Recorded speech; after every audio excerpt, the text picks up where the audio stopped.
You fool! Warren is dead.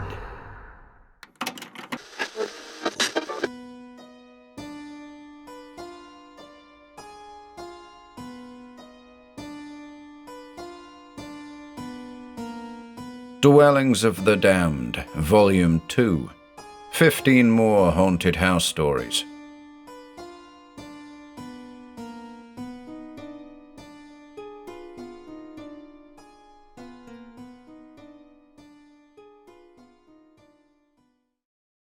Ghost Hunt by H. Russell Wakefield. Well, listeners, this is Tony Weldon speaking. Here we are on the third of our series of ghost hunts.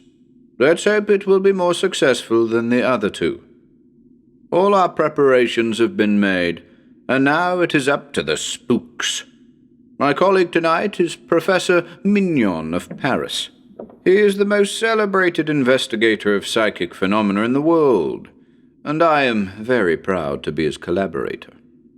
We are in a medium-sized, 3-story Georgian house, not far from London. We have chosen it for this reason. It has a truly terrible history. Since it was built, there are records of no less than 30 suicides in or from it, and there may well have been more. There have been 8 since 1893. Its builder and first occupant was a prosperous city merchant, and a very bad hat, it appears.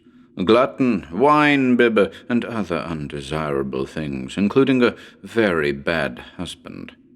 His wife stood his cruelties and infidelities as long as she could, and then hanged herself in the powder closet belonging to the biggest bedroom on the 2nd floor, so initiating a terrible sequence. I used the expression suicides in and from it because while some have shot themselves and some hanged themselves, no less than 9 have done a very strange thing. They have risen from their beds during the night and flung themselves to death in the river which runs past the bottom of the garden some 100 yards away. The last one was actually seen to do so at dawn on an autumn morning. He was seen running headlong and heard to be shouting as though to companions running by his side. The owner tells me people simply will not live in the house, and the agents will no longer keep it on their books. He will not live in it himself for very good reasons, he declares. He will not tell us what those reasons are. He wishes us to have an absolutely open mind on the subject, as it were. And he declares that if the professor's verdict is unfavorable, he will pull down the house and rebuild it. One can understand that, for it almost seems to merit the label death trap. Well, that is sufficient introduction. I think I have convinced you it certainly merits investigation, but we cannot guarantee to deliver the goods or the ghosts, which have an awkward habit of taking a night off on these occasions. And now to business. Imagine me seated at a fine satin wood table, not quite in the middle of a big reception room on the ground floor. The rest of the furniture is shrouded in white protective covers. The walls are light oak panels. The electric light in the house has been switched off, so all the illumination I have is a not very powerful electric lamp. I shall remain here with a mic while the professor roams the house in search of what he may find. He will not have a mic, as it distracts him, and he has a habit, so he says, of talking to himself while conducting these investigations. He will return to me as soon as he has anything to report. Is that all clear?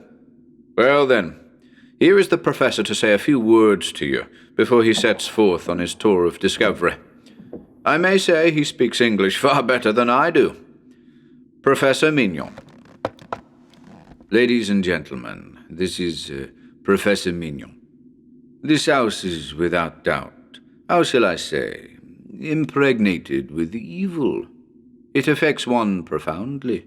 It is bad, bad, bad. It is soaked in evil and reeking with emanations from its wicked past. It must be pulled down, I assure you. I do not think it affects my friend Mr. Weldo in the same way, but he is not psychic, not mediumistic as I am.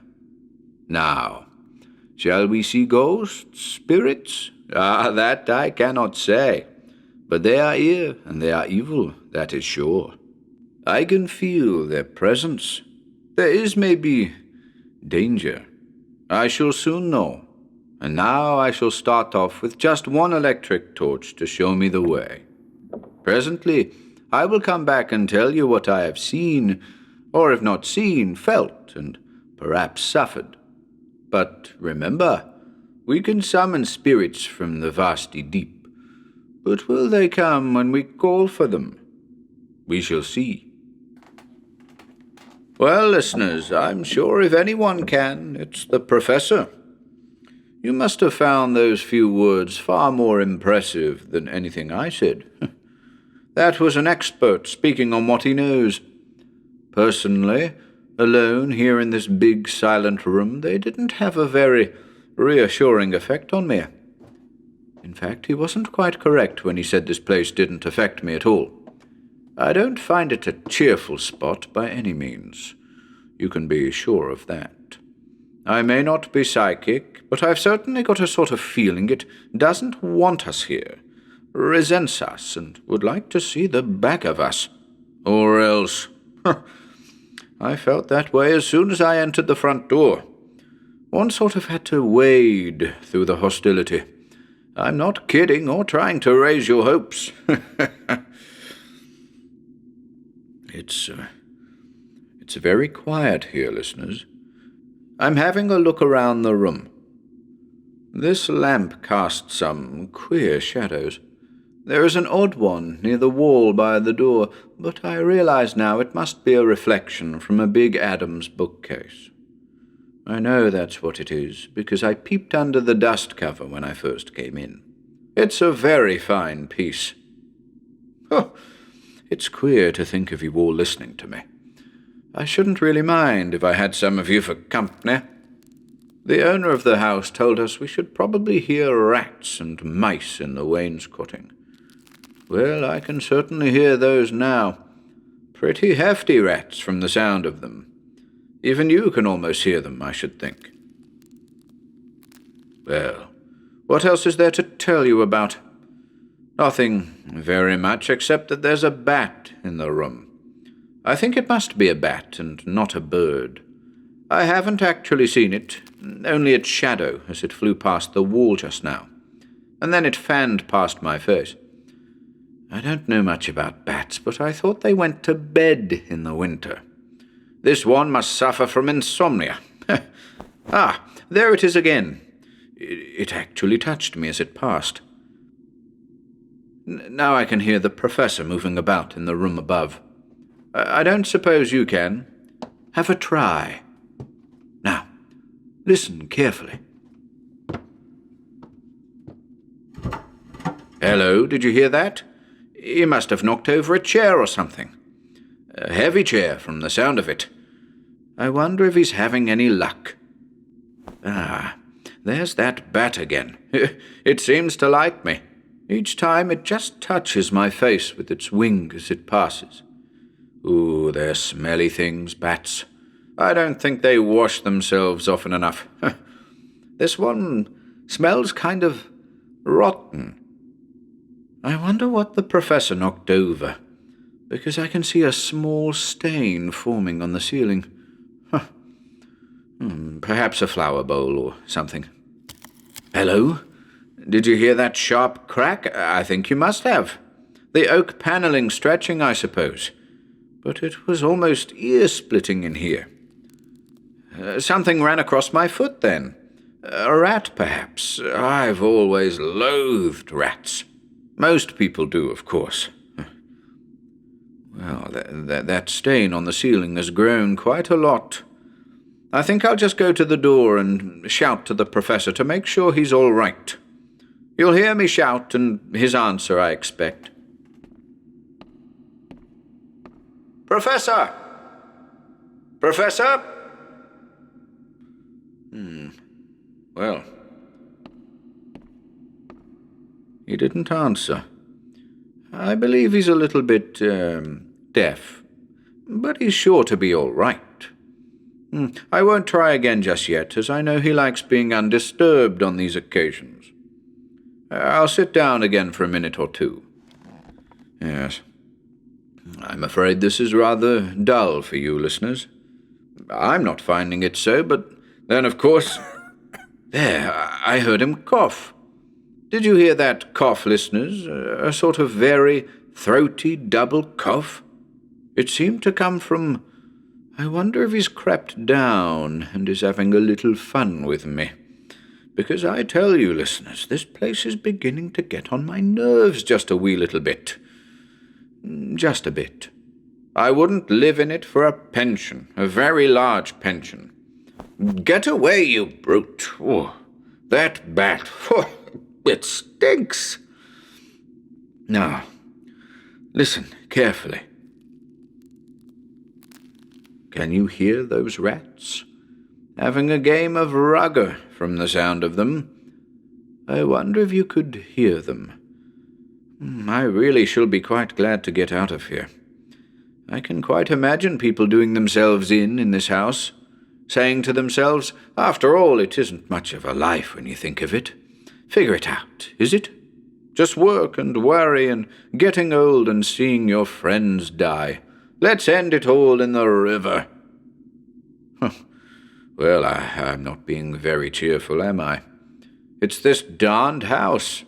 Those other two places we investigated didn't worry me a bit. But this... I wonder what the professor's doing besides coughing. I can't quite make that cough out because... Oh, get away, you brute! That bat'll be the death of me! Death of me! Death of me. I'm glad I've got you to talk to, listeners, but I wish you could answer back. I'm beginning to dislike the sound of my own voice. After a time, if you've been talking in a room alone, you get fanciful. Have you ever noticed that? You sort of think you can hear someone talking back. There! No, of course you couldn't have heard it because it wasn't there, of course. Just in my head. Just subjective. That's the word. That's the word. Very odd. That was me laughing, of course. I'm saying of course a lot. Of course I am. Well, listeners, I'm afraid this is awfully dull for you. Not for me, though. Not for me. No ghosts so far, unless the professor is having better luck. There! You must have heard that. What a crack that panelling makes. Well, you must have heard that, listeners. Better than nothing. Professor! Professor! What an echo. Now, listeners, I'm going to stop talking for a moment. I don't suppose you'll mind. Let's see if we can hear anything.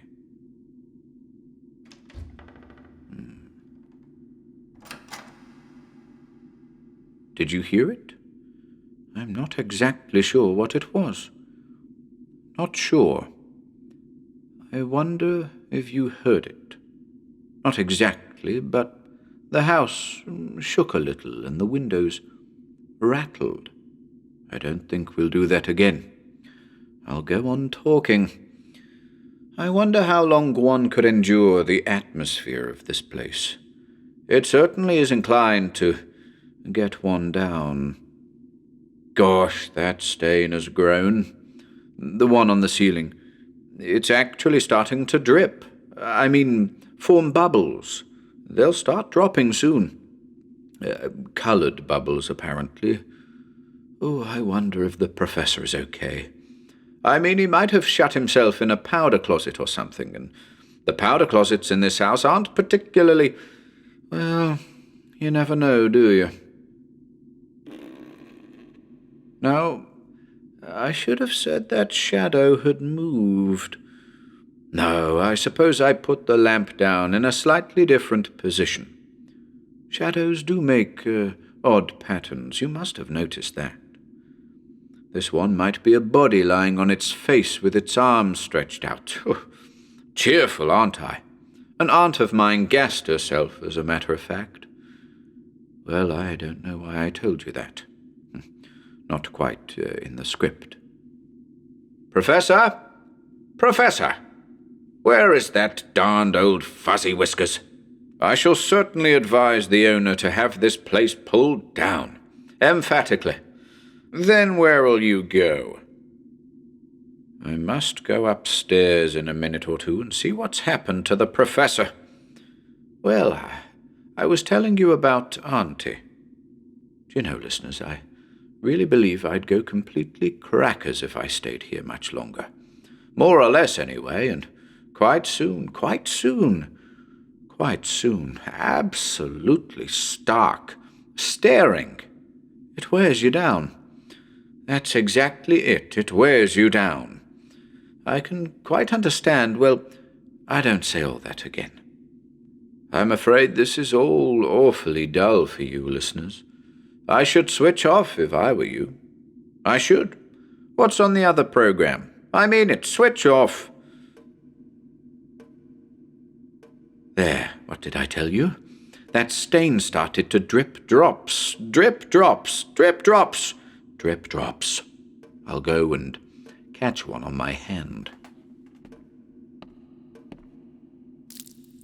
Good God. Professor? Professor? Professor! Now then, up them stairs. Yes. Now, which room would it be? Left or right? Left, right, left, right. Left has it. In we go. Well, gentlemen, good evening. What have you done with the professor? I know he's dead. See his blood on my hand? What have you done with him? Make way, please, gentlemen. What have you done with him? Do you want me to sing it? Tra-la-la? Switch off, you fools. Well, if this isn't too darned funny. Hear me laughing, listeners? Switch off, you fools. That can't be him lying there. He hadn't a red beard. Don't crowd round me, gentlemen. Don't crowd me, I tell you. What do you want me to do? You want me to go to the river, don't you? Now? Will you come with me? Come on then. Come on then, to the river. To the river.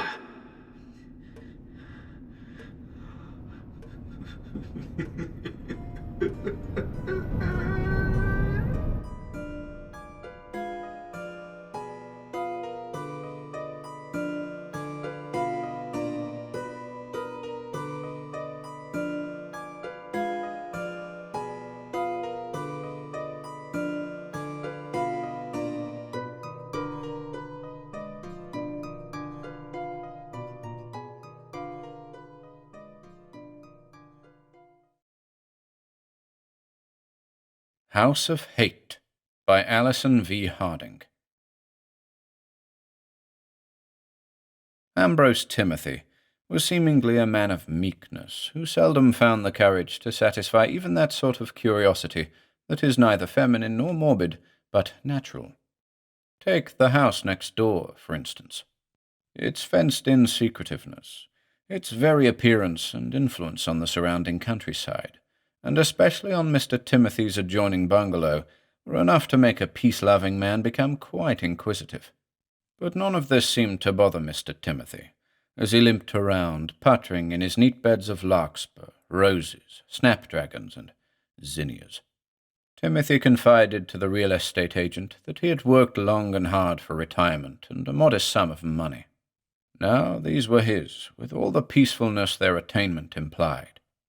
His bungalow was as newly his as his garden beds. There was no use making trouble over the habits, however eccentric, of next-door neighbors. Besides, what could he complain about? Of the way they treated the little golden-haired boy? Or the noises at night? He couldn't tell a local magistrate that he just didn't like that woman in black or her coarse male companion. Anyway, they were probably people of influence and power. Timothy reflected that he would keep up the grounds better if they were his, but perhaps they were not fond of flowers and a nice lawn. This last as though Mr. Timothy could not conceive of anybody being so indifferent. All this, of course, was before he found the red diary, half buried in the soft earth of his flower bed. 3 months ago, when Timothy had come here, he recalled that the enterprising young real estate lady had steered him away from the side of his prospective property that bordered the strange Paquin house, its forbidding aloofness protected by a high iron fence. Ambrose Timothy, fresh from the city, admitted that he was infatuated with the bungalow and the surrounding flower beds, and had only a casual look beyond the 1 acre and 1/2 that comprised his heaven. "Oh, them," the young real estate agent had explained airily in answer to his question about the neighbors. "Just the Paquin house. They keep to themselves. A woman and a young boy who is not very well, and some sort of companion, I think. I don't believe they'll bother you. The woman is a chemist. Her husband was a famous doctor, we hear. He died long before they came here. They have to keep pretty close watch on the young boy, but," she added hastily, "that's why the fence. You won't be annoyed." Mr. Timothy remarked absently that the Paquin house looked something like a huge dragon, waiting to devour something or somebody. After which remark, the young real estate girl laughed and tactfully led him away to the flower beds again, remarking, "Oh, Mr. Timothy, you're amusing. Now, is everything all right?" And Ambrose Timothy, after commenting that forget-me-nots would look nice outside the porch, signed up. His first run-in with the Paquin household came one warm afternoon, when he was startled by a sudden eruption of earth near a bush on his side of the iron fence that circumferenced the next-door grounds. "Ah," said Mr. Timothy, dropping his trowel. Then before his eyes a hand appeared, then an arm, and finally a sharp head and face. "My word," said Mr. Timothy, hurrying forward toward the sunny-haired boy who had virtually erupted in his front yard. Shaking himself like a cocker-spaniel just from a water chase, the boy raised his finger to his lips and shook his head significantly. "Yes, by all means," murmured Mr. Timothy. That was very interesting, the way you came through there, young man." The boy was blond, with dark shadows under intelligent eyes. His body was thin and small-boned. He was, Mr. Timothy calculated, about 16 years of age. This must be the young man from next door, the young man who was not so well. Timothy's eyes narrowed as he noticed the angry red and purple bruises on the slim forearms. The boy came near to Timothy and stood looking at him, his sharp, peaked features appealing. "Well, well," said Timothy, "I guess we are neighbors, young man." The boy continued to eye him appraisingly. Timothy said hastily, "Well, now, don't be afraid of me, young man." Then, "Here, what are you doing?" The boy had gone over to one of the flower beds and was sketching something with a pointed stick he had picked up. Timothy came over and looked down at the words rudely marked in the soft earth. Pencil. Paper. Mr. Timothy leaned over and looked again. The boy looked back toward the house with a look of apprehension and furtiveness that impressed Mr. Timothy. It was obvious the lad was a mute. "All right, youngster. I don't know what the game is, but I'll get you what you want." Timothy trundled into his bungalow and came out with a pad and the stub of a pencil. These the boy took and began to write feverishly. When he had finished, he handed the note to Mr. Timothy. Timothy accepted the piece of paper much in the manner of a man receiving a young child's first poem. He looked at the note, and his eyes sharpened as he read, "Get writing book and pencils, please. I am dumb. Must have right away. Stick them in hole under garden fence." But, Ambrose Timothy stuttered as the boy, still carrying the pencil and pad obtained for him by Timothy, was scuttling away.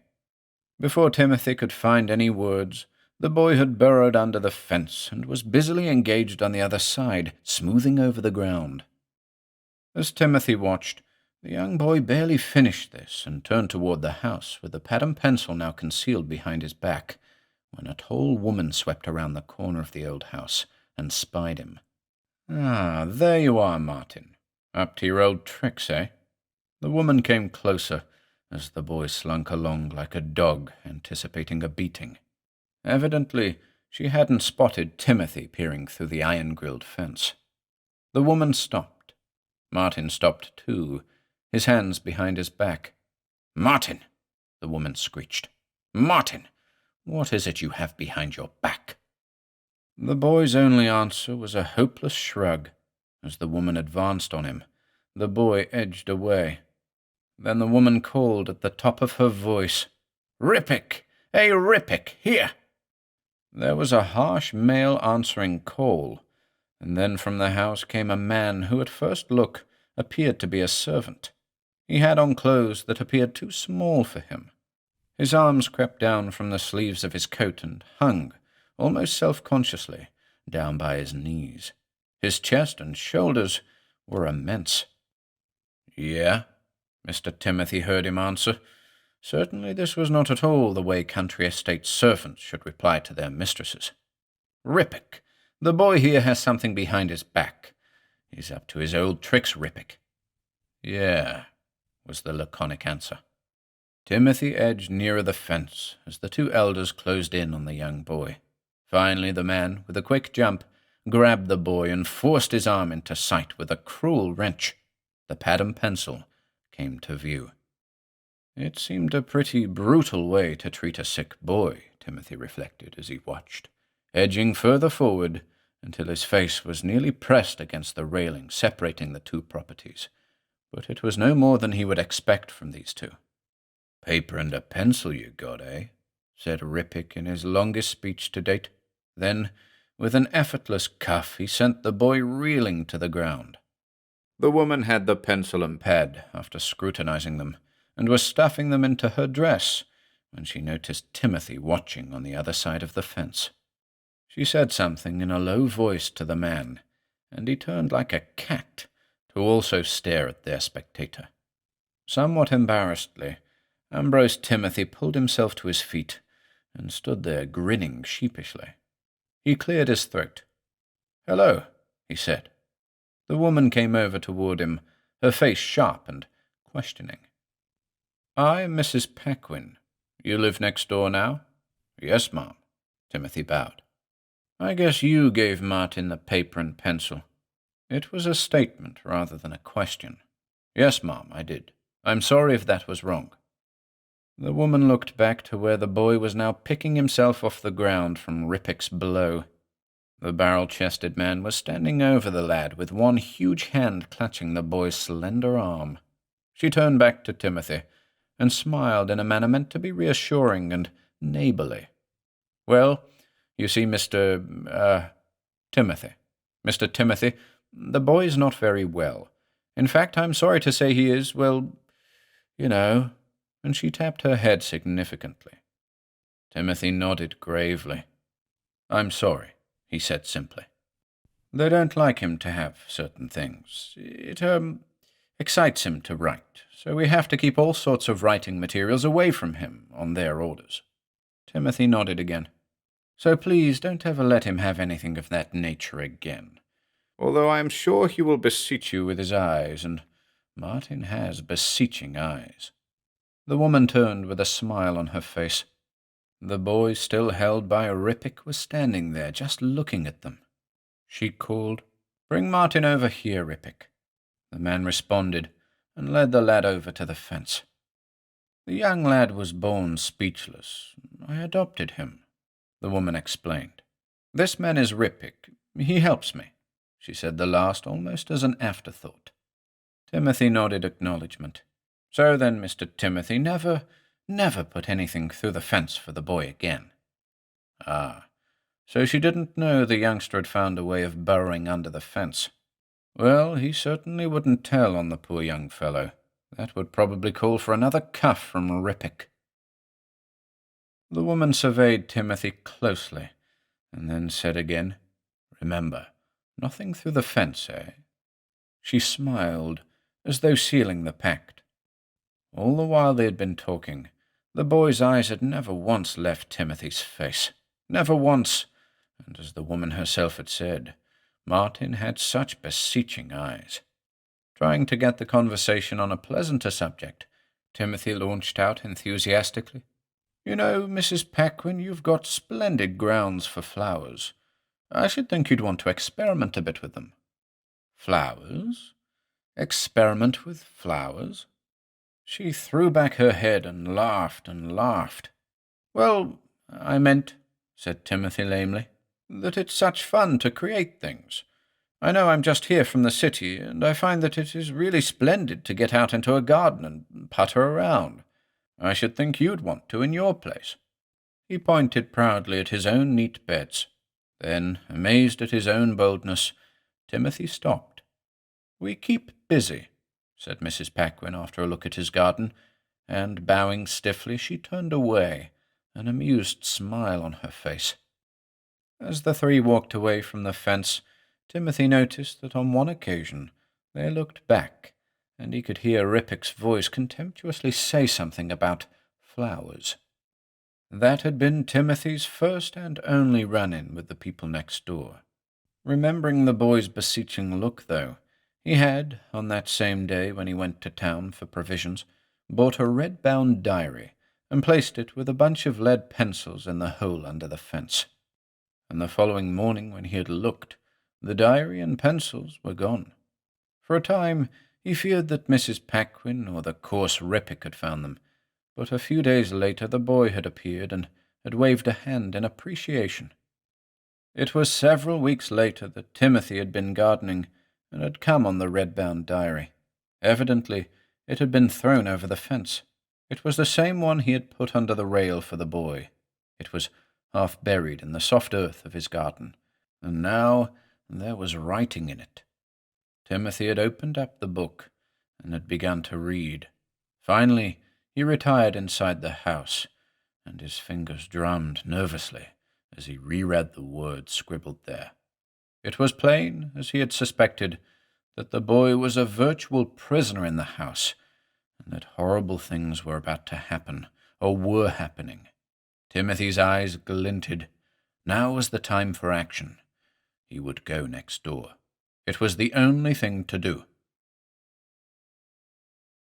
It was late afternoon as Timothy went out on the road and pushed the bell button on the huge old-fashioned gate that guarded the frontage of the property. He rang several times, and then when there was no answer, he shouldered at the grill. It was open, and Timothy slowly went in and walked hesitantly toward the house. He reached the front door and let out a loud halloo. There was no answering sound. Despite the warm air, a chill struck Timothy as he raised the great brass knocker. Finally, in answer to his pounding, Mrs. Paquin came to the door. She was, as always when he had seen her, dressed in severe black. She looked distraught, her face a tableau of evil. She stood for a moment regarding him. "Well?" "Mrs. Paquin, there's something wrong I'm afraid I've done," Timothy blurted out. "It's about the young fellow, Martin." Mrs. Paquin stepped aside and said, "You'd better come in. I can't wait out here with you." As Timothy followed her into the dark old house, he noticed for the first time that over the darkness of her dress she wore what looked like a tourniquet on her arm. He followed her down a stone stairway into a cavernous cellar. As soon as she reached this room, she sank down on a pallet in the corner and said again, "What is it, Mr. Timothy? What about Martin?" Ambrose Timothy noticed that Rippick was in the corner too, grinning wolfishly at him. His powerful forearm was bare, and just over the elbow was the black band of a tourniquet, twisted tight. The room smelled strangely from must and chemicals, and the wood-burning fireplace back of Rippick. Mrs. Paquin noticed Timothy's eyes and spoke up. "We've had a little accident. We do some of our work in this cellar, and it's infested with spiders, some of them of a poisonous nature. You're not familiar with medical methods of treating spider bites. Ah, well, of course not. However, we have adequate equipment here, I think." Rippick grinned wolfishly from the corner in which he sat.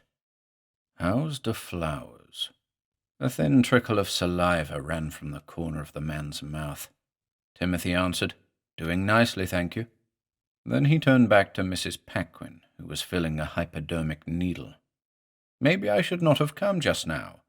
You people are ill." Mrs. Paquin shook her head and looked up at him. "No, Mr. Timothy. If it's about Martin, I want to hear what you have to say." Ambrose Timothy went on. "Some time ago I got a diary for the boy. I know after you told me what you did that I shouldn't have done so, but, well, I did. He wanted one, so—" Fear came into Mrs. Paquin's eyes at that. She shook her head. Rippick made an angry noise in the corner. "What's become of it?" rapped Mrs. Paquin. "I don't know," Timothy lied. "We found no diary here," the woman in black snarled, with a look at Rippick, who nodded back. "Well then, what does it matter?" The boy evidently misplaced it, and Timothy spread his hands. "You cursed fool, you—" Rippick got laboriously to his feet. Timothy noted that the man's face bore signs of some deep physiological upheaval. Despite this, the heavy man came forward menacingly. Timothy started backward. But Mrs. Paquin was still mistress of the situation and her house. "Stop, Rippick! Go back, idiot!" Then she turned to Timothy. "Of course it doesn't matter, Mr. Timothy. Martin is utterly mad. He can't write." Mrs. Paquin bowed to Timothy. He could see that she too was in a perturbed state of mind and body, for, as he went up the stairs from the basement laboratory, he heard her begin to laugh, crazy, idiotic laughter that Rippick joined in. Timothy went up the stairway 2 at a time, and then outside into the light again, feeling like a reprieved man. He moved hastily to the gate, and through it, and then around to his own place. Ambrose Timothy did not sleep well that night. There was a lot to think about, and then there were noises from the house next door, noises of bumping and thumping, cries and yells, and unholy bursts of laughter. Mrs. Paquin was up, as was Rippick, for on several occasions when the noise drove him to the windows of the bungalow, he could see them standing silhouetted against the bare windows of the old house next door. From the distance, they looked as though they were fighting or dancing insanely. Once he thought he heard Martin's voice raised in terror, but he might have been mistaken. As soon as it was light, Timothy went over to the fence and peered through. There was nothing to be seen. Everything was as quiet as if the house were unoccupied. It was that afternoon that a grocer's delivery truck stopped outside, and a boy went in. Timothy watched as he walked to the gate and rang the bell. Then he walked up to the house. He disappeared within and reappeared a few minutes later, running. Timothy yelled, "What's up there?" The boy redoubled his speed at the voice, looking startled and sideways. "Something's awful wrong in there, mister. I don't know just what, but something terrible is the matter. I'm getting the sheriff." And with a smashing of gears and a burst of speed, the vehicle went roaring down the road as fast as the terrified delivery boy could make it go. Timothy watched until the car disappeared down the desolate highway. He thought of the diary and dropped it back of his pillow. He puttered around absently in his garden until the delivery truck, leading a large official car, drew up to the Paquin house a few minutes later. Out jumped the grocer boy, all importance now, and a large, florid-faced man. They disappeared up the path to the house. The delivery boy came out a few minutes later and spotted Timothy. "Hey, mister, the sheriff wants to talk to you." Timothy walked over obediently. The sheriff was standing at the foot of the stairs looking up, and in his hand was a long-barreled revolver. He turned as Timothy stood inside the front door. "Delivery boy said you were next-door neighbor. Wanted to know what you made of all this. We've got a couple of completely mad people upstairs. I can't even go near 'em. I'll have to call the county home and get some of those boys to come over." "I don't know much, Sheriff," Timothy said, shaking his head. As his eyes grew accustomed to the light, he noticed bloodstains on the floor on all sides and going up the stairs. It was these unmistakable red smears everywhere that must have startled the delivery boy, Timothy surmised. The sheriff hummed and then went to the phone. He called the county home. Timothy looked furtively around while he was calling. The question was, where was the young boy? The delivery boy stared fascinatedly at the bloodstains. So suddenly that the three jumped came a burst of sudden noise from upstairs, a screech of voices so outre and terrible in quality that it sounded like the laughter of demons in some horrible, feverish nightmare. The sheriff, who now introduced himself as Ethan Hodgins, mopped his face. "Don't like it, but I guess I'll have to go upstairs again. Crazy people is more trouble than they're worth, I've always said. Well, let's go." The delivery boy looked eager but uncertain. Timothy hesitated. "You mean you want us to come up with you?" "Just a bit of the way," Hodgins urged. His smile was forced. "If they start throwing things, you can back me up." Timothy started up the stairs behind the sheriff, with the young delivery boy last. They went up slowly, and with each step it sounded to Timothy as if they were approaching the mad convolutions of another world. The sheriff had tiptoed to the landing now, and was nearing a door that stood at the end of a hall. He paused outside for a second, and then gently turned the knob, allowing the door to swing silently open, allowing a view of what was within. The delivery boy had pushed ahead of Hodgins now, and was just behind the sheriff when the door slid open. The three looked in. Timothy, with his image of the two clearly in his mind, was the one most shocked. The two creatures in the room were surely not human. They were pawing and playing over certain objects in the center of the room. They themselves were disheveled, their clothes torn and ragged. Mrs. Paquin's black dress was hanging in strips from her, and Rippick was as ragged. As the three watched, Mrs. Paquin lashed out at Rippick with something, and the curses and screams started again. He retaliated with a yell of anger and hit heavily at the woman. Just at the moment Sheriff Hodgins stepped into the room with his long-barreled gun pointed, Timothy made out the identity of those objects. They were, God forbid, the dismembered parts of a human body. The golden hair on one round glob of matter that lay on the floor like an out-of-shape soccer ball was too much for the delivery boy at Timothy's side. His knees gave way beneath him. It was not hard to get rid of his bungalow. It was so nice and cozy, and Timothy had worked so hard on the flower gardens. And so Timothy moved away with all his belongings and the red-bound diary. The diary was very precious. Timothy, although not a curious or inquisitive man, used to read it overnights. It was interesting, as anything written by an idiot would be, and Ambrose Timothy would smile sadly at this thought, for the author had certainly not been an idiot. Not that he didn't remember it almost by heart now. It started out with this entry.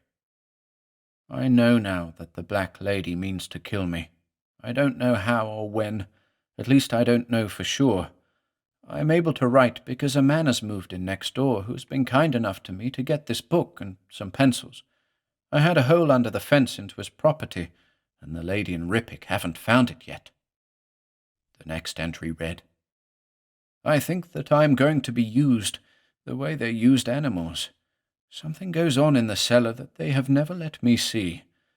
I have known since they brought me here from the school that they were interested in some form of science, but I never have been sure just what type. I've seen books around on the glands. I think they experiment with glands. and I have heard them whispering and laughing about me. I think the man next door is my only chance. I tried to escape several times long ago, but I can't get far. I am always returned here, and Rippick beats me. It is true I cannot speak, but I was educated well at the school. I am not crazy, as they tell everybody. I suppose all of this is silly, that I am counting so much on this neighbour. He is a little fellow with a limp and a funny wrinkled face like a mask, and seems only interested in his gardening. The first day I burrowed through into his grounds he looked so startled, but he finally gave me a pad and some pencils. Rippick and Mrs. Paquin caught me as I got back in the grounds, and Rippick hit me and took the stuff away. Then the lady took me over to the wall and make me stand in front of this man who does so much gardening. He said his name was Ambrose Timothy. I have found out something very interesting. The lady took me downstairs today and told me that I was to have a part in a very wonderful experiment. She said it was so important that she hoped I realized that whether I lost my life or not, it didn't matter. She laughed then and said that she was telling me this because she knew I couldn't talk and tattle on them. Then she said that her husband had been a very famous doctor who had been perfecting a spectacular glandular substance that would revolutionize medicine. He realized he had discovered the true secret of insanity caused by glandular imbalance. That's just what she said. But he was such an old dote, she said, that he hadn't had the sense to realize what could be done with such a medicine. Rippick, this creature who cuffs me around, had also been a chemist. I'll bet he wasn't much good. But he and Mrs. Paquin had got along very well. She had approached her husband and said that she and Rippick wanted to buy him out, that they had great ideas for the medicine. Mrs. Paquin has told me that they found out a good deal about the doctor's formula, but not quite enough. They would be everlastingly rich if they could find the missing link, though. There was an argument, and Rippick had nearly killed Dr. Paquin trying to get certain facts out of him. They put acid on his face and legs. Then they seated him in an old car. She smiles as she tells me this, and let it roll off a bridge. That was the end of Dr. Paquin, she says. Nobody ever found out, and she got his money. And she keeps repeating that after all I don't matter, because I can never tell anybody what I know. And that is true. They keep all writing materials away from me. I know that Rippick wanted to beat up that man next door who was kind enough to give me the writing materials, but I've been able to get this, and that is what counts. Another entry. A strange thing happened today. I know that Rippick and Mrs. Paquin are about to try their latest gland experiment on me, but I was out in the garden near the fence when this man, Timothy, came over to me. He said something to me. I don't quite understand, but I took what he gave me. It was a bottle. It was all very strange, but I think he means to help me. It was easy to get hold of one of the empty hypodermic syringes, fill it, and hide it. Then, when Mrs. Paquin was sleeping one time, I stole over to her and plunged the needle deep into the muscle of her arm. I ran as she woke up. There was just enough in the bottle for me to fill the syringe again. I just finished when Rippick came running in answer to her calls. I was able to jab the needle into his arm and push down the plunger before he cuffed me to the floor. Rippick and Mrs. Paquin whispered to each other and then went downstairs after cuffing me again. They screamed at me to tell them what I had in the syringe, but I wagged my head absently. Then they locked me up. At the first chance, I am going to throw this out the window over the wall into Mr. Timothy's place. He will find it and will read what I have written. Rippick and Mrs. Paquin are slowly going mad. They have put tourniquets on their arms, and they cut and probe their own flesh. I have written because I hope somebody will find this. I know they are going to kill me, but I know now that they will go insane, worse than death. I did what Mr. Timothy said. It was fascinating to read this, thought the man called Ambrose Timothy, as he lay on the bed and fondled the book. Timothy sighed. Finally, he limped to the corner and burn the diary carefully, as he had a paper with minute figures and equations on it. Back in bed, he turned his wrinkled, scarred face to the wall. It was too bad about the boy, but then his own accident long ago had been too bad. And for the first time in 9 years, Dr. Paquin slept peacefully.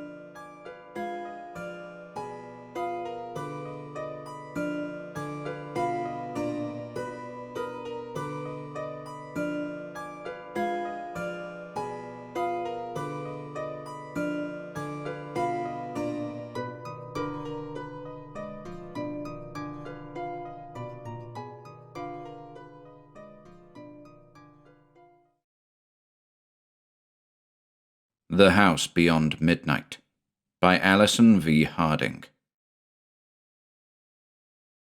You know how hard it is these days to get rooms, to even get one room. Well, you don't realize exactly how hard it is until you're actually out looking.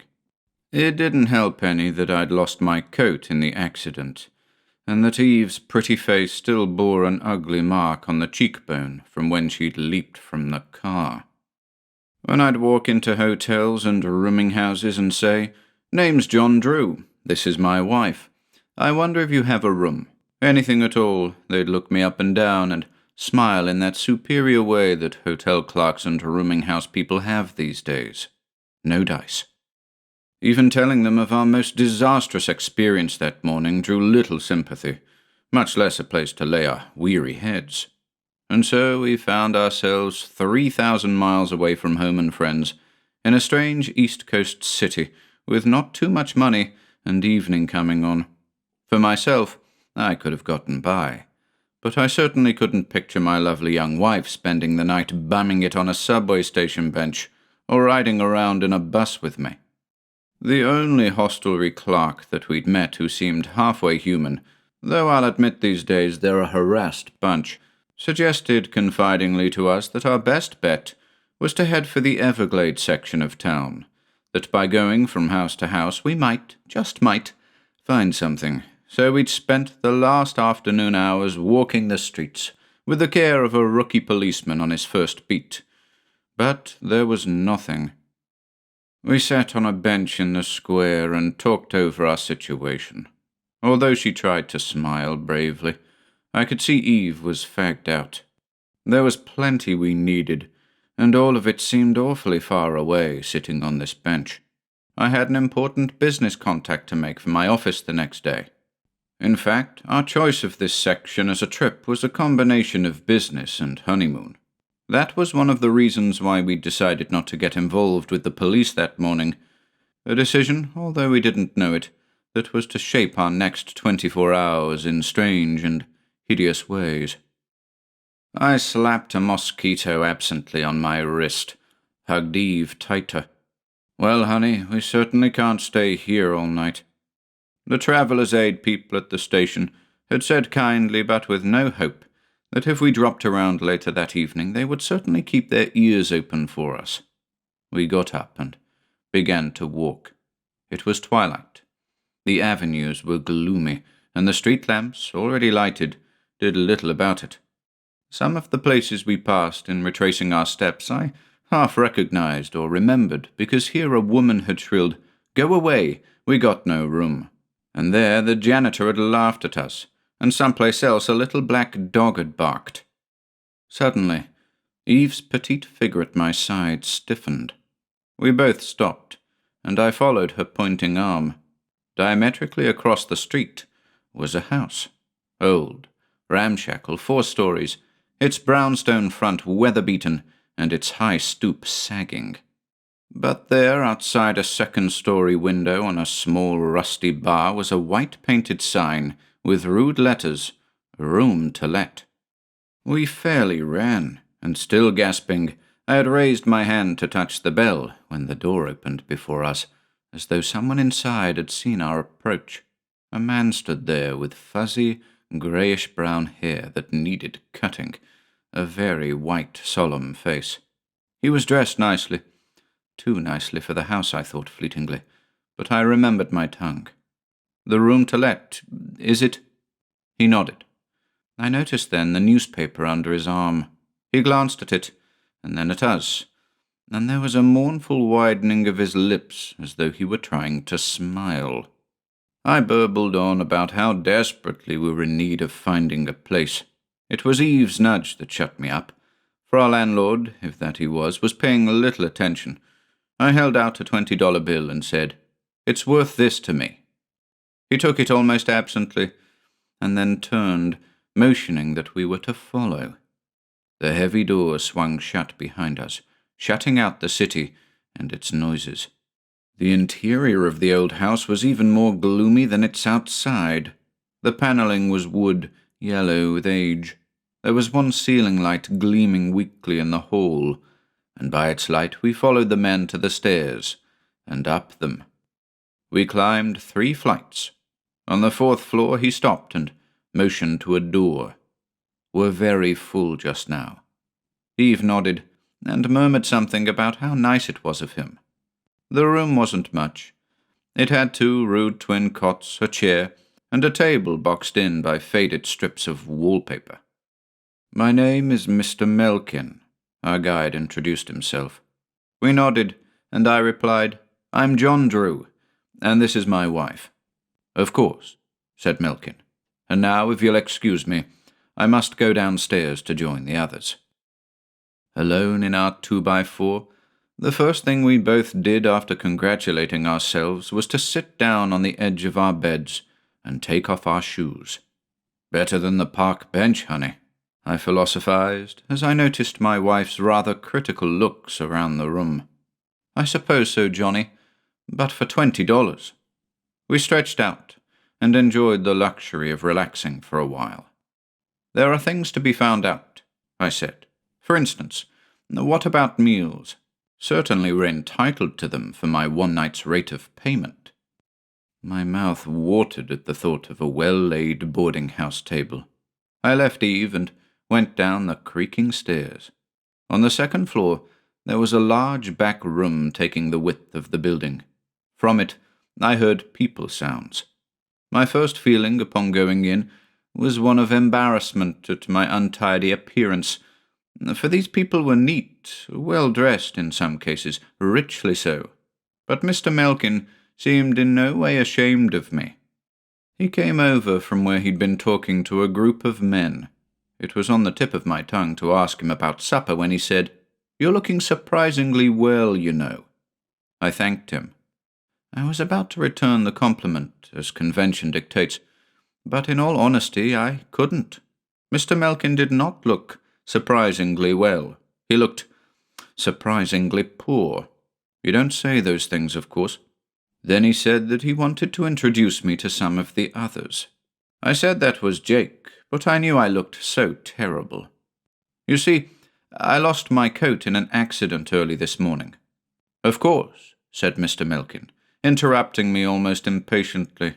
"You're like him," he said, absently pointing into a corner. I looked. There was a man there I hadn't seen at first, also without a coat but horribly disfigured, his scars looking almost open in the dim light. I looked away. Melkin's voice droned monotonously now, making introductions. I smiled politely. The main thought in my mind was, when do we eat? The people, too, had a sameness that made it hard for me, even if I'd been sincerely trying, to remember their names. I wondered again why such rather well-dressed clientele should be in such a ramshackle, broken-down old house. The times, I supposed. They certainly weren't a very lively bunch. They weren't any 3 I'd like to get to join me in a midnight's poker session, and the women, too, were on the rather subdued, glassy-eyed side. Finally, Melkin had finished, and I saw an opportunity to nudge him and ask him about supper. "Will there be anything to eat?" He almost glared at me, reared his white sepulchral head back, and said firmly, "Drew, we don't go in much for jokes around here." Jokes, I thought to myself. That's the brush-off. I guess the joke's on me. $20 a night for that lousy little room, and no food thrown in. I was mad, so I didn't push the point. I'd take Eve out and we'd go to a restaurant somewhere. I still had a few dollars left. Somebody else said, "You're looking surprisingly well." Corny compliments these people handed out. I went up the stairs to find Eve. She was pacing the floor nervously. "Guess we'll have to go out to get some food, honey." "Listen, Johnny, the funniest thing happened while you were downstairs." The words catapulted out of her. I could see Eve was upset.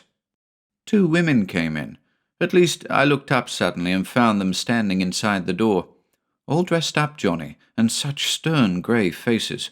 One of them said, 'This is Mrs. Drew,' and I nodded, and the other said, 'You're looking surprisingly well.' Johnny, there was something sort of scary about them. They seemed to know who I was, and they told me who they were, and they just stood there and looked. It was creepy the way they looked at me." I put my arms around Eve. She was an imaginative little thing anyway. "Just trying to be neighborly," I offered. But that wasn't all. When they turned around to go, one of them— Eve made a sick face. "Really, Johnny, one of them had a hole in the back of her head you could put your fist into." I smiled in superior male fashion. "Probably the way the shadows fell, honey." No, I tell you I saw it. It was like someone had dug out the whole back of her head." "Oh, well," I laughed. "Some injury or something. Forget it. Look, we'll go out somewhere and get a bite to eat." She said that was even worth putting her shoes on again for. We traipsed down the stairs. In the front hall we met Melkin.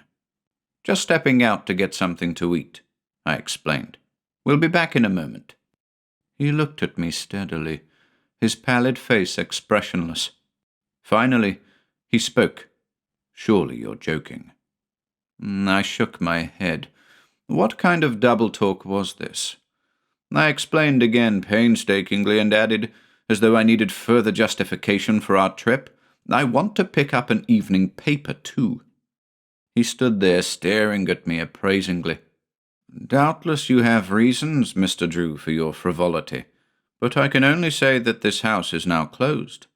As for an evening paper, I believe we have one." He stepped to a side boy and offered me the paper I'd seen under his arm earlier. I was for making an argument out of it, but Eve tugged at me and pulled me up the stairs. "Darling, it's better than spending the night out on that park bench. What of it if he's a little eccentric? Certainly he's no more of a dragon than some of the other hotel people we've met." I sighed. I didn't like backing down to old Cheeseface, but I knew Eve's words were of wisdom, and I went with her back up to our room. Anyway, it was nice to take our shoes off again. My wife curled up at the window, and after looking out into the dim street for a moment over her shoulder, I sat down on one of the cots with the evening paper. Eve chattered away as she does, and I answered monosyllabically, all the time absorbing the details of the box score on the day's ball game. "Valley Street. This is Valley Street and Everglades Avenue, Johnny. I could swear we passed by here before. Certainly there was no sign then for a room to let. I wonder who left." Said I, reading about a great catch Hoskins had made in center field for the Blue Sox. "Fact, I don't even remember this old house." Eve was silent for a moment, and I got finished with the story of the ball game. My eyes drifted downward idly over the page. They stopped. Something slugged me in the stomach. My jaw fell open. The heading said, "2 die in auto crash. August 9. Mr. and Mrs. John Drew of Briarville, California, died today in Westville River when their car skidded off Gormley Highway," police reported. The type before my eyes swam a bit. Eve said, "What is it, dear?" and patted over to my side. I had enough presence of mind to start to flip the paper shut, but she was too quick for me. She read and sank down beside me. "Johnny," she said. "Johnny." I took her hand. I wanted to say all sorts of things about the ghastly mistake, about how we'd have to get down to police headquarters in a hurry the next morning and explain everything. And Eve, don't look so white. But strangely, nothing came out. Then the tapping came at the door, and I sprang to my feet like an overwound spring. It was Melkin. He stood in the doorway regarding me with those sober, colourless eyes, and said, "Drew, you're new here, and there are one or two things I have to explain to you about this place. You see, Drew, it's not an ordinary house." As our host advanced into the room towards us, the garish light of the ceiling fixture accentuated the pallor of the man, gave it an almost blue quality that was unearthly. I decided to seize the opportunity to speak before Melkin could. "See here," I said with what I meant to be a disarming smile. "I certainly respect the rules of this boarding house, but something has come up that requires our attention immediately. Mr. Melkin, I am sorry, but we'll have to go out just for a few minutes." The gathering storm of displeasure showed on my host's face, and I hurried on. Certainly, under the circumstances, my request was reasonable. "You see, there's been a rather grisly mistake that needs correcting." I flipped the paper over, pointing to the article about our accident and demise. I thought that this would surely cinch my argument. But instead of showing any interest, Melkin glanced casually at the item and then looked once again at me, his dark, expressionless eyes unblinking. Most of the anger had left his face, and there was instead a look of almost scorn. I pushed on, almost embarrassed by the sound of my own voice in that small, echoing chamber. I tried the smile again. "It says John Drew and wife are dead, and being John Drew, I gave Eve's wrist an affectionate pinch, and wife, I feel this has got to be corrected at police headquarters. We haven't any friends in this section of the country, but if the word got back to the coast, it would be kind of a mean trick." Melkin gazed at me as though my words had had no meaning. I stood up, took Eve's hand in one of mine, and stepped towards the door. I'm big enough to be able to see over other people's heads at parades, and I didn't anticipate having any trouble with our host, and knew I looked rather menacing. However, Melkin merely grimaced a bit and admonished, "You can't hurt a dead man, you know. I am sorry, you can't go out." I gulped and stopped short. "Now wait a minute. You can't go out." I reached for the paper again and thumped the item. "I tell you this has to be corrected. A thing like that can make a lot of trouble." The boarding house proprietor's lips curled almost into a sneer. Then he sighed. "So many of you act this way," he said almost to himself, "but in time you'll get used to it. They all do." His lips came back from yellowed teeth in what was supposed to be a smile. He turned and headed for the door, and I was too amazed to do anything, until finally I shouted, "Melkin, my wife and I are leaving this place. If you don't want us to come back, well, that's too bad, but we must speak to the police and have this business corrected." He turned at the door, looked back at us. "You can't go out. Some of the others take time to get used to this idea, but one and all we have to reconcile ourselves to it. After all, Mr. Drew, you two are dead, you know." He left, shutting the door behind him. Eve was the colour of the departed Melkin when I turned to look at her. I sat her on the bed and gripped her shaking hands, although mine were none too steady. "Honey," I said, "the guy's loco. We'll get out of here." "Johnny, he's so terribly white. You know, when I first saw him downstairs I thought that. White like a dead person. And those women who came in to see me." She hid her head in her hands, and her square little shoulders shook. "Don't be silly," I blustered, spilling words of reassurance out as fast as I could, but all the time thinking, what is this? Those people I'd blundered into downstairs. People? Creatures, strange, and all with that peculiar pallor.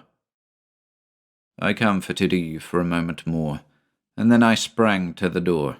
Perhaps I expected it to be locked. It was not. It flew open. I leaped out into the hall. The corridor to the stairs was dim, and along its sides were lounging a score or more of figures. I took a step towards the stairs, and the figures, men they were, if you could call them that, tensed. Obviously, I was their business. I felt a sickness in my stomach. Even in the dim light I could see that they were monstrous, misshapen, and disfigured in one way or another. Here was a man, or what had once been one, with a half-crushed skull, someone else with a twisted back, a third with no leg, and so on. As I stood uncertainly, one of the creatures started towards me. I stepped hurriedly back inside our room and threw the bolt. I dreaded that Eve would discover what I had seen, that we were no longer free to leave the house, but were guarded by an odd assortment of inhumans. Somehow, I now knew we had stumbled on some fantastic sort of insane asylum. I turned away from the door and tried to smile for Eve. It was a poor attempt. I knew it. She knew it, but her smiling back bravely at me helped. It was a courageous, pathetic little gesture on her part, and my heart thumped as I thought of her exquisite young beauty, and outside those profane, godless travesties of humanity. I sat by her side and said softly, "Don't worry, honey. I'll think of something." She looked as if she were going to cry. "What sort of place is this, Johnny?" "Not the kind of joint I'd pick for you ordinarily, my sweet," I tried to joke.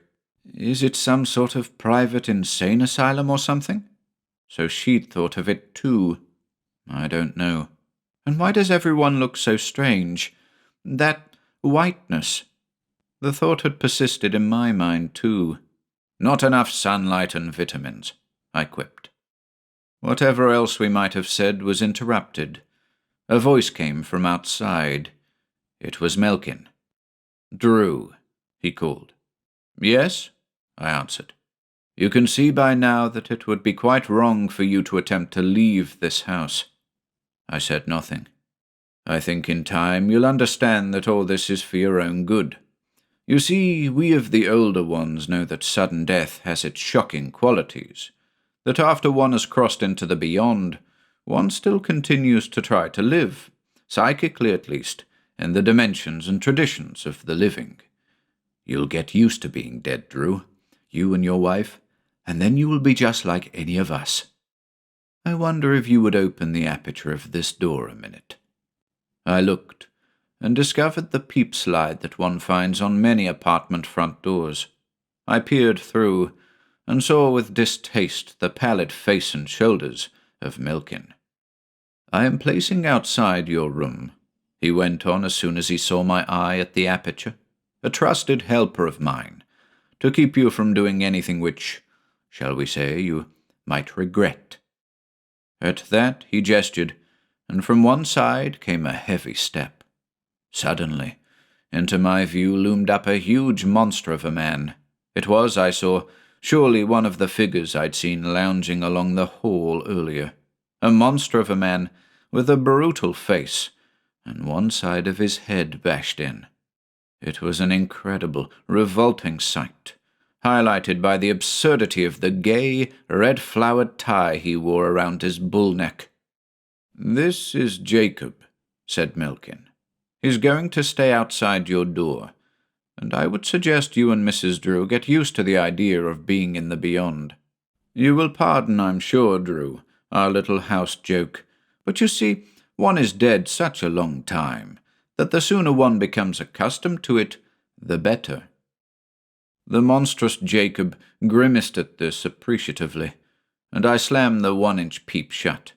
I put my fingers to my lips, and Eve and I sat together on the bed, silently listening to the mute, unintelligible sounds of the house grow small and finally cease, until there was nothing but the soft rustle of the wind outside the window. My clock showed 2:30.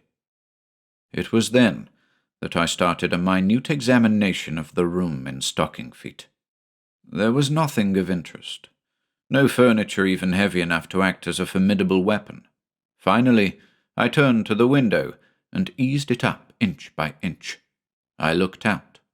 There was a narrow ledge running the width of the house. The dingy, poorly lit street below was, of course, completely empty at this hour. Eve was off the bed and after me as she sensed what was in my mind. Her tiny feet, likewise shoeless to keep from making a sound, pattered toward me. "No, Johnny," she clung to me. "We can't go out that way. I'm going to take a look in the rooms on either side of us." She pleaded with me. "Nothing to it, Eve," I reassured. "Now just sit tight, and I'll be right back." She pulled at my arm desperately as though she could hold me back by main force, but finally I convinced her, and with a kiss I edged carefully out the window. If I were seen from the street and a call put into the police, so much the better. But I knew the chances of anyone passing by in this section of the city, and at this hour, were infinitesimal. The window to the right of ours was tightly locked, but with my eyes growing accustomed to the gloom, I could see that it opened into nothing more productive than a utility closet. There were brooms and odds and ends and shelves piled high with ill-arranged boxes and bric-a-brac. Retracing my steps gingerly, I went in the other direction, and on the left was rewarded by an open window. I eased myself through, and found I was in a room very similar to ours, but with two doors. One, I figured, opened onto the stairs. The other was smaller, I found on closer examination, not reaching quite to the floor. I opened it cautiously, and found a small shaft before me disappearing into blackness. A stout rope hung in the center, and suddenly it came to me that these old houses were often equipped with rope-pulley dumbwaiters to serve the different floors. As I was about to shut the dumbwaiter door, voices came to me from some room adjacent to the shaft in the evil old house. Melkin's tones were unmistakable. He was talking with several other people, and I could tell that there was excitement between them, and then my ears caught my own name. I leaned way over the coping of the door, and the voices came clearer. "You fool," said one voice which carried with its sepulchral tones a note of authority. "Their reported death was one of those imbecile mistakes that the authorities make." "But," whined Melkin defensively, "I'd seen the item in the paper, and naturally I thought—" "You thought?" went on the other voice, and the strains had an oddly metallic, reverberating character. "You know now, of course, what we must do, and immediately." A third voice joined in agreeing. "Yes," said Melkin. "People in this house beyond life must obviously be dead. If they are not, well, I shall attend to it." "Do," snapped the authoritative voice. "At once," replied Melkin, cowed. I shut the door as quickly as I could and hurried toward the window. I still couldn't figure quite what the pitch was here, but that we were dealing with a deadly bunch of characters who now intended to murder us, I did not doubt. I gained our window and beckoned to Eve just as Melkin's rap came at the door. I hurried her over the ledge and pushed her into the next room. Melkin called again, and the rapping became louder.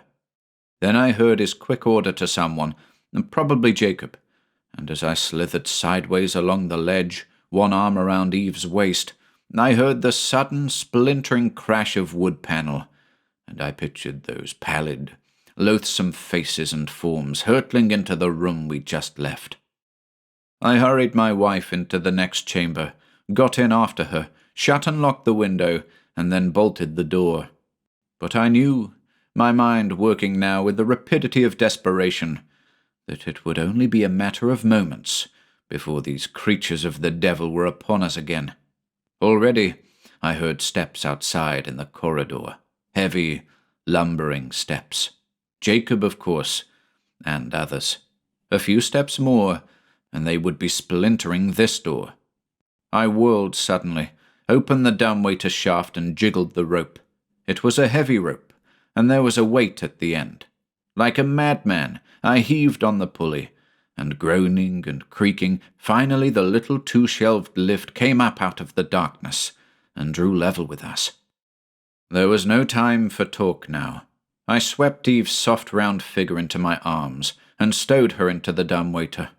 I loved her more then than I think I ever had. No hysterics, no tears, just her white-strained face turned toward mine. She said, grasping quickly what was going on, "Please come with me, Johnny, or let me stay with you." I shook my head, and that was that. With a prayer for her safety, I began to lower the waiter and Eve feverishly. This would at least throw them off for a while. And then, even before the thundering knocks came at the door of the room, I saw Melkin's diabolically evil face leering at me from the window. While slow-witted Jacob had lumbered down the corridor, searching aimlessly, Melkin had anticipated my moves and come along the ledge in pursuit. Like a football player, I dove at the window, carrying the sash and glass with me, counting on catching myself against the bottom with my thighs. My arms were outstretched in frenzied action. He must not surmise which way Eve's trail led. I felt my hands hit the solidity of his knees, and then he pitched out from the ledge. It was so easy, and I felt a little sick. I didn't look down, but there was the unmistakable sound of a human body landing 4 floors below, on the cobblestones. There was no time to be weak-kneed now, though. The door of the room was being attacked from the outside, and I heard Jacob's slobbering curses. Another idea came to me, and again I opened the shaft. I crawled in myself this time, gripping the rope with one hand and letting the dumbwaiter door shut behind me. Then, hand over hand, I lowered myself into that black pit, unmindful of the rope splinters digging into my fingers.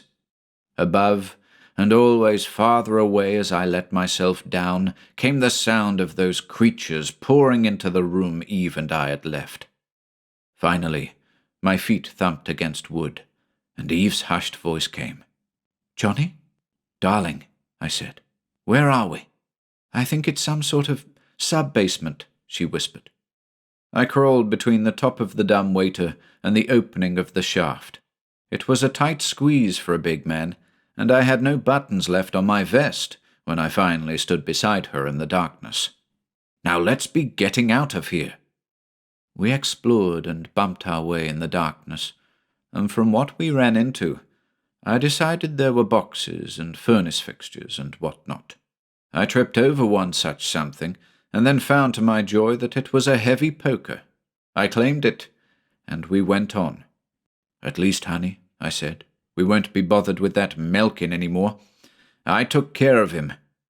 Eve didn't press me for details, but the thought of what I'd done to our murderous, sinister host no longer nauseated me. Luckily, we were standing behind some packing cases when the cellar door up ahead was thrown open abruptly. I pulled Eve down as light streaked the sub-basement. I couldn't see, but we were not yet out of the woods. People were coming. One of them was Jacob. Although there was no talk among them now, I could tell by the ponderous, lumbering footsteps. They had flashlights, and the wavering beams passed a few feet from where we crouched. My heart thumped and turned over in my throat as someone leaned against our packing case. The others went on, and I could see Jacob and 2 or 3 more. Then, as though the sound of our breathing had drawn him, the man leaning against our packing case turned slowly, inexorably before us. I rose up and hit him with the poker with all my strength, even before he turned fully toward us, even before I saw who it was. For had I seen, I never could have struck that mighty blow. It was Melkin. How shall I say it? Disfigured as a man is who falls 4 flights onto cobblestone, but Melkin, alive as he had been before. Alive, did I say? His words to me earlier that fateful night came back now. You can't hurt a dead man. The force of my blow at his head shattered the bone and sent him reeling backward, but the injury was as nothing to him. "Run, Eve!" I screamed. "Run for the door!" She did my bidding, and I charged after Melkin, who leered at me, his soulless, empty eyes looking like Satan himself in that battered head. It was Eve's scream that brought me whirling about. She had run fully into the huge Jacob, who stood half a body above her, as he raised his massive arms around her, and I could see over her head that grotesquely humorous red-flowered tie of his.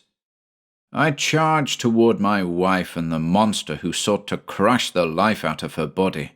Other limping, stumbling creatures were behind me, thumping along in pursuit, but my eyes were fixed only on Jacob and Eve.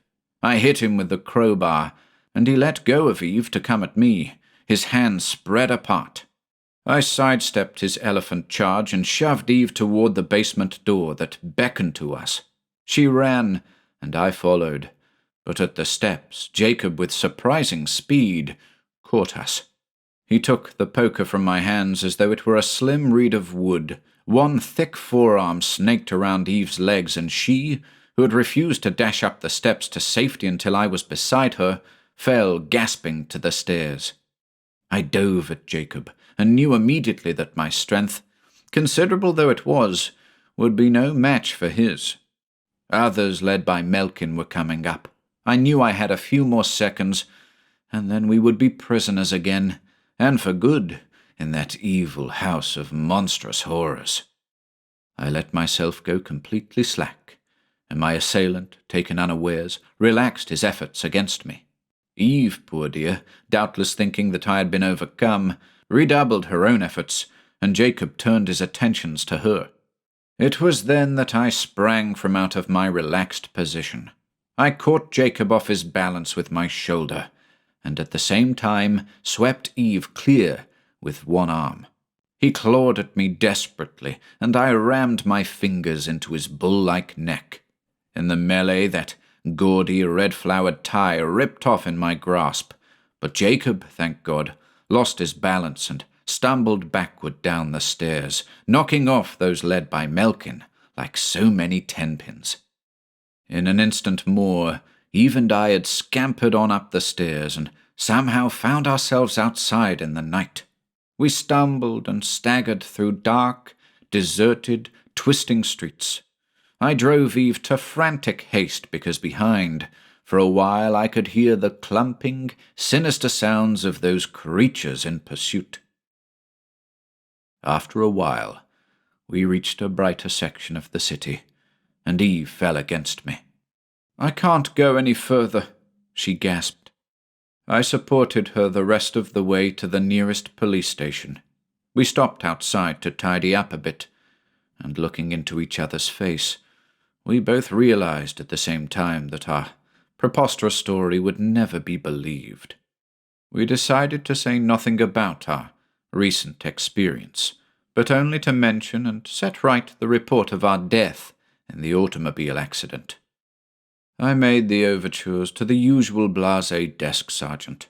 He seemed considerably bored, but allowed us how those mistakes sometimes happen, and after all, when a car skids into the river and is raised from under water with both doors sprung open and suitcases found, it's presumed that the parties have drowned and will, as he said in jolly fashion, turn up later somewhere, floating in the river.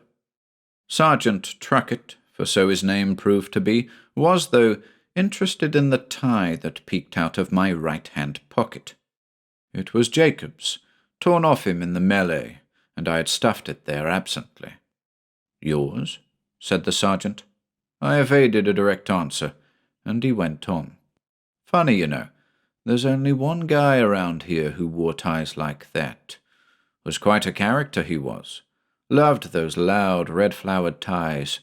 Just like that one, mister. Would have thought it was one of his." The good sergeant laughed. "Who was this?" "Jacob, his name was. He was a wrestler in these parts. Great, big fellow. Died, about a year ago in an accident. He and his manager." Eve put the question that flashed into my mind too. Was his manager's name Melkin? The sergeant nodded. Guess you know about him, eh? They say wrestling's crooked. Maybe so, but they put on some great shows. I remember once this Jacob. We went out into the street, Eve and I, my arm around her waist, and we walked. Dawn was streaking the sky above the city, and without a word to each other but by apparent mutual consent, we turned our steps in the direction of that sinister 4-story house. We wended our way down Everglades Avenue, 6 blocks, 5 blocks, then 3, 2, and we were suddenly there across the street from where we'd spent the most harrowing night of our lives. I think, looking back now, that I wasn't surprised, and I saw that Eve was not. We have not discussed it since, naturally. Of course, you have guessed it. There was no 4-story, rambling house on the corner in the morning light. There was nothing, no sign of a house, just an open lot with its incidental collection of rubbish. I have the clipping from the paper. You don't often see the notice of your own death. The gaudy, red-flowered tie? No, I didn't keep that, for it belongs to Jacob, wherever he may be.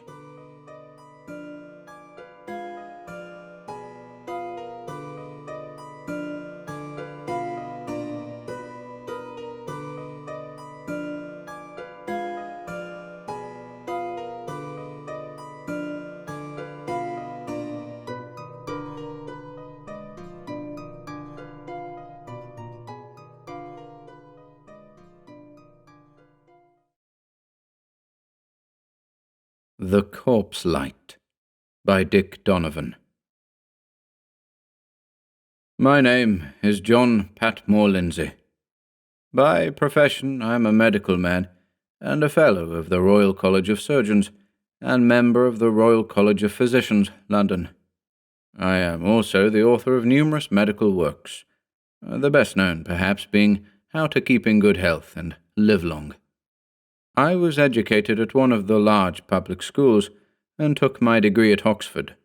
I have generally been regarded as a hard-headed man, and sceptical about all phenomena that were not capable of being explained by rational and known laws.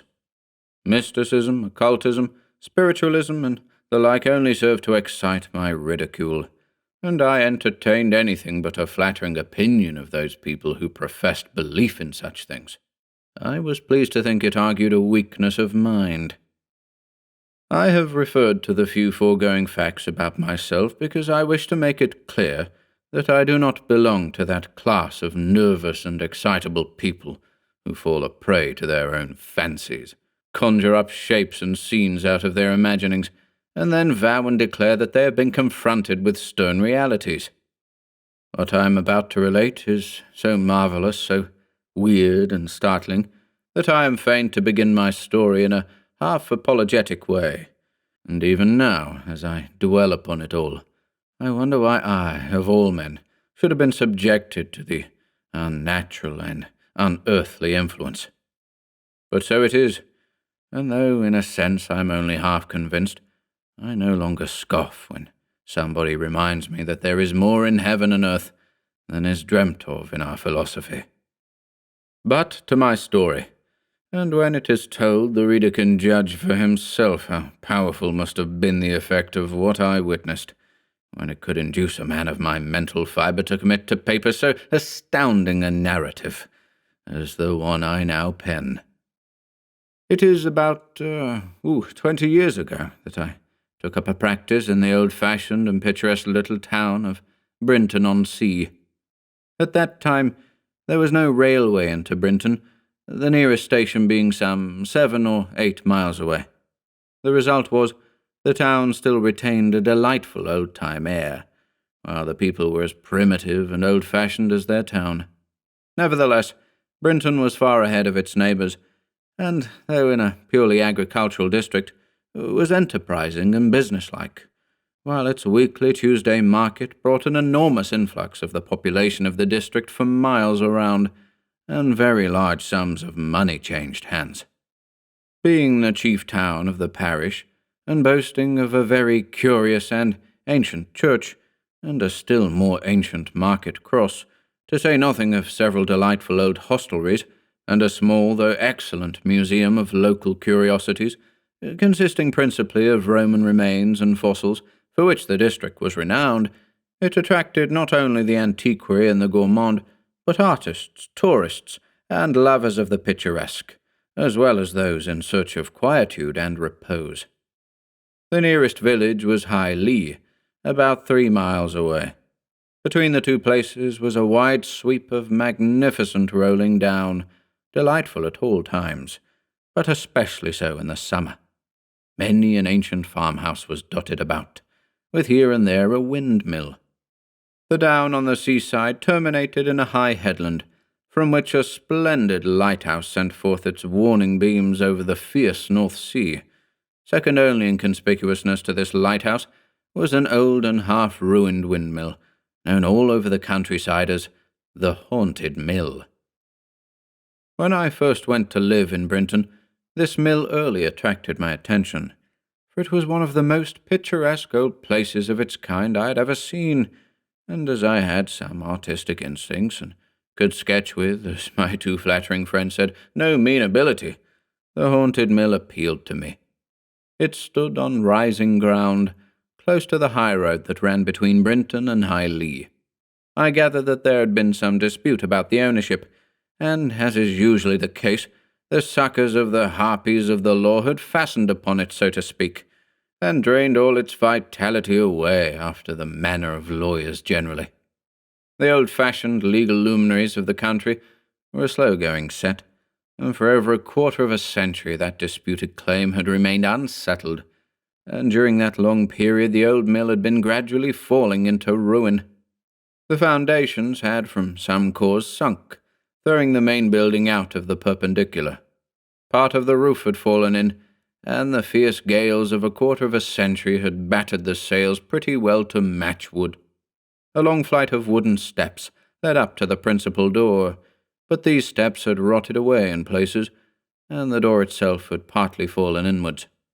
Needless to say, this mill had become the home of bats and owls, and according to the yokels, of something more fearsome than either. It was a forlorn and mournful-looking place anyway, even in the full blaze of sunshine, but seen in moonlight its appearance was singularly weird, and well calculated to beget in the rustic mind a feeling of horror, and to produce a creepy and uncanny sensation in anyone susceptible to the influence of outre appearances. To me, it did not appeal in any of these aspects. I saw in it only subject matter for an exceedingly effective picture, and yet I am bound to confess that, even when transferred to board or canvas, there was a certain grim suggestiveness of things uncanny, and I easily understood how the superstitious and unreasoning rustic mind was awed into a belief that this mouldering old mill was haunted by something more creepy and harrowing than bats and owls. Anyway, I heard wonderful tales at which I laughed, and when I learned that the country people generally gave the mill a wide berth at night, blamed them for their stupidity. But it was a fact that worthy, and in other respects intelligent, farmers and market folk coming or going between Brinton and High Lee after dark preferred the much longer and dangerous route by the sea cliffs, even in the wildest weather. I have dwelt thus long on the Haunted Mill because it bulks largely my story, as will presently be seen, and I came in time to regard it with scarcely less awe than the rustics did. It was during the 2nd year of my residence in Brinton that a young man named Charles Royce came home, after having been absent at sea for 3 years. Royce's people occupied Gorse Hill Farm, about 2 miles to the south of Brinton. Young Charlie, a fine, handsome, but rather wild youngster, had, it appears, fallen desperately in love with Hannah Trousell, who was a domestic in the employ of the rector of the parish. But Charlie's people did not approve of his choice, and, thinking to cure him, packed him off to sea, and after an absence of 3 years and a month, the young fellow, bronzed, hearty, more rollicking and handsome than ever, returned to his native village. I had known nothing of Charles Royce or his history up to the day of his return, but it chanced on that very day I had to pay a professional visit to the rectory, and the rector pressed me to lunch with him. Greatly interested in all his parishioners, and knowing something of the private history of most of the families in his district, the reverend gentleman very naturally fell to talking about young Royce, and he told me the story, adding, "Hannah is a good girl, and I think it's rather a pity Charlie's people objected to his courting her. I believe she would have made him a capital wife." "Has she given him up entirely?" I asked. "Oh, yes, and is engaged to Silas Hartrop, whose father owns the fishing smack, the North Sea Beauty. I've never had a very high opinion of Silas. I'm afraid he is a little too fond of skittles and beer. However, Hannah seems determined to have him in spite of anything I can say, so she must take her course. But I hope she will be able to reform him, and that the marriage will be a happy one.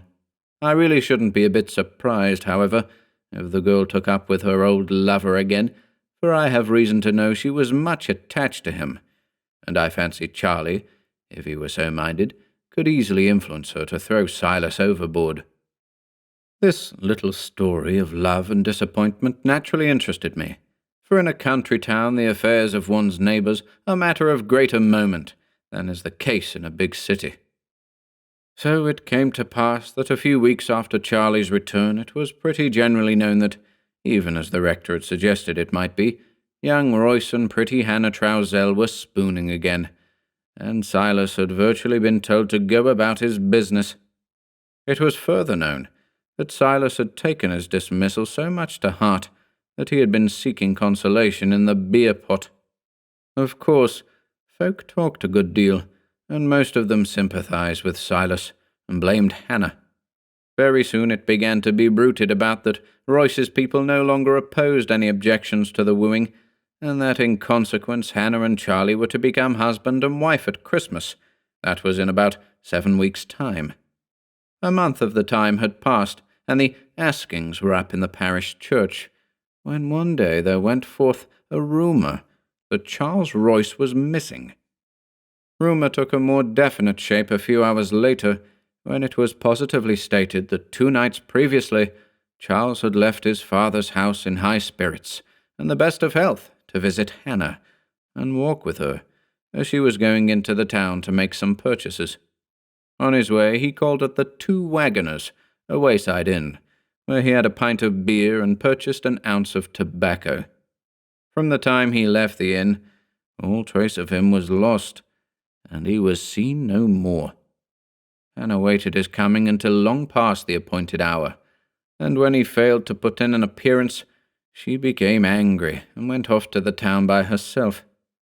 Next day her anger gave place to anxiety, when she learnt that he had left his home to visit her, and had not since returned, and anxiety became alarm, when 2 and 3 days slipped by without bringing any tidings of the truant. On the night that he left his home, the weather was very tempestuous, and it had been wild and stormy since. It was therefore suggested that on leaving the Two Waggoners, he might have got confused when he reached the common, which he had to cross to get to the rectory, and as there were several pools and treacherous hollows on the common, it was thought he had come to grief, but the most diligent search failed to justify the surmise.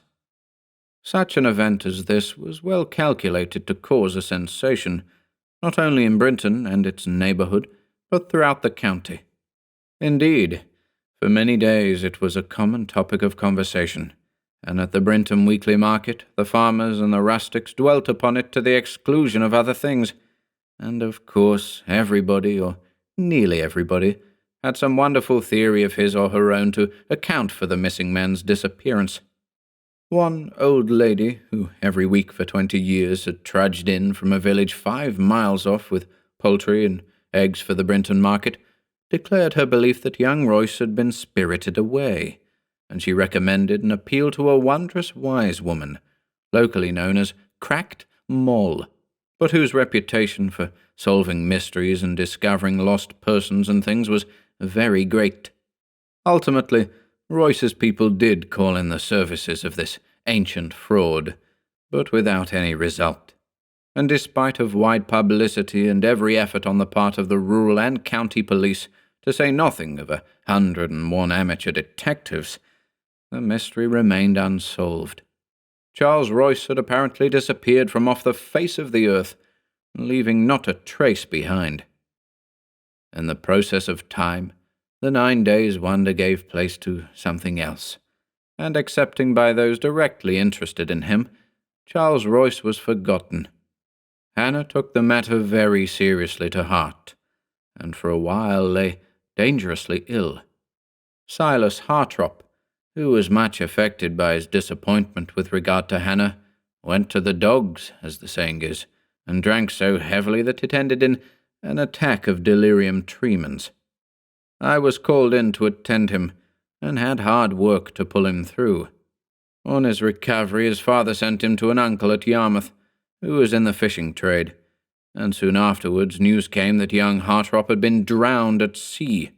He was out in the North Sea in his uncle's fishing smack, and, though nobody saw him go, it was supposed that he fell overboard in the night. This set the local tongues wagging again for a time, but even the affairs of Brinton could not stand still because the ne'er-do-well Silas Hartrop was drowned. So sympathy was expressed with his people, and then the affair was dismissed. About 2 years later, I received an urgent message late one afternoon to hasten with all speed to High Lee, to attend to the squire there, who had been taken suddenly and, as reports said, seriously ill. I had had rather a heavy day of it, as there had been a good deal of sickness about for some time past, and it had taken me several hours to get through my list of patients. I had just refreshed myself with a cup of tea, and was about to enjoy a cigar, when the messenger came. Telling him to ride back as quickly as possible and say that I was coming, I busied myself with a few important matters which had to be attended to, as I might be absent for some hours, and then I ordered my favourite mare, Princess, to be saddled. I set off from Brinton soon after 7. It was a November night, bitterly cold, dark as Erebus, while every now and then violent squalls swept the land from seaward. Princess knew the road well, so I gave the mare her head, and she went splendidly until we reached the ruined mill, when suddenly she wheeled round with such abruptness that, though I was a good horseman, I was nearly pitched from the saddle. At the same moment, I was struck in the face by something that seemed cold and clammy. I thought at first it was a bat, but remembered that bats do not fly in November. An owl, but an owl would not have felt cold and clammy. However, I had little time for thought, as my attention had to be given to the mare. She seemed disposed to bolt, and was trembling with fear.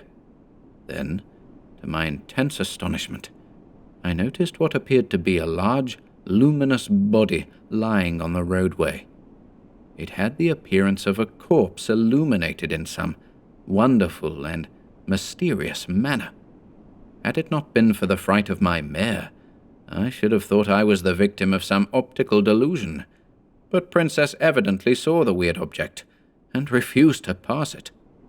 So impressed was I with the idea that a real and substantial body was lying on the road, notwithstanding the strange unearthly light, that I slipped from the saddle, intending to investigate the matter, when suddenly it disappeared, and the cold and clammy something again struck me in the face. I confess that for the first time in my life I felt a strange, nervous, unaccountable fear. I say unaccountable because it would have been difficult for me to have given any explanation of my fear. Why, and of what was I afraid? Now, whatever the phenomenon was, there was the hard, stern fact to face that my horse had seen what I had seen, and was terrified. There was something strangely uncanny about the whole business, and when a terrific squall, bringing with it sleet and rain, came howling from the sea, it seemed to emphasize the uncanniness, and the ruined mill looming gaunt and grim in the darkness caused me to shake with an involuntary shudder. The next moment, I was trying to laugh myself out of my nervousness. Princess and I mentally argued, have been the victims of some atmospheric delusion. That was all very well, but the something cold and clammy that struck me in the face, and which may have struck the mare in the face also, was no atmospheric delusion. With an alacrity I did not often display, I sprang into the saddle, spoke some encouraging words to the mare, for she was still trembling, and when she bounded forward and the haunted mill was behind me, I experienced a positive sense of relief. I found my patient at High Lee in a very bad way. He was suffering from an attack of apoplexy, and though I used all my skill on his behalf, he passed away towards midnight. His wife very kindly offered me a bed for the night, but as I had important matters to attend to early in the morning, I declined the hospitality, though I was thankful for a glass or two of generous port wine and some sandwiches. It was 12:30 when I left the house on my return journey. The incident by the haunted mill had been put out of my head by the case I had been called upon to attend, but as I mounted my mare, the groom, who had brought her round from the stable, said, "It'd be a bad night, Doctor, for riding, the kind of night when dead things come out of their graves." I laughed and replied, "Tom, lad, I am surprised to hear you talk such rubbish. I thought you had more sense than that." "Well, I tell you what, Doctor, if I had to ride to Brinton tonight, I'd go by the cliffs and chance being drowned rather than pass yon old mill." These words for the moment unnerved me, and I honestly confess that I resolved to go by the cliffs, dangerous as the road was in the dark. Nevertheless, I laughed at Tom's fears and ridiculed him, though when I left the squire's grounds I turned the mare's head towards the cliffs. In a few minutes I was ridiculing myself. "John Patmore Lindsay," I mentally exclaimed, "you are a fool. All your life you have been ridiculing stories of the supernatural, and now, at your time of life, are you going to allow yourself to be frightened by a bogey? Shame on you." I bucked up, grew bold, and thereupon altered my course, and got into the high road again. There had been a slight improvement in the weather. It had ceased to rain, but the wind had settled down into a steady gale, and screeched and screamed over the moorland with a demoniacal fury. The darkness, however, was not so intense as it was, and a star here and there was visible through the torn clouds. But it was an eerie sort of night, and I was strangely impressed with a sense of my loneliness. It was absolutely unusual for me to feel like this, and I suggested to myself that my nerves were a little unstrung by overwork and the anxiety the squire's illness had caused me. And so I rode on, bowing my head to the storm, while the mare stepped out well, and I anticipated that in little more than half an hour I should be snug in bed. As we got abreast of the haunted mill, the mare once more gibbed and all but threw me, and again I was struck in the face by the cold, clammy something.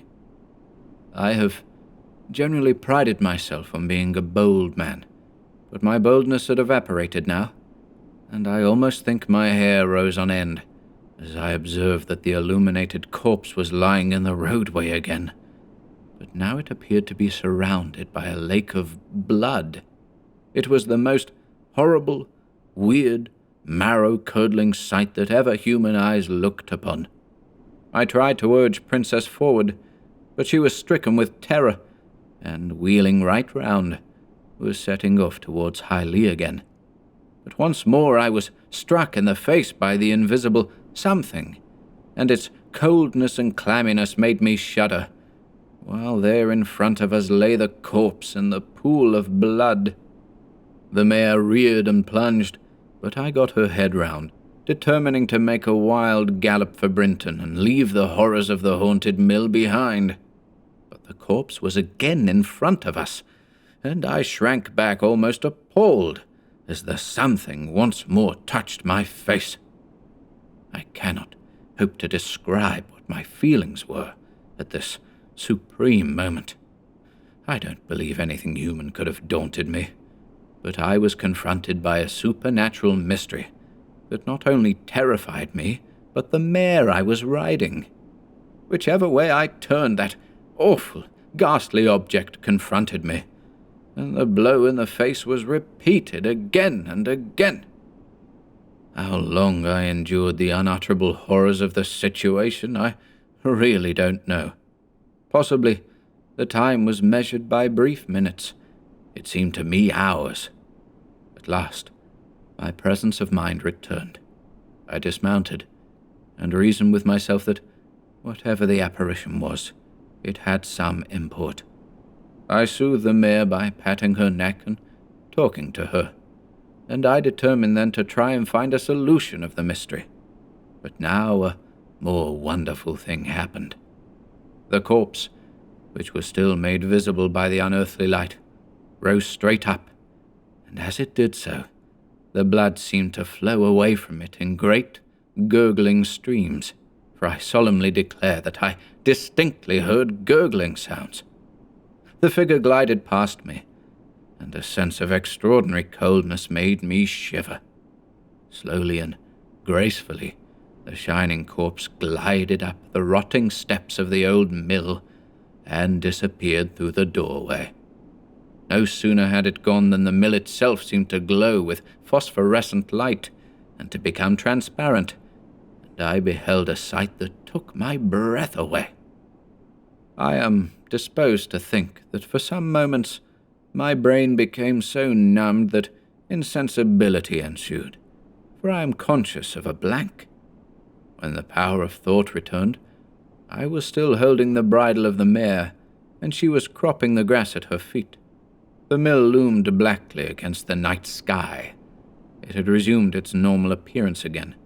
The wind shrieked about it, the ragged scud raced through the heavens, and the air was filled with the sounds of the raging wind. At first, I was inclined to doubt the evidence of my own senses. I tried to reason myself into a belief that my imagination had played me a trick, but I didn't succeed, although the mystery was too profound for my fathoming.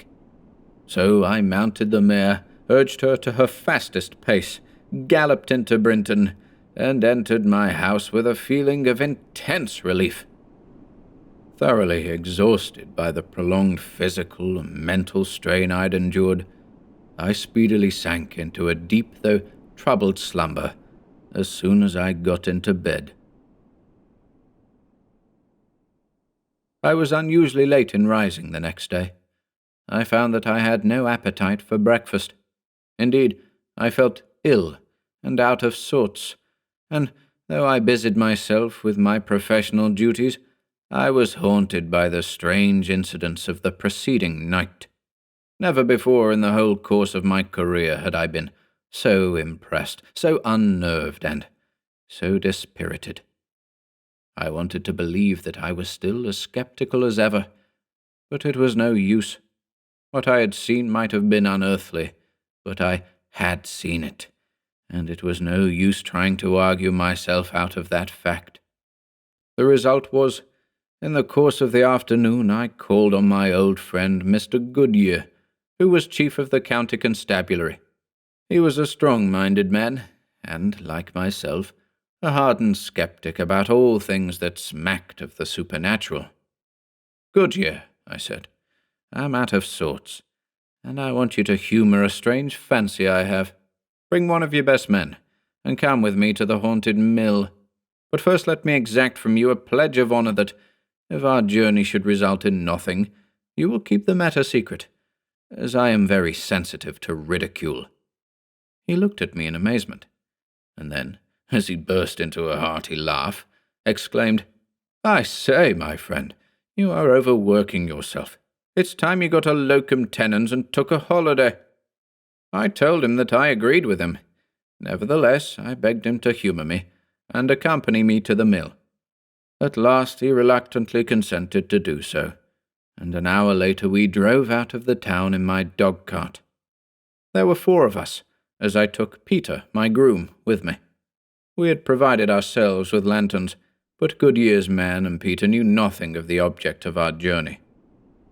When we got abreast of the mill, I drew up, and giving the reins to Peter, I alighted, and Goodyear did the same. Taking him on one side, I said, "I have had a vision, and unless I am the victim of incipient madness, we shall find a dead body in the mill." The light of the dog-cart was shining full on his face, and I saw the expression of alarm that my words brought. "Look here, old chap," he said in a cheery, kindly way, as he put his arm through mine. "You're not going into that mill, but straight home again. Come now, get into the cart, and don't let's have any more of this nonsense." I felt disposed to yield to him, and had actually placed my foot on the step to mount, when I staggered back and exclaimed, "My God! Am I going mad, or is this a reality?" Once again, I had been struck in the face by the cold, clammy something, and I saw Goodyear suddenly clap his hand to his face as he cried out, "Hello! What the deuce is that?" "Aha!" I exclaimed exultantly, for I no longer thought my brain was giving way. "You have felt it too?" "Well, something cold and nasty-like struck me in the face. A bat, I expect." "Bats don't fly at this time of year," I replied. "By Jove, no more, they do." I approached him and said in a low tone, "Goodyear, this is a mystery beyond our solving. I am resolved to go into that mill." He was a brave man, though for a moment or two he hesitated, but on my insisting he consented to humour me, and so we lit the lantern, and leaving the groom in charge of the horse and trap, I, Goodyear, and his man made our way with difficulty up the rotting steps, which were slimy and sodden with wet. As we entered the mill, an extraordinary sense of desolation and ruin met our gaze as we flashed the light of the lantern about. In places the floor had broken away, leaving yawning chasms of blackness. From the mouldering rafters, huge festoons of cobwebs hung. The accumulated dust and dampness of years had given them the appearance of cords. And oh, how the wind moaned eerily through the rifts and crannies and broken windows. If ever there was a place on this earth where evil spirits might dwell, it was surely that ghoul-haunted old mill. The startling aspect of the place impressed us all, perhaps me more than the other two. We advanced gingerly, for the floor was so rotten we were afraid it would crumble beneath our feet. My companions were a little bewildered, I think, and were evidently at a loss to know what we had come there for. But some strange feeling impelled me to seek for something, though if I had been asked to define that something, for the life of me I could not have done it. Forward I went, however, taking the lead, and holding the lantern above my head so that its rays might fall afar.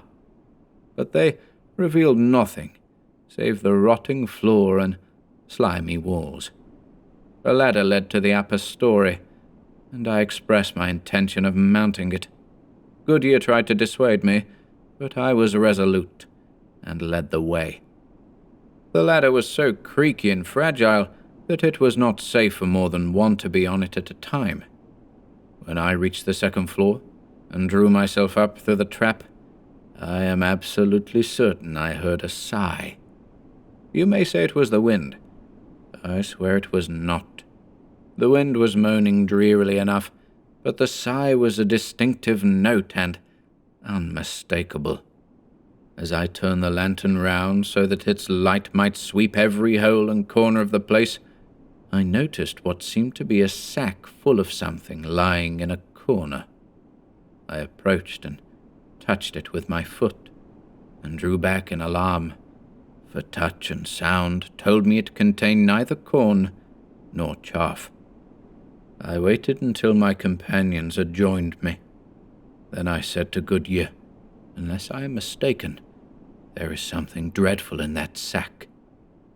He stooped and placed his hand on the sack, and I saw him start back. In another moment he recovered himself, and whipping out his knife cut the string which fastened up the mouth of the sack, and revealed a human skull, with the hair and shriveled mummified flesh still adhering to it. "Great heavens!" he exclaimed. "Here is a human body!" We held a hurried conversation, and decided to leave the ghastly thing undisturbed until the morrow, so we scuttled down as fast as we could and went home. I did not return to the mill again myself. My part had been played. Investigation made it absolutely certain that the mouldering remains were those of poor Charlie Royce, and it was no less absolutely certain that he had been foully murdered. For not only was there a bullet hole in the skull and a bullet inside, but his throat had been cut. It was murder horrible and damnable. The verdict of the coroner's jury pronounced it murder, but there was no evidence to prove who had done the deed. Circumstances, however, pointed to Charlie's rival, Silas Hartrop. Was it a guilty conscience that drove him to drink? And did the furies who avenged such deeds impel him on that dark and stormy night in the North Sea to end the torture of his accursed earthly life? Who can tell? The sea holds its secrets, and not a scrap of legal evidence could be obtained. But though the law declined the responsibility of fixing the guilt of the dark deed on Silas, there was a consensus of opinion that he was the guilty party. It was a mystery, but the greatest mystery of all was that I, the skeptic, should have been selected by some supernatural power to be the instrument for bringing the foul crime to light. For myself, I attempt no explanation. I have told a true story. Let those who can explain it. I admit now that there are more things in heaven and earth than are dreamt of in our philosophy.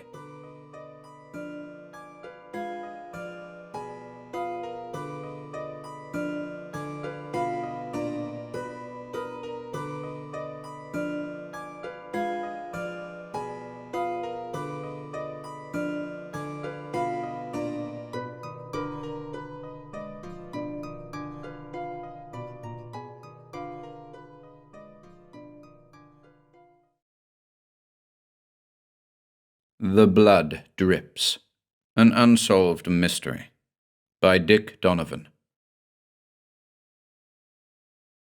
For a long time, for years in fact, at short intervals, the following advertisement appeared in most, if not all, the London papers, and many of the provincial ones. To let, on long lease at low rental, or freehold to be sold cheap, a magnificent family residence, complete with every convenience, suitable for a large family. The house stands in its own grounds, comprising nearly 3.5 acres, part of which is natural wood, while the remainder is laid out as flower and kitchen gardens. There is stabling for 4 or 5 horses, with commodious carriage house, harness room, hay and corn lofts, and spacious apartments for coachmen, grooms, etc. The property, which is only 25 miles from London, enjoys an unequalled situation, both as regards salubrity and views. The country is open all round, with extensive woods in the neighbourhood. The climate is bracing, gravel soil lying on chalk, an adequate supply of water, and drainage perfect. Apply in the first instance to Smeaton, Weardale and Smeaton, estate and house agents, valuers and auctioneers, etc.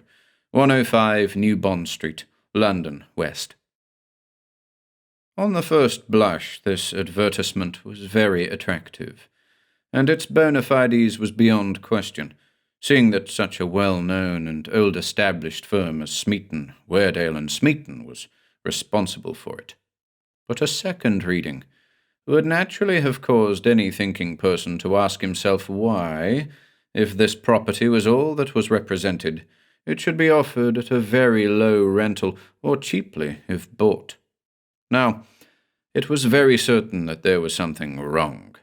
Otherwise, a magnificent family residence and 3.5 acres of ground need not wait long for a customer. But, as already stated, this advertisement continued to appear at short intervals for years, so that those who were familiar with it knew quite well that out of the hundreds of thousands of people who must have read it, no one had yet been induced to invest. Now, what was the object in continuing the advertisement, upon which a large sum of money must have been spent, if a customer was not forthcoming? The only answer to this was that the owner or owners of the property hoped that by continuing it long enough, the advertisement would at last attract the right person.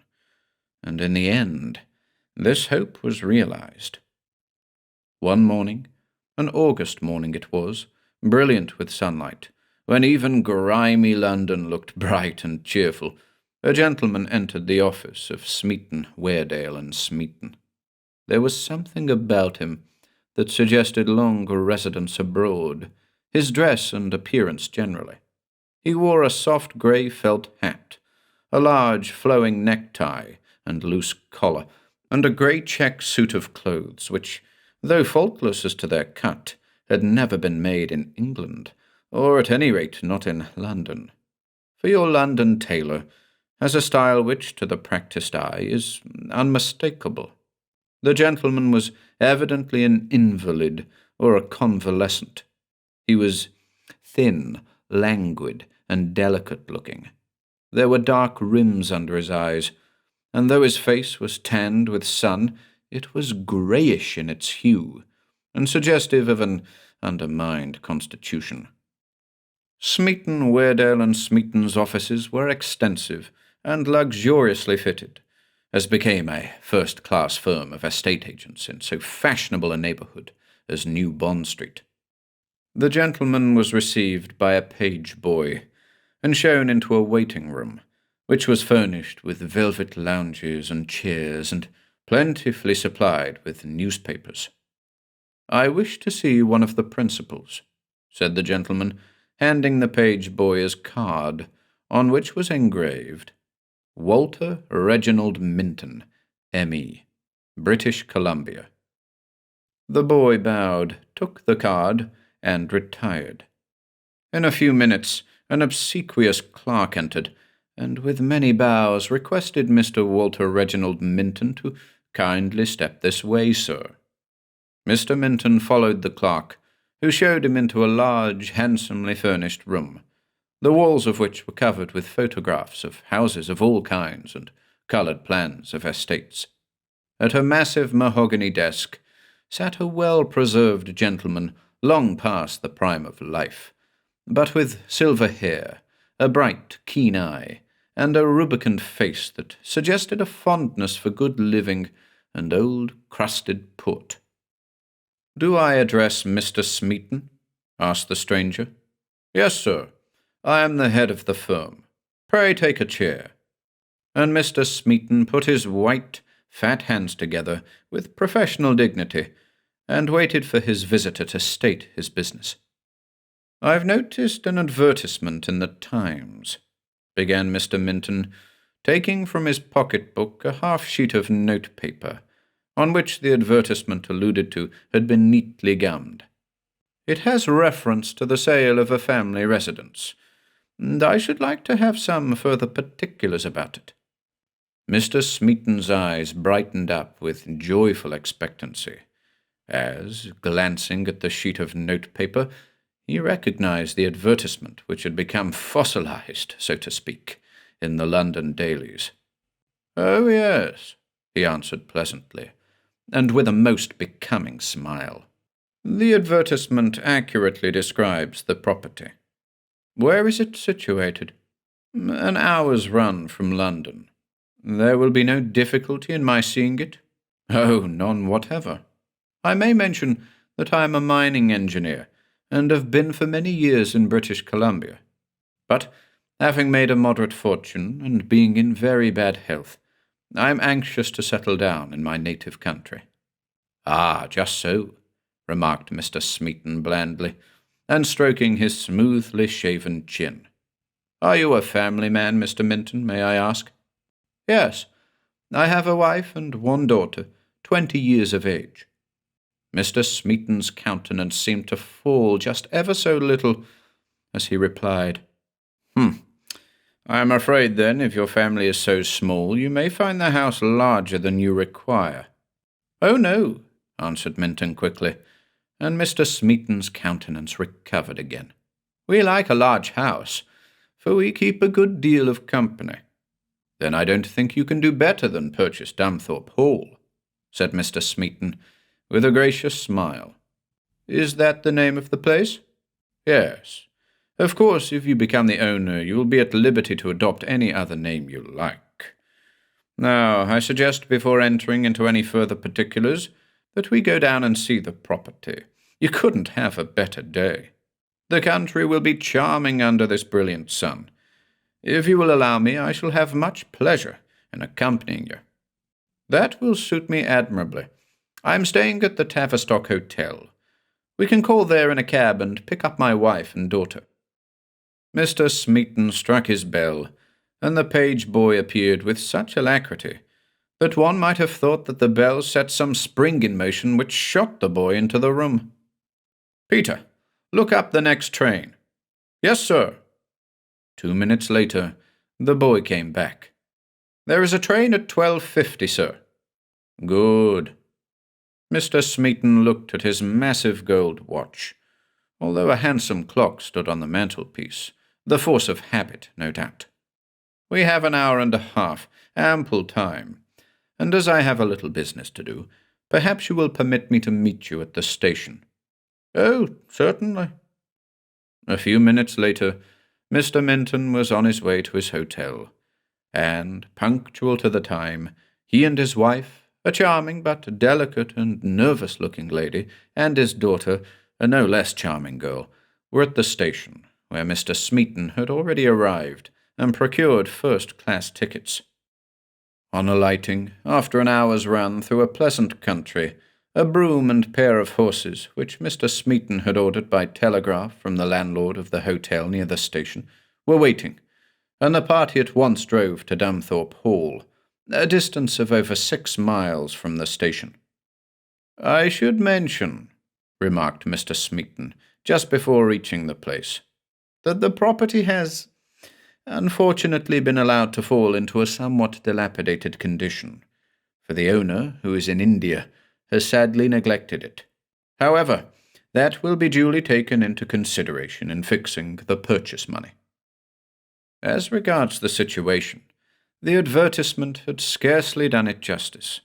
The country, diversified with wood, hill, and dale, was charming, and looked at its very best on this brilliant summer's day. The entrance to the grounds of Damthorpe Hall was through a gateway, the gates being wrought iron and of a handsome design, but now rusty and out of the perpendicular, owing to the sinking of one of the foundations of one of the pillars on which they were hung. Some difficulty, therefore, was experienced in getting in. There was a small lodge at the entrance, but it was overrun with ragged creepers, and the windows were covered with the accumulated dirt of years. As the visitors stood for a few moments looking about them, after the difficulty of opening the gate had been overcome, Miss Minton suddenly uttered a startled cry, and clung in alarm to her father's arm. "What is it? What is it, my dear?" he asked quickly. "Oh, look there!" she exclaimed, pointing with her parasol to the ground a few feet away. And he did look, and beheld an adder leisurely moving across the pathway. Mr. Smeaton saw it too, and, springing forward, he struck the reptile with his stick, killing it at once, and he tossed it among the trees out of sight. "If I were superstitious," remarked Mr. Minton, "I should take that as an evil omen." "I am glad you are not superstitious," replied Mr. Smeaton with a laugh, "for the fact is, this place has the reputation of being haunted." He uttered this quickly, jerked it out, as it were, as though he was glad to get it off his mind, the incident of the snake having given him the opportunity of making the remark. "Haunted?" exclaimed the two ladies in a breath, while something like a scared appearance came into their faces. "Of course that won't affect you, ladies," said Mr. Smeaton with his bland smile. "You're above being affected by such silly nonsense, I am sure." They walked on. The broom followed slowly. The drive was all overgrown with moss and grass, and strewn with decaying leaves and pieces of branches of trees that had been whirled off by gales. Presently the drive took a turn, then expanded, and the house came in view. It was an old Elizabethan mansion, with pointed gables and a red-tiled roof that gave it a very quaint appearance, but it looked forlorn and mouldering to decay, even with the sun pouring down a flood of golden light upon it. Had it been seen under less favourable atmospheric conditions, it would certainly have worn a repellent aspect. Ivy and honeysuckle had struggled to the very eaves, and hung in straggling and ragged festoons about the windows. The interior of the hall was worse than the exterior. Cobwebs hung from the ceilings in long ropes. The paper had peeled from the walls. The fire grates were red with rust, the windows obscured with dirt, the floors black, and in some places rotten, while pervading the whole house was a dank, earthy, mouldering smell, like that which comes from a newly opened tomb. The ladies shuddered, and were evidently repelled by the cheerlessness and gloom of the house. But Mr. Smeaton chatted pleasantly and glibly. He had a smooth tongue and great fluency, and knew how to say pretty things in dulcet tones. He was very anxious to get the property off his hands, and as Mr. Minton seemed a likely customer, he was not going to let him slip if talking would secure him. The premises were thoroughly examined. They certainly were commodious and not ill-planned, but paint, paper, and whitewash everywhere wanted renewing. The same neglect characterized the grounds. They were howling wildernesses of ill weeds, and the conservatories were falling to pieces. The ladies certainly were not impressed, although they expressed admiration for the position and view, and there could be no doubt that the situation was healthy, for it stood high. Gravel and chalk were the geological features for miles round, and the air was singularly pure, while the water was liquid crystal. "Well," said Mr. Minton, reflecting when the survey was over, "I can see certain potentialities in that place." "Potentialities? I should think so, my dear sir," exclaimed the agent joyfully. "With the expenditure of a little money it can be made into a palace." Without answering this remark, Mr. Minton, turning to his wife and daughter, said, "What is your opinion, darlings?" "Well," answered his wife cautiously, "we have seen it under every possible disadvantage as far as neglect and dirt go, and I think it would want a lot of money spending to put it in order." "But what is the story about its being haunted?" asked the young lady, addressing Mr. Smeaton, and unable to suppress a little shudder. Mr. Smeaton laughed loudly, almost boisterously, as he made reply. "My dear young lady, such stories as these are always so ridiculous that they cannot be discussed by sensible people." He dismissed the subject with his bland smile and a lofty wave of his white hand. As they returned to town, Mr. Minton for the first time asked the price, and the figure named by Mr. Smeaton was so low that the other opened his eyes in astonishment. "Is there anything the matter with the place?" Mr. Minton asked with great point. "Nothing. I pledge you my honour," answered the agent, equally emphatic. "Beyond its reputation as a haunted house, but it is right to say that that reputation has kept the place untenanted for 20 years, with one short break. It was let on a yearly tenancy to a family who only remained, however, 6 months. Why did they leave? Asked the two ladies in concert. Well, they said that they heard noises, and that what looked like blood dripped from the ceilings. Oh, exclaimed the mother and daughter with a little start, and nestling closer to each other, as if for mutual protection. Mr. Minton smiled sceptically, and this smile did not escape the agent, who said quickly, I have told you frankly the cause of our not being able to let or sell the place. That is the sole reason. And it certainly does not say much for our boasted enlightenment that so splendid a property should go begging through such a senseless cause. You are right, exclaimed Mr. Minton, and the other felt from this that the customer was secured. The following day, Mr. Minton, not wholly with his wife's and daughter's approbation, instructed his lawyers to make further inquiries and examine the title deeds. The inquiries elicited nothing beyond what the agent had stated, namely that people said it was haunted, while as for the title deeds, they were beyond dispute or quibble. The price asked was very low, but Mr. Minton's lawyers offered a still lower price, and as the agent's instructions were to sell at any price rather than let the place fall into absolute ruin, the bargain was closed, and Mr. Minton became the absolute possessor of Dumthorpe Hall. He immediately set a little army of workmen to work, gardeners, painters, paper-hangers, plumbers, etc., as he was anxious to move in before the winter. Very soon the place had been transformed, and the prejudice of the ladies gave way. As they saw the change, they expressed themselves delighted. As soon as the workmen were out, the upholsterers entered, and as they had carte blanche to furnish the house thoroughly and well, they had soon diffused comfort, warmth, and beauty, where erstwhile all was decay and mildew. It was the last week of October when the family moved in. The autumn tints were on the land, but beyond that there was no trace of the approaching winter. The days were still warm and bright and sunny, for it had been an exceptionally fine season.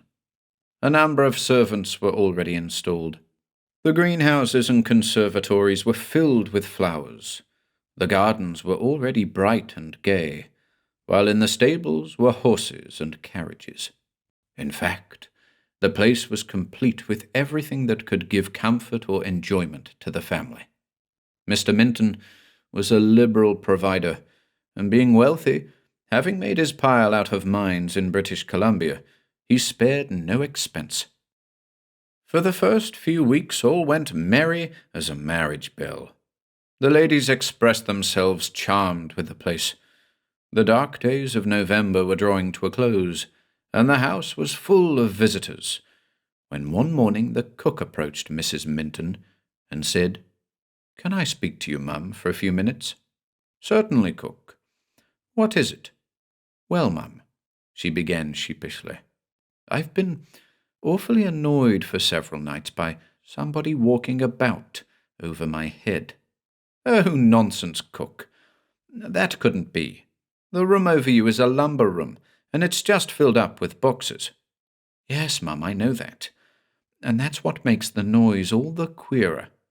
And then yesterday morning, something came down from the ceiling in the kitchen like blood." Mrs. Minton turned a little pale and shuddered, for she remembered that the agent had mentioned the story about blood dripping from the ceiling. "What an extraordinary thing," she said, with a forced laugh. "But the next time you're troubled with these phenomena, cook, pray come and call me." The cook did not seem quite satisfied as she went away, and that night, about 10 o'clock, she went to her mistress again with a scared white face, and said, "It's there again, mum. Will you please come to my room?" Mrs. Minton went, and to her surprise she heard a steady, measured tramp, tramp, tramp overhead. She sent for her husband.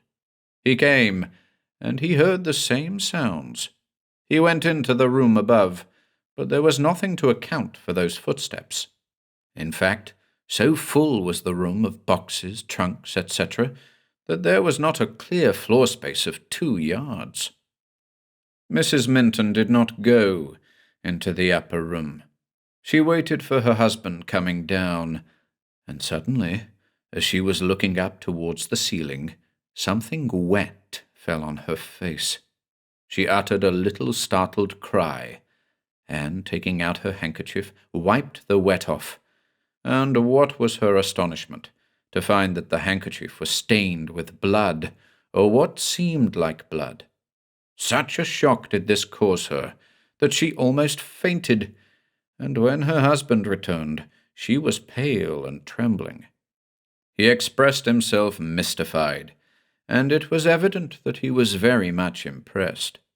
It was agreed that nothing should be said about this to anyone in the house, and the cook was enjoined to keep the matter secret for the present.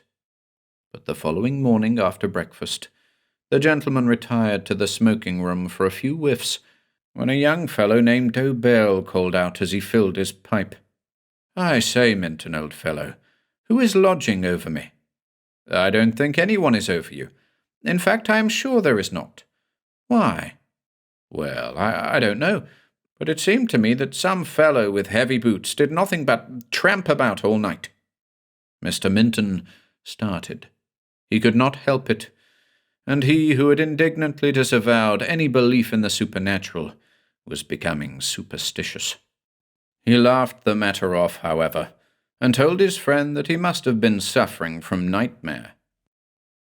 For the next 2 or 3 days, nothing else occurred, or at any rate was mentioned, until Miss Minton went into her mother's room in a state of great fright, and exclaimed, "Oh, Mamma, I've had such a shock!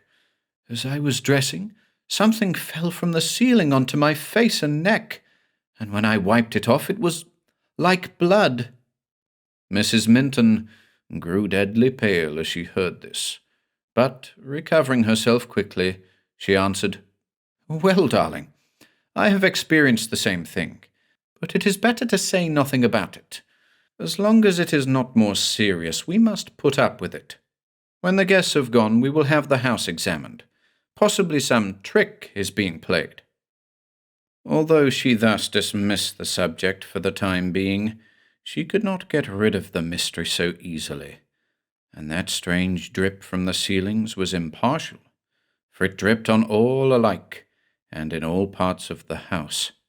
Other ladies and gentlemen complained of it, and the ladies became alarmed, while a thorough investigation organized by the gentlemen was entirely barren of result.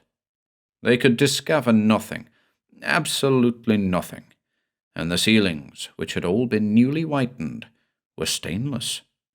These people felt they were in the presence of some mystery which they could not solve. But what was it? Of course, the gentlemen scoffed, and even some of the stronger-minded ladies pooh-poohed. But there were others who held their peace, and as soon as they could courteously do so, they took their departure. Mr. Minton was greatly concerned. If this sort of thing was to continue, he would hardly get guests to stay with him, while as for his wife and daughter, it was evident they were suffering in their nerves. Then a fresh trouble arose. Some of the servants gave notice to leave, saying they were afraid to stay in such a place. The cook, who was an exceedingly good servant and liked her place, was loath to go, but she said that she would certainly have to leave if the annoyances did not stop. It need scarcely be said that the matter preyed upon Mr. Minton's mind. He had spent a large sum of money upon the house, and to be the victim of such an unsolvable annoyance was a great hardship. As Christmas approached, things seemed to get worse. Those drips from the ceilings were constantly falling, and the tramping, which was confined to 2 rooms, still went on. It became very obvious to Mr. Minton that his wife and daughter were suffering in health, though they tried not to show it, and he became greatly concerned. A new set of guests came down for Christmas, and care was taken not to put anyone into the room below that where the tramping was heard. But people complained, nevertheless, of red moisture dripping on them from the ceilings, and nervous people became frightened. Mr. Minton was not a man to be easily subdued. As a mining engineer, he had faced dangers in all shapes and forms, and had overcome difficulties that would have daunted less determined and less strong-minded men. But now this constant interruption to his domestic comfort and peace was telling sorely upon his already shattered health. He had come here for quietude and rest, but in spite of his care and lavish expenditure, it seemed as if his hopes were doomed to be blighted. As he was not quite able to divest himself of the idea that he was the victim of some stupid trickery, he, with the aid of a builder from the neighbouring town, examined the house from roof to basement, and all the time that he was pursuing his investigation, that mysterious dripping of a fluid like blood continued from the ceilings, and the tramping in the lumber room never ceased at night time. The examination, therefore, resulted in nothing, and the mystery was a mystery still. At last, driven to desperation, Mr. Minton resolved to try another expedient. That was to clear out the lumber room, have a bed put up there, and sleep in the room himself.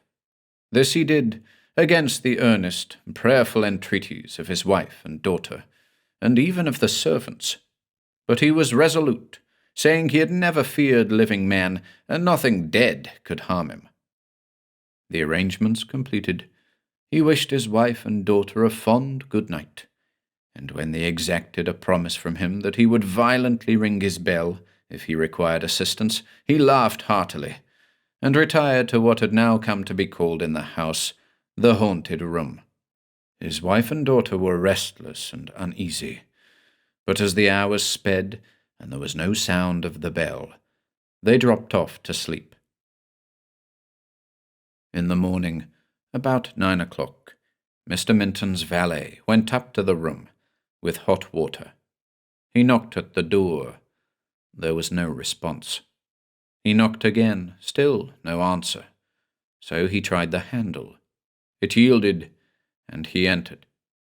Then from his hand fell the hot water jug he was carrying, and he staggered back with a wild cry of alarm.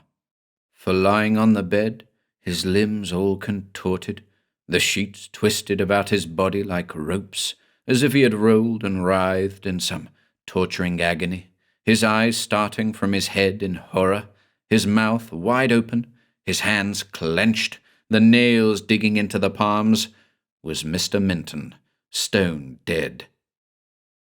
Medical men were hastily summoned, but their services were of no avail. They could only certify that Mr. Minton, being in very delicate health, had received a shock of some sort, which had caused death. A shock of some sort. That was only too painfully evident. It did not need a medical man to state that. What they could not state was how the shock had been produced. Poor Mrs. Minton and her daughter were carried prostrated from the fatal house to a neighbour's, and they only entered it once again to take a last look at the remains of the husband and father. When he had been borne to his final resting place, his widow instructed her lawyers to sell off all the furniture immediately. That done, the accursed house was shut up, and it remained shut for over 12 years. No one could be found to take it, and at last, only a few years ago, the estate was sold, the house razed to the ground, and some small villas erected on the land, and Dumthorpe Hall became only a memory. Many people will no doubt remember what a fierce controversy raged at the time of Mr. Minton's tragic death, and how nearly every paper in the kingdom, big and little, advanced some theory to try and account for the phenomena which had alarmed servants and guests alike. Some of the papers discussed the affair banteringly, some with glib platitudes about the pitiable superstition which still lingered in some of the remote country districts.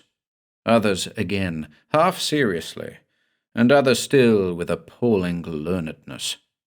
Divines and laymen alike entered into the conflict of opinions, but in the end nothing was proved, nothing was solved, and the extraordinary mystery remains a mystery still.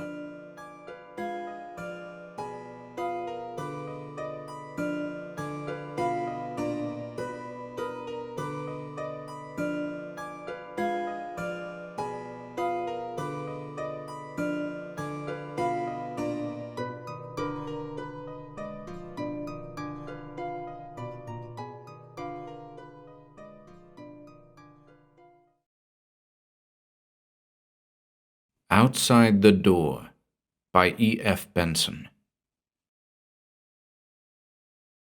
The rest of the small party, staying with my friend Geoffrey Aldwych in the charming old house which he had lately bought at a little village north of Sheringham on the Norfolk coast, had drifted away soon after dinner to bridge and billiards, and Mrs. Aldwych and myself had for the time been left alone in the drawing-room, seated one on each side of a small round table, which we had very patiently and unsuccessfully been trying to turn.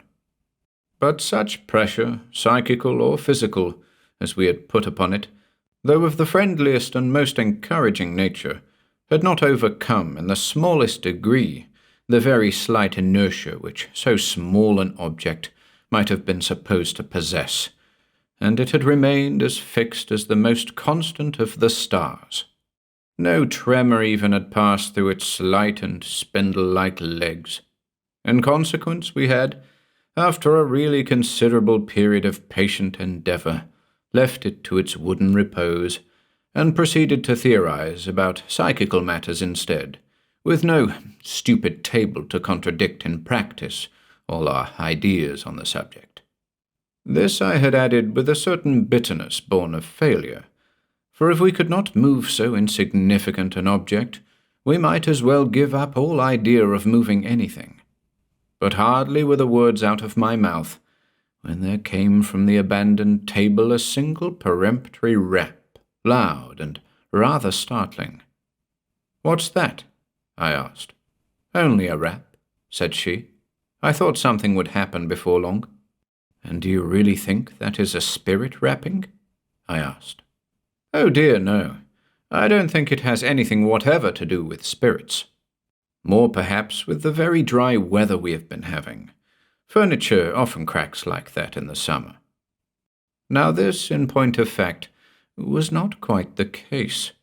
Neither in summer nor in winter have I ever heard furniture crack as the table had cracked, for the sound, whatever it was, did not at all resemble the husky creak of contracting wood.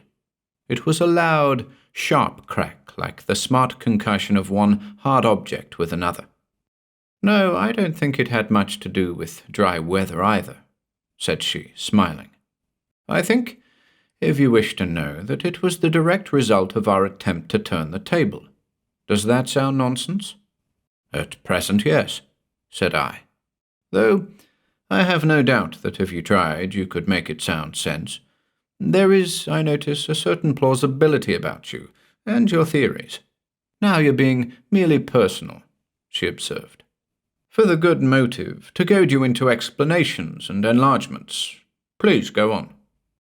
"Let us stroll outside, then," said she, "and sit in the garden, if you're sure you prefer my plausibilities to bridge. It is deliciously warm, and the darkness will be more suitable for the propagation of psychical phenomena, as at seances," said I.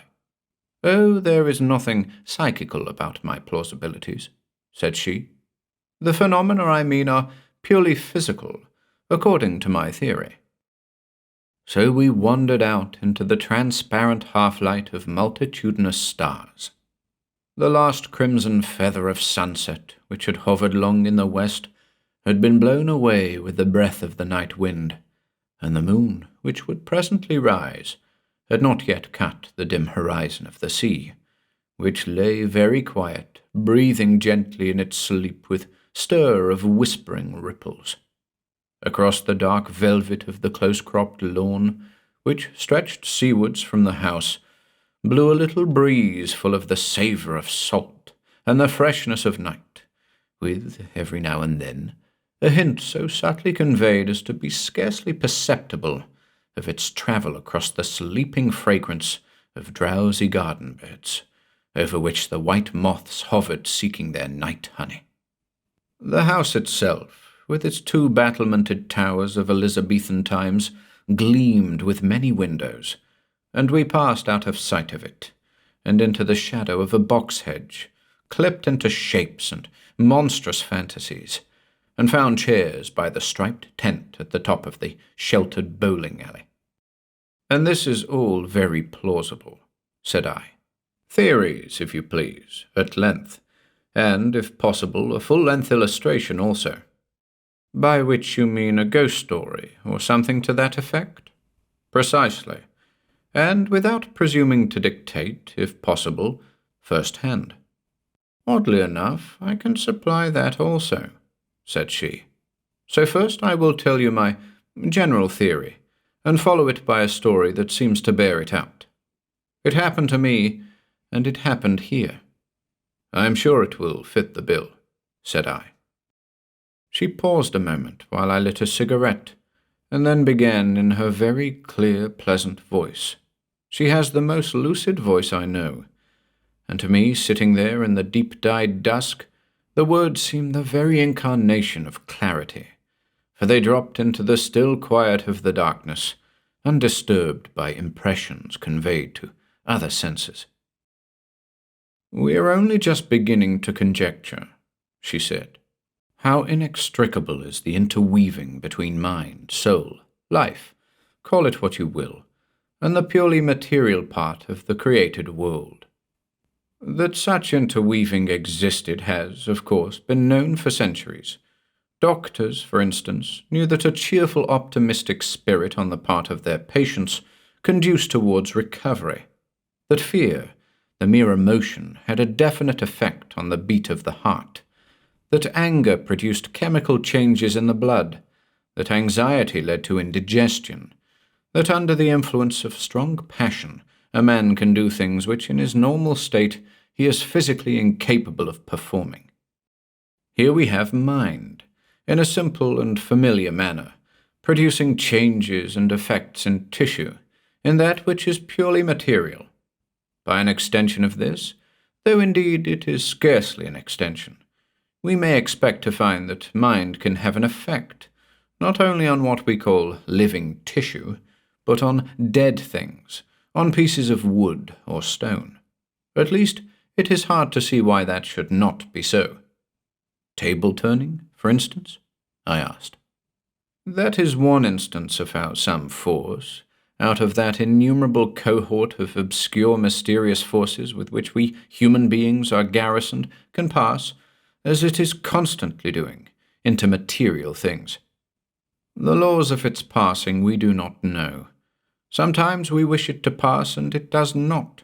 Just now, for instance, when you and I tried to turn the table, there was some impediment in the path, though I put down that rap which followed as an effect of our efforts. But nothing seems more natural to my mind than that these forces should be transmissible to inanimate things. Of the manner of its passing we know next to nothing, any more than we know the manner of the actual process by which fear accelerates the beating of the heart. But as surely as a Marconi message leaps along the air by no visible or tangible bridge, so through some subtle gateway of the body, these forces can march from the citadel of the spirit into material forms, whether that material is a living part of ourselves, or that which we choose to call inanimate nature. She paused a moment. Under certain circumstances, she went on, it seems that the force which has passed from us into inanimate things can manifest its presence there. The force that passes into a table can show itself in movements or in noises coming from the table. The table has been charged with physical energy. Often and often I have seen a table or a chair move apparently of its own accord, but only when some outpouring of force, animal magnetism, call it what you will, has been received by it. A parallel phenomenon, to my mind, is exhibited in what we know as haunted houses. Houses in which, as a rule, some crime or act of extreme emotion or passion has been committed, and in which some echo or reenactment of the deed is periodically made visible or audible. A murder has been committed, let us say, and the room where it took place is haunted. The figure of the murdered, or less commonly of the murderer, is seen there by sensitives, and cries are heard, or steps run to and fro. The atmosphere has somehow been charged with the scene, and the scene in whole or part repeats itself, though under what laws we do not know, just as a phonograph will repeat, when properly handled, what has been said into it. This is all theory, I remarked, but it appears to me to cover a curious set of facts, which is all we ask of a theory. Otherwise, we must frankly state our disbelief in haunted houses altogether, or suppose that the spirit of the murdered poor wretch is bound under certain circumstances to reenact the horror of its body's tragedy. It was not enough that its body was killed there. Its soul has to be dragged back and live through it all again with such vividness that its anguish becomes visible or audible to the eyes or ears of the sensitive. That to me is unthinkable, whereas my theory is not. Do I make it at all clear? It is clear enough, said I, but I want support for it, the full-sized illustration. I promised you that, a ghost story of my own experience. Mrs. Aldwych paused again, and then began the story which was to illustrate her theory. It is just a year, she said, since Jack bought this house from old Mrs. Denison. We had both heard, both he and I, that it was supposed to be haunted, but neither of us knew any particulars of the haunt whatever. A month ago, I heard what I believed to have been the ghost, and, when Mrs. Denison was staying with us last week, I asked her exactly what it was, and found it tallied completely with my experience. I will tell you my experience first, and give her account of the haunt afterwards. A month ago, Jack was away for a few days, and I remained here alone. One Sunday evening, I, in my usual health and spirits, as far as I am aware, both of which are serenely excellent, went up to bed about 11. My room is on the first floor, just at the foot of the staircase that leads to the floor above. There are 4 more rooms on my passage, all of which that night were empty, and at the far end of it a door leads into the landing at the top of the front staircase. On the other side of that, as you know, are more bedrooms, all of which that night were also unoccupied. I, in fact, was the only sleeper on the first floor. The head of my bed is close behind my door, and there is an electric light over it. This is controlled by a switch at the bedhead, and another switch there turns on a light in the passage just outside my room. That was Jack's plan. If by chance you want to leave your room when the house is dark, you can light up the passage before you go out, and not grope blindly for a switch outside. Usually I sleep solidly. It is very rarely indeed that I wake, when once I have gone to sleep before I am called. But that night I woke, which was rare. What was rarer was that I woke in a state of shuddering and unaccountable terror. I tried to localize my panic, to run it to earth and reason it away, but without any success. Terror of something I could not guess at stared me in the face, white, shaking terror. So, as there was no use in lying quaking in the dark, I lit my lamp, and, with the view of composing this strange disorder of my fear, began to read again in the book I had brought up with me. The volume happened to be The Green Carnation, a work one would have thought to be full of tonic to twittering nerves. But it failed of success, even as my reasoning had done. And after reading a few pages and finding that the heart hammer in my throat grew no quieter, and that the grip of terror was in no way relaxed, I put out my light and lay down again. I looked at my watch, however, before doing this, and remembered that the time was 10 minutes to 2. Still, matters did not mend. Terror that was slowly becoming a little more definite, terror of some dark and violent deed that was momently drawing nearer to me, held me in its vice. Something was coming, the advent of which was perceived by the subconscious sense, and was already conveyed to my conscious mind. And then the clock struck 2 jingling chimes, and the stable clock outside clanged the hour more sonorously. I still lay there, abject and palpitating. Then I heard a sound just outside my room on the stairs that lead, as I have said, to the second story, a sound which was perfectly commonplace and unmistakable. Feet, feeling their way in the dark, were coming downstairs to my passage. I could hear also the groping hand slip and slide along the banisters. The footfalls came along the few yards of passage between the bottom of the stairs and my door. And then, against my door itself came the brush of drapery, and on the panels the blind groping of fingers. The handle rattled as they passed over it, and my terror nearly rose to screaming point. Then a sensible hope struck me. The midnight wanderer might be one of the servants, ill or in want of something. And yet, why the shuffling feet and the groping hand? But on the instant of the dawning of that hope, for I knew that it was of the step and that which was moving in the dark passage of which I was afraid, I turned on both the light at my bedhead and the light of the passage outside, and, opening the door, looked out. The passage was quite bright from end to end, but it was perfectly empty. Yet as I looked, seeing nothing of the walker, I still heard. Down the bright boards I heard the shuffle growing fainter as it receded, until, judging by the ear, it turned into the gallery at the end and died away. And with it there died also all my sense of terror. It was it of which I had been afraid. Now it and my terror had passed, and I went back to bed and slept till morning. Again Mrs. Aldwych paused, and I was silent. Somehow it was in the extreme simplicity of her experience that the horror lay. She went on almost immediately. Now for the sequel, she said, of what I choose to call the explanation. Mrs. Dennison, as I told you, came down to stay with us not long ago, and I mentioned that we had heard, though only vaguely, that the house was supposed to be haunted, and asked for an account of it. This is what she told me.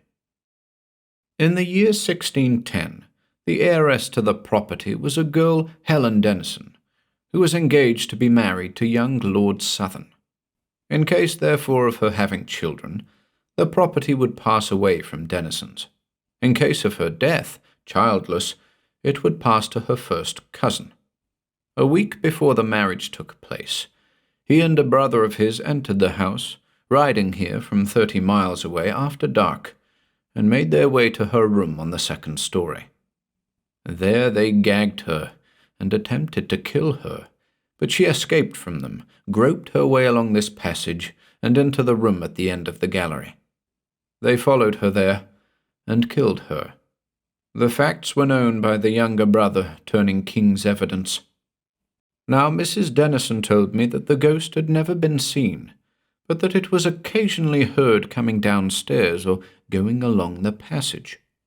She told me that it was never heard, except between the hours of 2 and 3 in the morning, the hour during which the murder took place. And since then have you heard it again? I asked.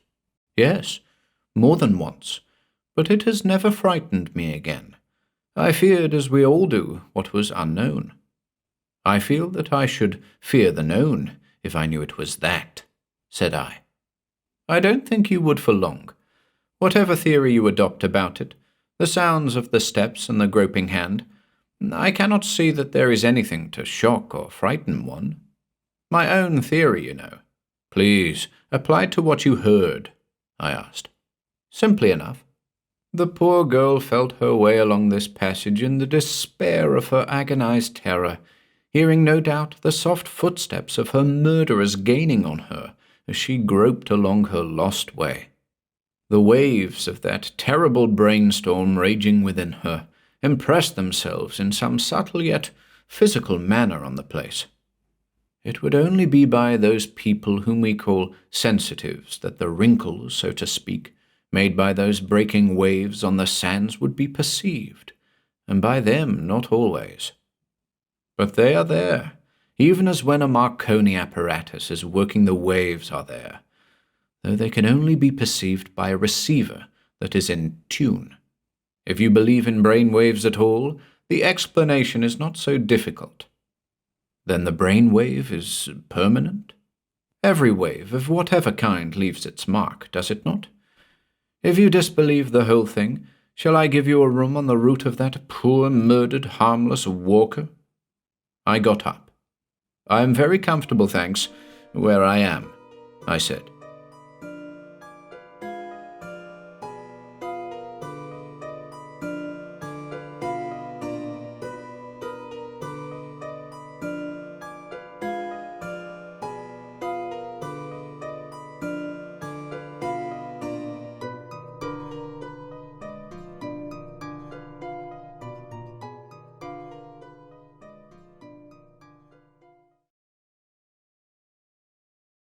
A Ghost by Guy de Maupassant.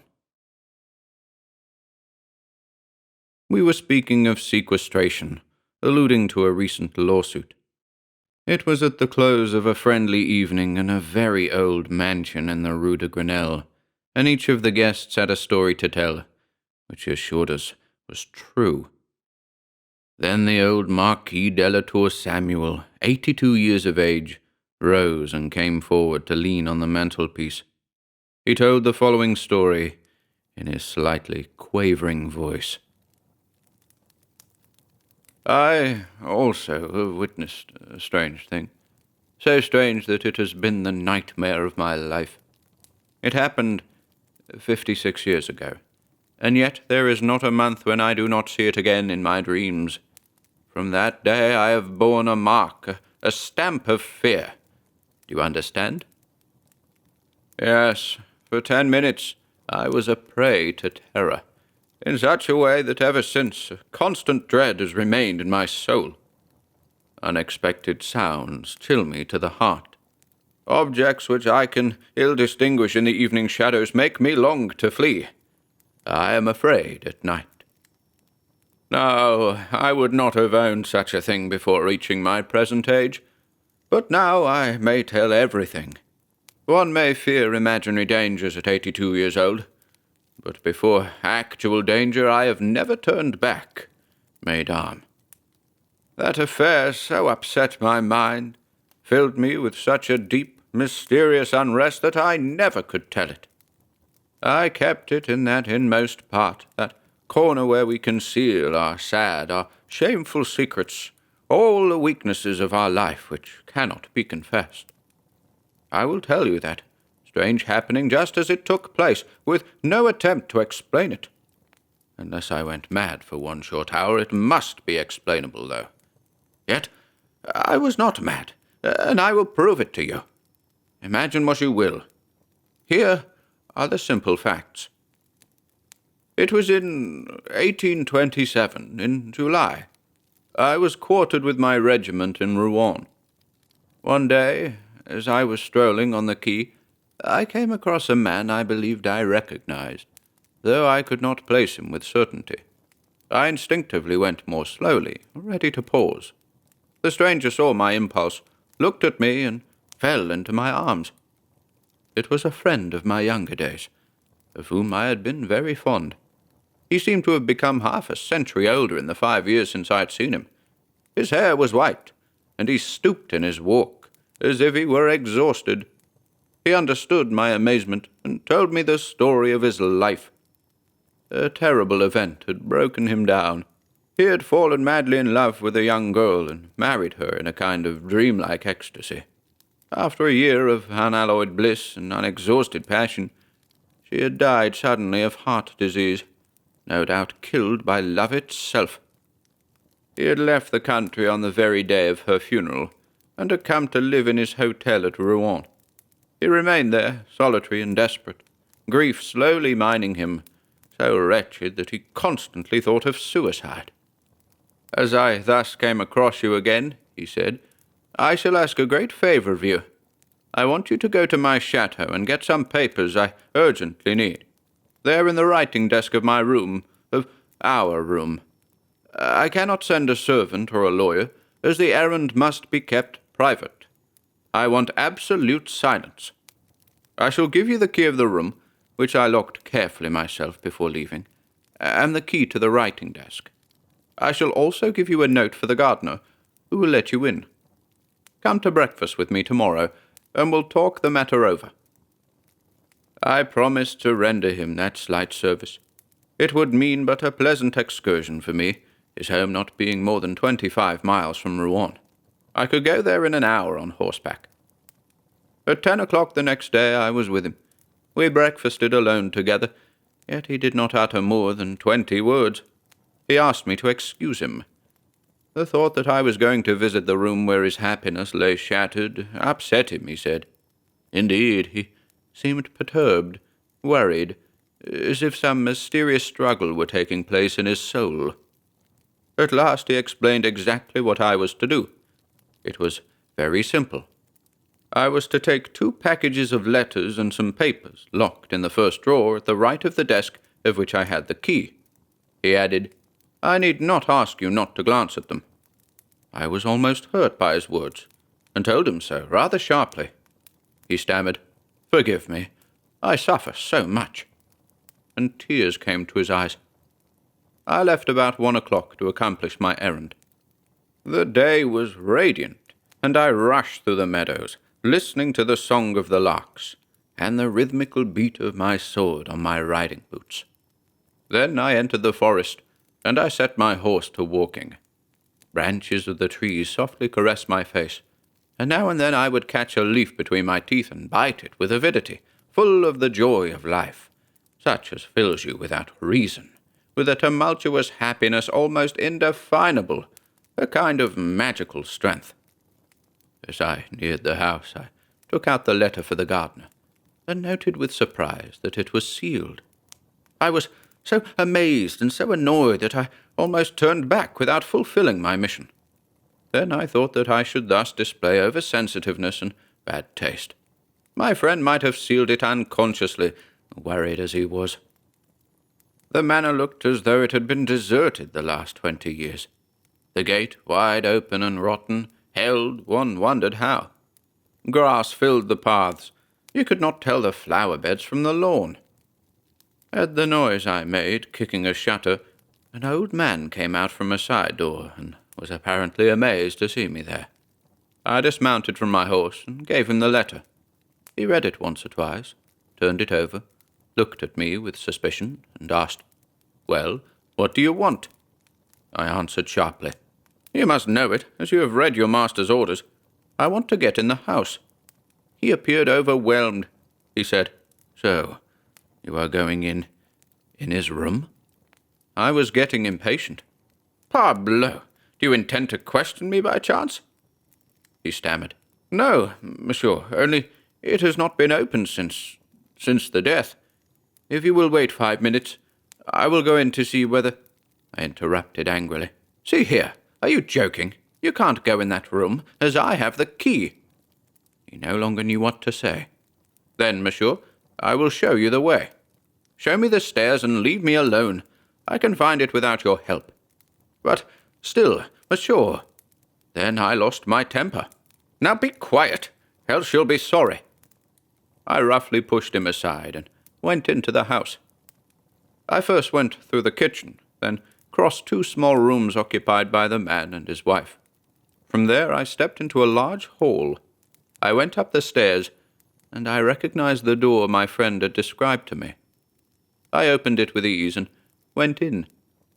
The room was so dark that at first I could not distinguish anything. I paused, arrested by that mouldy and stale odour peculiar to deserted and condemned rooms, of dead rooms. Then, gradually, my eyes grew accustomed to the gloom, and I saw rather clearly a great room in disorder, a bed without sheets having still its mattresses and pillows, one of which bore the deep print of an elbow or a head, as if someone had just been resting on it.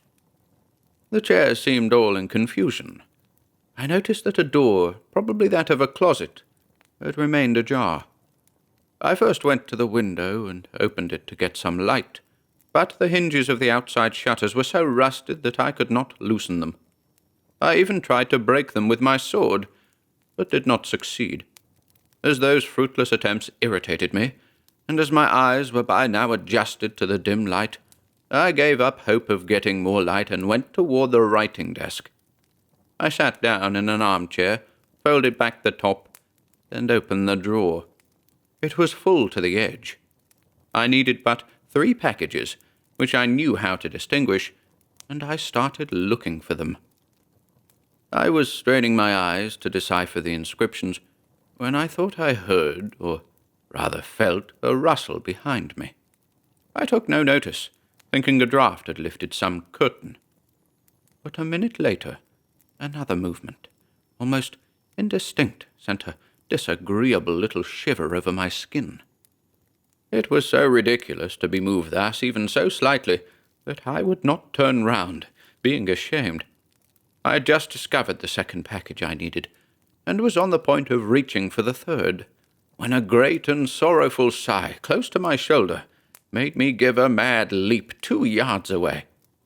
In my spring I had turned round, my hand on the hilt of my sword, and surely, had I not felt that, I should have fled like a coward. A tall woman, dressed in white, was facing me, standing behind the chair in which I had sat a second before. Such a shudder ran through me that I almost fell back. Oh, no one who has not felt them can understand those gruesome and ridiculous terrors.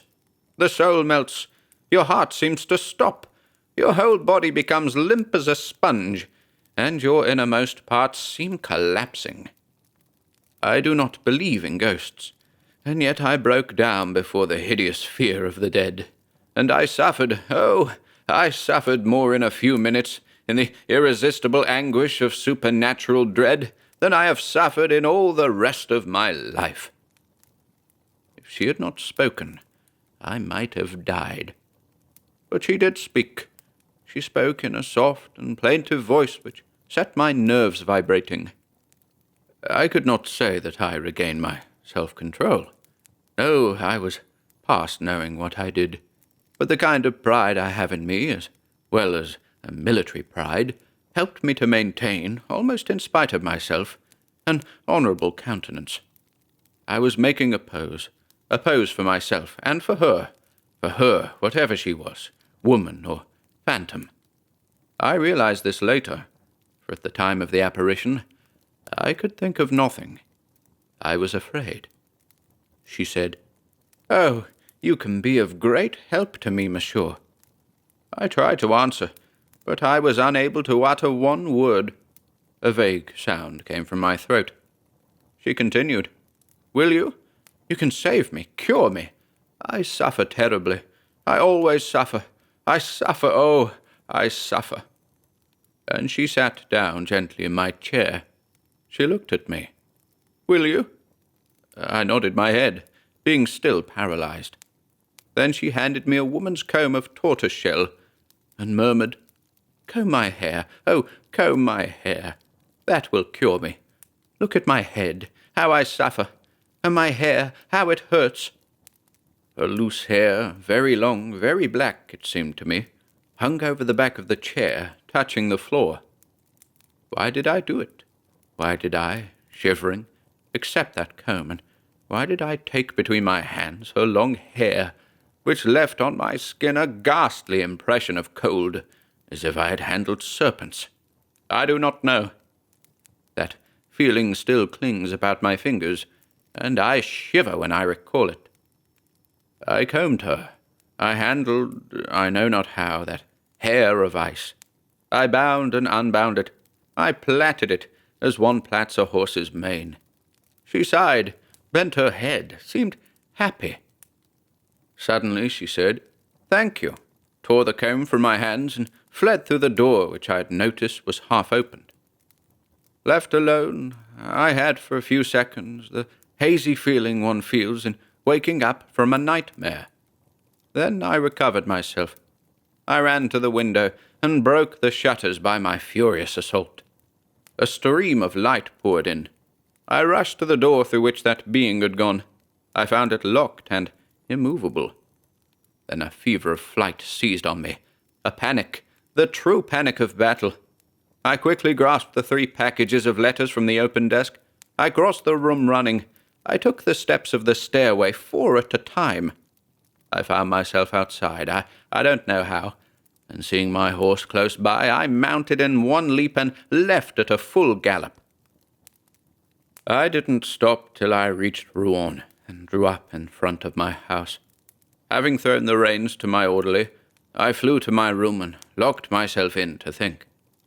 Then for an hour I asked myself whether I had not been the victim of an hallucination.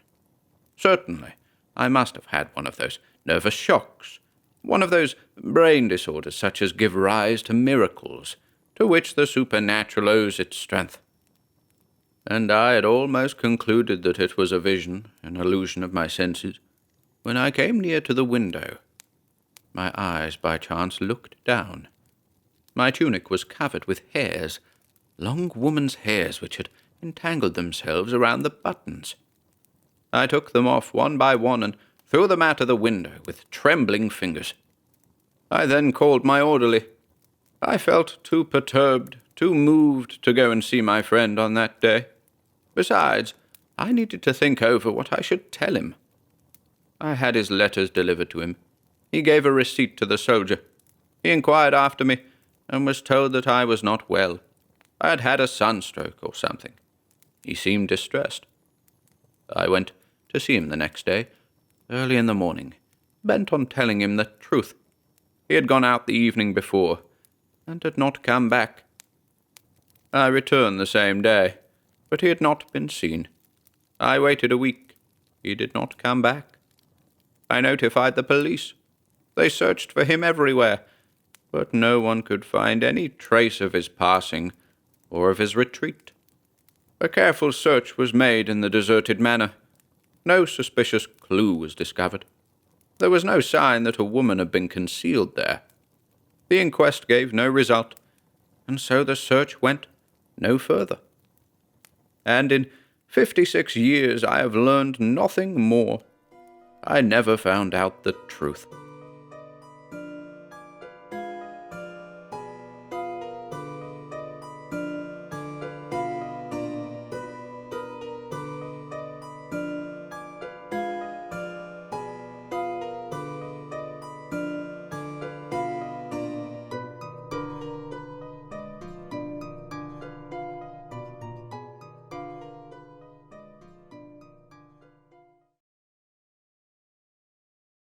The Red Room by H.G. Wells. "I can assure you," said I, "that it will take a very tangible ghost to frighten me." And I stood up before the fire with my glass in my hand. "It is your own choosing," said the man with the withered arm, and glanced at me askance. 28 years, said I, have I lived, and never a ghost have I seen as yet. The old woman sat staring hard into the fire, her pale eyes wide open. "Aye," she broke in, "and 28 years you have lived and never seen the likes of this house, I reckon.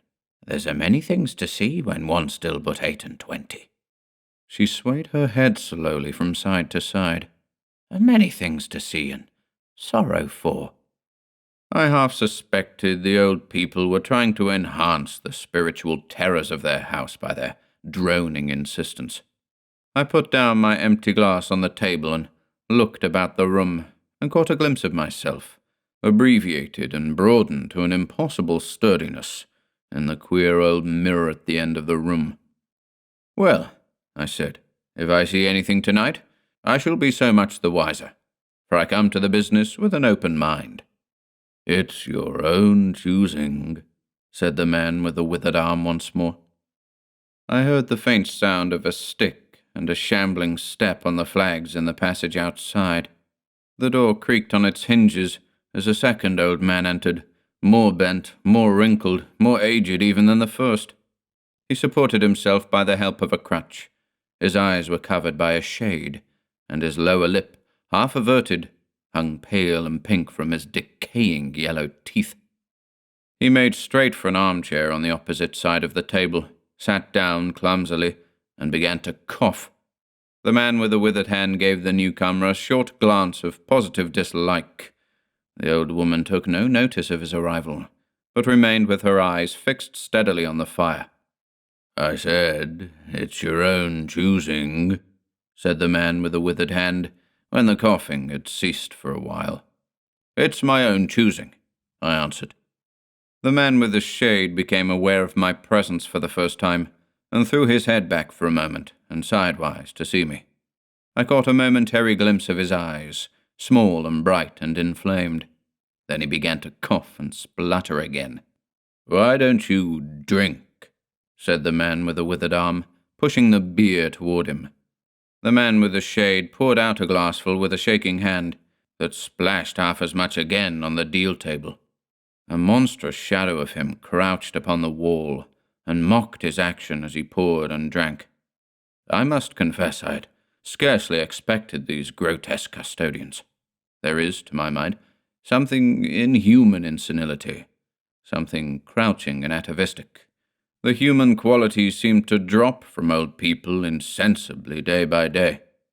The three of them made me feel uncomfortable with their gaunt silences, their bent carriage, their evident unfriendliness to me and to one another. And that night, perhaps, I was in the mood for uncomfortable impressions. I resolved to get away from their vague foreshadowings of the evil things upstairs. "If," said I, "you will show me to this haunted room of yours, I will make myself comfortable there." The old man with the cough jerked his head back so suddenly that it startled me, and shot another glance of his red eyes at me from out of the darkness under the shade, but no one answered me. I waited a minute, glancing from one to the other. The old woman stared like a dead body, glaring into the fire with lackluster eyes. "If," I said, a little louder, "if you will show me to this haunted room of yours, I will relieve you from the task of entertaining me." "There's a candle on the slab outside the door," said the man with the withered hand, looking at my feet as he addressed me. "But if you go to the red room tonight—" "This night of all nights," said the old woman softly, "you go alone." "Very well," I answered shortly. "And which way do I go?"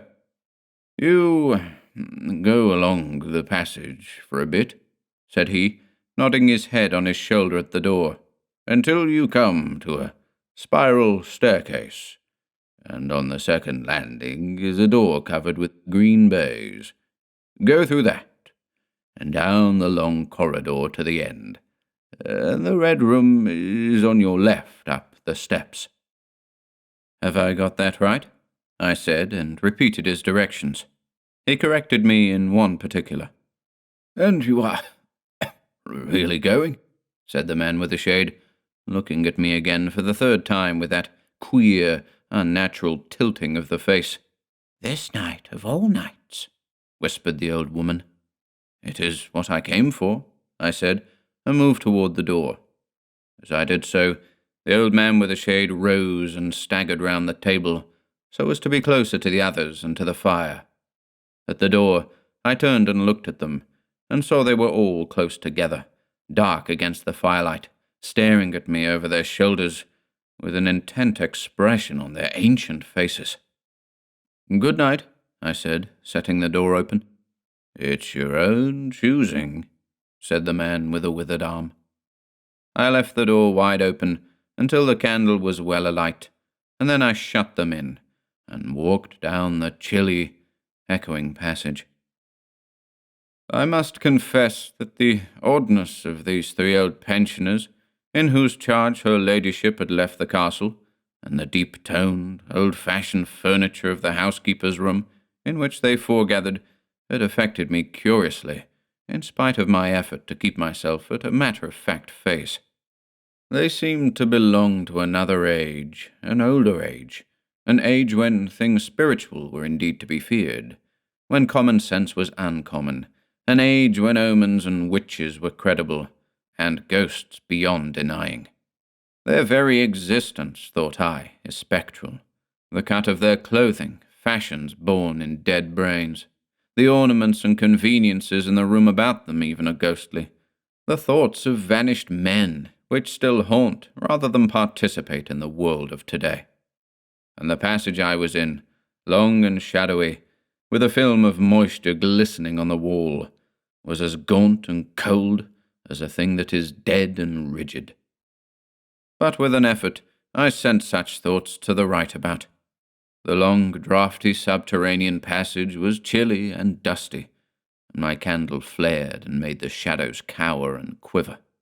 The echoes rang up and down the spiral staircase, and a shadow came sweeping up after me, and another fled before me into the darkness overhead. I came to the wide landing, and stopped there for a moment, listening to a rustling that I fancied I heard creeping behind me, and then, satisfied of the absolute silence, pushed open the unwilling baize-covered door, and stood in the silent corridor. The effect was scarcely what I expected, for the moonlight, coming in by the great window and the grand staircase, picked out everything in vivid black shadow or reticulated silvery illumination. Everything seemed in its proper position. The house might have been deserted on the yesterday, instead of 12 months ago. There were candles in the sockets of the sconces, and whatever dust had gathered on the carpets or upon the polished flooring was distributed so evenly as to be invisible in my candlelight. A waiting stillness was over everything. I was about to advance, and stopped abruptly.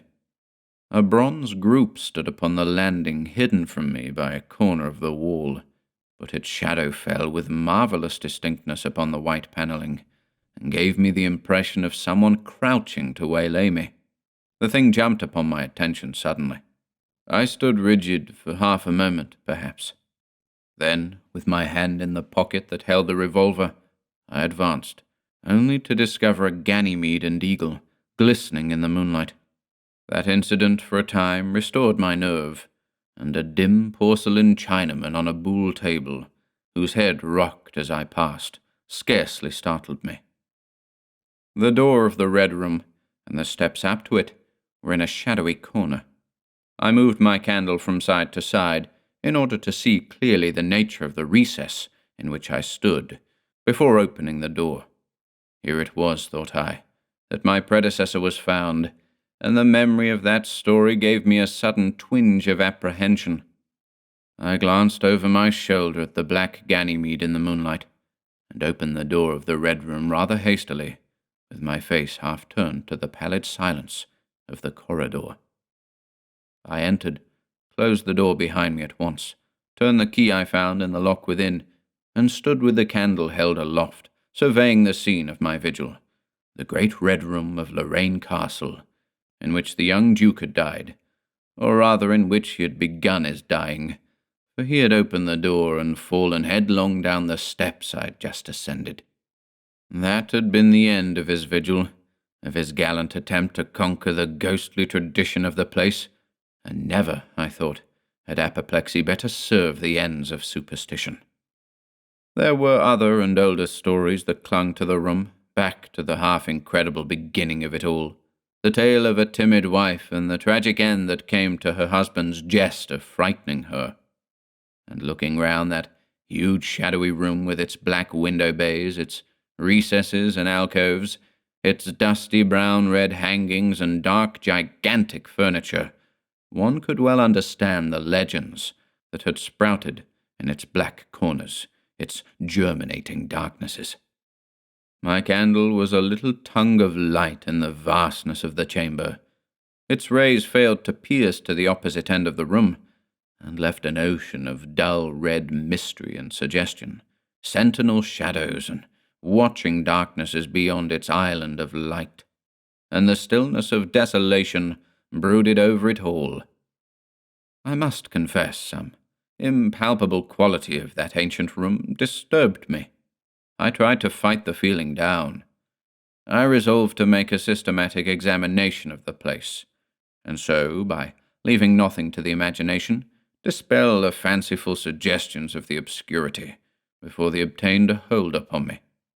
After satisfying myself of the fastening of the door, I began to walk round the room, peering round each article of furniture, tucking up the valances of the bed and opening its curtains wide. In one place there was a distinct echo to my footsteps. The noises I made seemed so little that they enhanced rather than broke the silence of the place. I pulled up the blinds and examined the fastenings of the several windows. Attracted by the fall of a particle of dust, I leaned forward and looked up the blackness of the wide chimney. Then, trying to preserve my scientific attitude of mind, I walked round and began tapping the oak panelling for any secret opening, but I desisted before reaching the alcove. I saw my face in a mirror, white.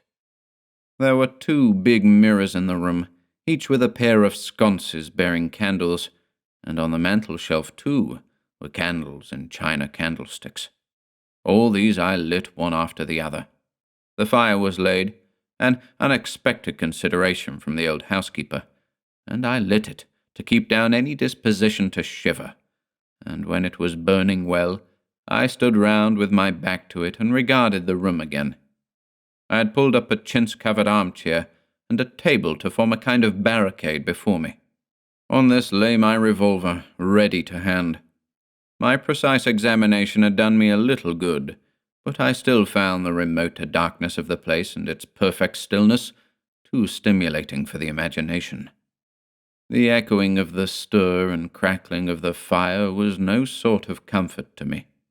The shadow in the alcove at the end of the room began to display that undefinable quality of a presence, that odd suggestion of a lurking, living thing that comes so easily in silence and solitude. And to reassure myself, I walked with a candle into it and satisfied myself that there was nothing tangible there. I stood that candle upon the floor of the alcove and left it in that position. By this time I was in a state of considerable nervous tension, although to my reason there was no adequate cause for my condition. My mind, however, was perfectly clear.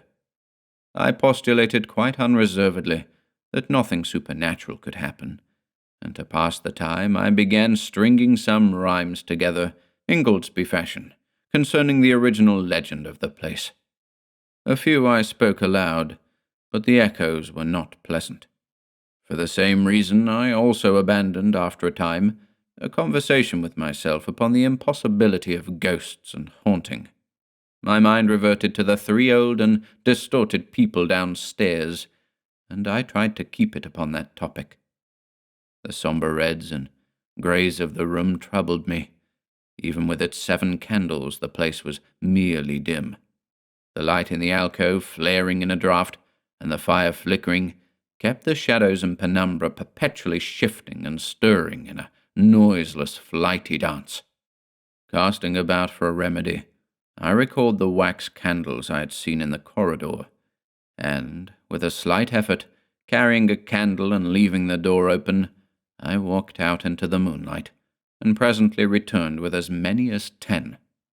These I put in the various knick-knacks of china with which the room was sparsely adorned, and lit and placed them where the shadows had lain deepest, some on the floor, some in the window recesses, arranging and rearranging them until at last my 17 candles were so placed that not an inch of the room but had the direct light of at least one of them. It occurred to me that when the ghost came I could warn him not to trip over them.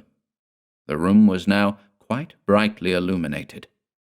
There was something very cheering and reassuring in these little silent streaming flames, and to notice their steady diminution of length offered me an occupation and gave me a reassuring sense of the passage of time. Even with that, however, the brooding expectation of the vigil weighed heavily enough upon me. I stood watching the minute hand of my watch creep towards midnight. Then something happened in the alcove. I did not see the candle go out. I simply turned and saw that the darkness was there, as one might start and see the unexpected presence of a stranger. The black shadow had sprung back to its place. "By Jove," said I aloud, recovering from my surprise. "That draft's a strong one." And taking the matchbox from the table, I walked across the room in a leisurely manner to relight the corner again. My first match would not strike, and as I succeeded with the second, something seemed to blink on the wall before me. I turned my head involuntarily and saw that the 2 candles on the little table by the fireplace were extinguished. I rose at once to my feet. "Odd," I said. "Did I do that myself in a flash of absent-mindedness?" I walked back, relit one, and as I did so, I saw the candle in the right sconce of one of the mirrors wink and go right out, and almost immediately its companion followed it. The flames vanished, as if the wick had been suddenly nipped between a finger and thumb, leaving the wick neither glowing nor smoking, but black. While I stood gaping, the candle at the foot of the bed went out, and the shadow seemed to take another step toward me. "This won't do," said I, and first one and then another candle on the mantel-shelf followed. "What's up?" I cried, with a queer high note getting into my voice somehow. At that, the candle on the corner of the wardrobe went out, and the one I had relit in the alcove followed. "Steady on," I said. "Those candles are wanted," speaking with a half-hysterical facetiousness, and scratching away at a match the while, "for the mantel candlesticks." My hands trembled so much that twice I missed the rough paper of the matchbox. As the mantel emerged from darkness again, 2 candles in the remoter end of the room were eclipsed. But with the same match I also relit the larger mirror candles, and those on the floor near the doorway, so that for the moment I seemed to gain on the extinctions. But then, in a noiseless volley, there vanished 4 lights at once in different corners of the room, and I struck another match in quivering haste, and stood hesitating whether to take it. As I stood undecided, an invisible hand seemed to sweep out the 2 candles on the table. With a cry of terror, I dashed at the alcove, then into the corner and then into the window, relighting 3 as 2 more vanished by the fireplace, and then, perceiving a better way, I dropped matches on the iron-bound deed-box in the corner, and caught up the bedroom candlestick. With this I avoided the delay of striking matches, but for all that the steady process of extinction went on, and the shadows I feared and fought against returned and crept in upon me, first a step gained on this side of me, then on that. I was now almost frantic with the horror of the coming darkness, and my self-possession deserted me. I leaped panting from candle to candle in a vain struggle against that remorseless advance. I bruised myself in the thigh against the table. I sent a chair headlong. I stumbled and fell and whisked the cloth from the table in my fall. My candle rolled away from me, and I snatched another as I rose. Abruptly, this was blown out as I swung it off the table by the wind of my sudden movement, and immediately the 2 remaining candles followed. But there was light still in the room, a red light that streamed across the ceiling and staved off the shadows from me. The fire! Of course, I could still thrust my candle between the bars and relight it. I turned to where the flames were still dancing between the glowing coals and splashing red reflections upon the furniture, made 2 steps toward the grate, and incontinently the flames dwindled and vanished. The glow vanished, the reflections rushed together and disappeared, and as I thrust the candle between the bars, darkness closed upon me like the shutting of an eye, wrapped about me in a stifling embrace, sealed my vision, and crushed the last vestiges of self-possession from my brain. and it was not only palpable darkness, but intolerable terror.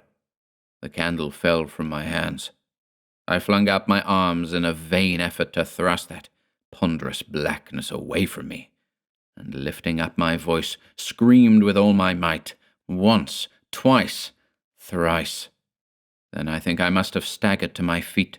I know I thought suddenly of the moonlit corridor, and with my head bowed and my arms over my face, made a stumbling run for the door. But I had forgotten the exact position of the door, and I struck myself heavily against the corner of the bed. I staggered back, turned, and was either struck or struck myself against some other bulky furnishing. I have a vague memory of battering myself thus to and fro in the darkness, of a heavy blow at last upon my forehead, of a horrible sensation of falling that lasted an age, of my last frantic effort to keep my footing, and then I remember no more. I opened my eyes in daylight. My head was roughly bandaged, and the man with the withered hand was watching my face. I looked about me, trying to remember what had happened, and for a space I could not recollect. I rolled my eyes into the corner, and saw the old woman, no longer abstracted, no longer terrible, pouring out some drops of medicine from a little blue phial into a glass. "Where am I?" I said. "I seem to remember you, and yet I cannot remember who you are." They told me then, and I heard of the haunted Red Room as one who hears a tale.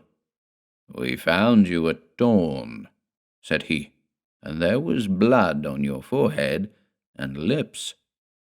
I wondered that I had ever disliked him. The three of them in the daylight seemed commonplace old folk enough. The man with the green shade had his head bent as one who sleeps. It was very slowly I recovered the memory of my experience. "You believe now," said the old man with the withered hand, "that the room is haunted?" He spoke no longer as one who greets an intruder, but as one who condoles with a friend. "Yes," said I, "the room is haunted." "And you have seen it, and we who have been here all our lives have never set eyes upon it, because we have never dared. Tell us, is it truly the old Earl who—" "No," said I, "it is not." "I told you so," said the old lady, with the glass in her hand. "It is his poor young countess who was frightened." "It is not," I said. "There is neither ghost of Earl nor ghost of countess in that room. There is no ghost there at all. But worse, far worse, something impalpable." "Well?" they said. "The worst of all the things that haunt poor mortal men," said I, "and that is, in all its nakedness, fear. Fear that will not have light nor sound, that will not bear with reason, that deafens and darkens and overwhelms. It followed me through the corridor. It fought against me in the room." I stopped abruptly. There was an interval of silence. My hand went up to my bandages. The candles went out one after another, and I fled.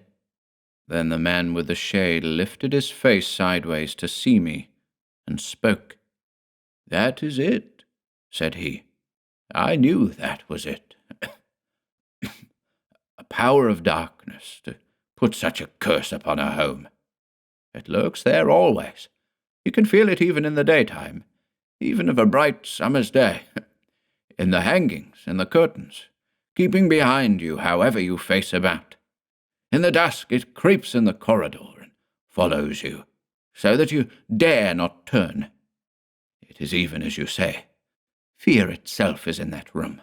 Black fear. And there it will be, so long as this house of sin endures."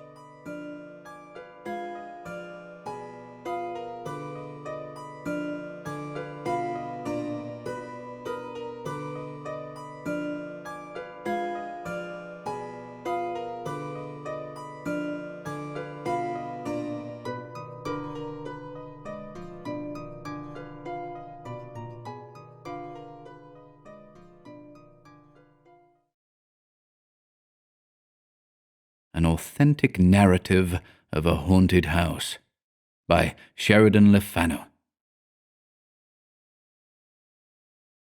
The editor of the university magazine submits the following very remarkable statement, with every detail of which he has been for some years acquainted, upon the ground that it affords the most authentic and ample relation of a series of marvelous phenomena, in no wise connected with what is technically termed spiritualism, which he has anywhere met with. All the persons, and there are many of them living, upon whose separate evidence some parts, and upon whose united testimony others, of this most singular recital depend, are, in their several walks of life, respectable, and such as would in any matter of judicial investigation be deemed wholly unexceptionable witnesses. There is not an incident here recorded which would not have been distinctly deposed to on oath, had any necessity existed, by the persons who severally, and some of them in great fear, related their own distinct experiences. The editor begs most pointedly to meet in Lemony the suspicion that he is elaborating a trick or vouching for another ghost of Mrs. Veal. As a mere story, the narrative is valueless. Its sole claim to attention is its absolute truth. For the good faith of its relater, he pledges his own and the character of this magazine. With the editor's concurrence, the name of the watering place and some special circumstances in no essential way bearing upon the peculiar character of the story, but which might have indicated the locality and possibly annoyed persons interested in house property there, have been suppressed by the narrator. Not the slightest liberty has been taken with the narrative, which is presented precisely in the terms in which the writer of it, who employs throughout the first person, would, if need were, fix it in the form of an affidavit. Within the last 8 years, the precise date I purposely omit, I was ordered by my physician, my health being in an unsatisfactory state, to change my residence to one upon the sea-coast, and accordingly I took a house for a year in a fashionable watering place, at a moderate distance from the city in which I had previously resided, and connected with it by a railway. Winter was setting in when my removal thither was decided upon, but there was nothing whatever dismal or depressing in the change. The house I had taken was to all appearance, and in point of convenience too, quite a modern one. It formed one in a cheerful row, with small gardens in front facing the sea, and commanding sea air and sea views in perfection. In the rear it had coach-house and stable, and between them and the house a considerable grass-plot, with some flower-beds interposed. Our family consisted of my wife and myself, with 3 children, the eldest about 9 years old, she and the next in age being girls, and the youngest, between 6 and 7, a boy. To these were added 6 servants, whom, although for certain reasons I decline giving their real names, I shall indicate, for the sake of clearness, by arbitrary ones. There was a nurse, Mrs. Sutherland, a nursery maid, Ellen Page, the cook, Mrs. Greenwood, and the housemaid, Ellen Faith, a butler, whom I shall call Smith, and his son, James, about 22. We came out to take possession at about 7 o'clock in the evening. Everything was comfortable and cheery, good fires lighted, the rooms neat and airy, and a general air of preparation and comfort, highly conducive to good spirits and pleasant anticipations. The sitting-rooms were large and cheerful, and they and the bedrooms more than ordinarily lofty. The kitchen and servants' rooms, on the same level, were well and comfortably furnished, and had, like the rest of the house, an air of recent painting and fitting up, and a completely modern character, which imparted a very cheerful air of cleanliness and convenience. There had been just enough of the fuss of settling agreeably to occupy us, and to give a pleasant turn to our thoughts after we had retired to our rooms. Being an invalid, I had a small bed to myself, resigning the 4-poster to my wife. The candle was extinguished, but a night-light was burning. I was coming upstairs, and she, already in bed, had just dismissed her maid, when we were both startled by a wild scream from her room. I found her in a state of the extremest agitation and terror. She insisted that she had seen an unnaturally tall figure come beside her bed and stand there. The light was too faint to enable her to define anything respecting this apparition, beyond the fact of her having most distinctly seen such a shape, colourless from the insufficiency of the light to disclose more than its dark outline. We both endeavoured to reassure her. The room once more looked so cheerful in the candlelight that we were quite uninfluenced by the contagion of her terrors. The movements and voices of the servants downstairs, still getting things into their places and completing our comfortable arrangements, had also their effect in steeling us against any such influence, and we set the whole thing down as a dream, or an imperfectly seen outline of the bed curtains. When, however, we were alone, my wife reiterated, still in great agitation, her clear assertion that she had most positively seen, being at the time as completely awake as ever she was, precisely what she had described to us, and in this conviction she continued perfectly firm. A day or two after this, it came out that our servants were under an apprehension that, somehow or other, thieves had established a secret mode of access to the lower part of the house. The butler, Smith, had seen an ill-looking woman in his room on the first night of our arrival, and he and other servants constantly saw, for many days subsequently, glimpses of a retreating figure, which corresponded with that so seen by him passing through a passage which led to a back area in which were some coal vaults.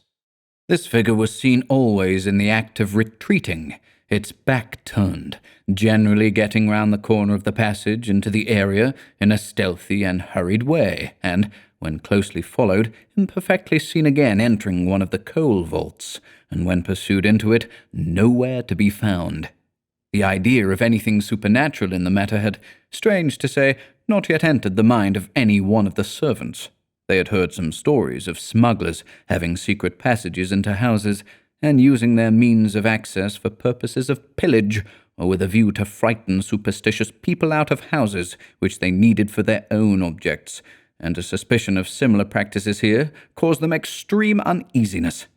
The apparent anxiety also manifested by this retreating figure to escape observation, and her always appearing to make her egress at the same point, favored this romantic hypothesis. The men, however, made a most careful examination of the back area and of the coal vaults, with a view to discover some mode of egress, but entirely without success. On the contrary, the result was, so far as it went, subversive of the theory. Solid masonry met them on every hand. I called the man, Smith, up to hear from his own lips the particulars of what he had seen, and certainly his report was very curious. I give it as literally as my memory enables me. His son slept in the same room, and was sound asleep, but he lay awake, as men sometimes will on a change of bed, and having many things on his mind. He was lying with his face towards the wall, but, observing a light and some little stir in the room, he turned round in his bed, and saw the figure of a woman, squalid and ragged in dress, a figure rather low and broad. As well as I recollect, she had something, either a cloak or shawl on, and wore a bonnet. Her back was turned, and she appeared to be searching or rummaging for something on the floor, and, without appearing to observe him, she turned, in doing so, towards him. The light, which was more like the intense glow of a coal, as he described it, being of a deep red colour, proceeded from the hollow of her hand, which she held beside her head, and he saw her perfectly distinctly. She appeared middle-aged, was deeply pitted with the smallpox, and blind of one eye. His phrase in describing her general appearance was that she was a miserable, poor-looking creature. He was under the impression that she must be the woman who had been left by the proprietor in charge of the house, and who had that evening, after having given up the keys, remained for some little time with the female servants. He coughed, therefore, to apprise her of his presence, and turned again towards the wall. When he again looked round, she and the light were gone, and odd as was her method of lighting herself in her search, the circumstances excited neither uneasiness nor curiosity in his mind, until he discovered next morning that the woman in question had left the house long before he had gone to his bed. I examined the man very closely as to the appearance of the person who had visited him, and the result was what I have described. It struck me as an odd thing that even then, considering how prone to superstition persons in his rank of life usually are, he did not seem to suspect anything supernatural in the occurrence, and, on the contrary, was thoroughly persuaded that his visitant was a living person who had got into the house by some hidden entrance. On Sunday, on his return from his place of worship, he told me that, When the service was ended and the congregation making their way slowly out, he saw the very woman in the crowd, and kept his eye upon her for several minutes, but such was the crush that all his efforts to reach her were unavailing, and when he got into the open street, she was gone. He was quite positive as to his having distinctly seen her, however, for several minutes, and scouted the possibility of any mistake as to identity. And fully impressed with the substantial and living reality of his visitant, he was very much provoked at her having escaped him. He made inquiries also in the neighborhood, but could procure no information, nor hear of any other persons having seen any woman corresponding with his visitant. The cook and the housemaid occupied a bedroom on the kitchen floor. It had whitewashed walls, and they were actually terrified by the appearance of the shadow of a woman passing and repassing across the side wall opposite to their beds.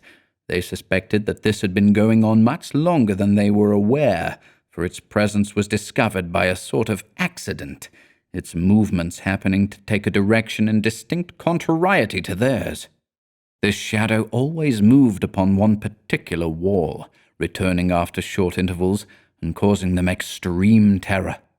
They placed the candle, as the most obvious specific, so close to the infested wall that the flame all but touched it, and believed for some time that they had effectually got rid of this annoyance.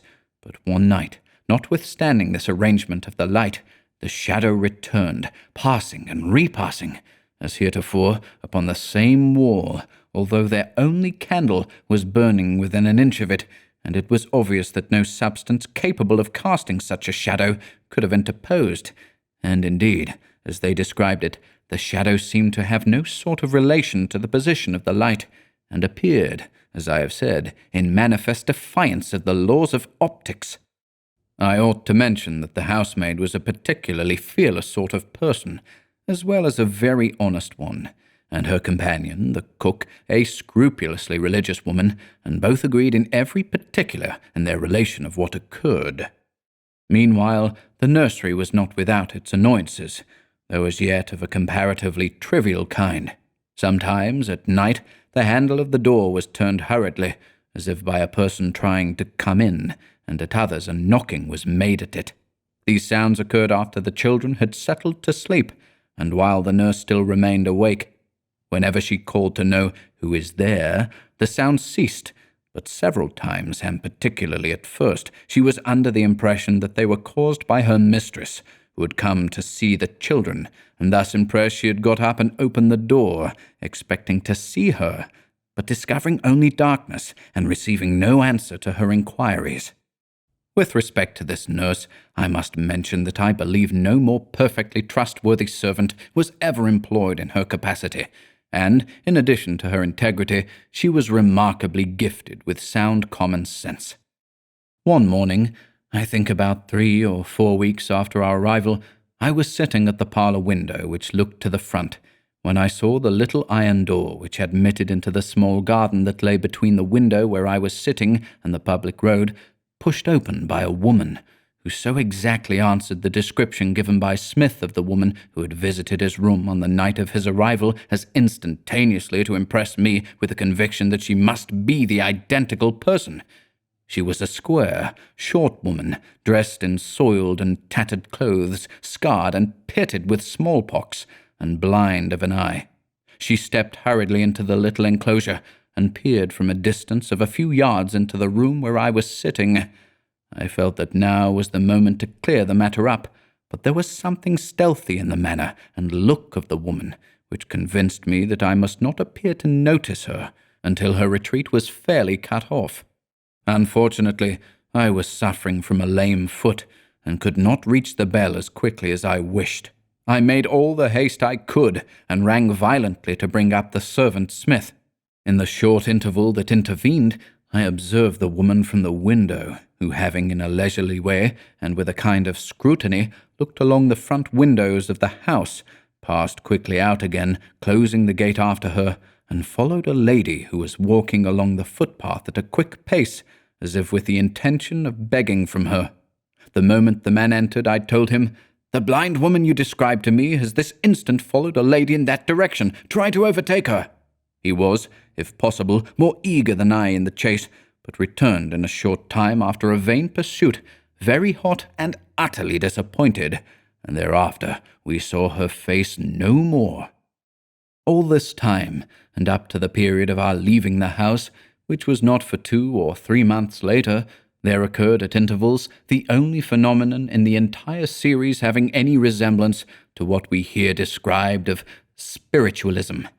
This was a knocking, like a soft hammering with a wooden mallet, as it seemed in the timbers between the bedroom ceilings and the roof.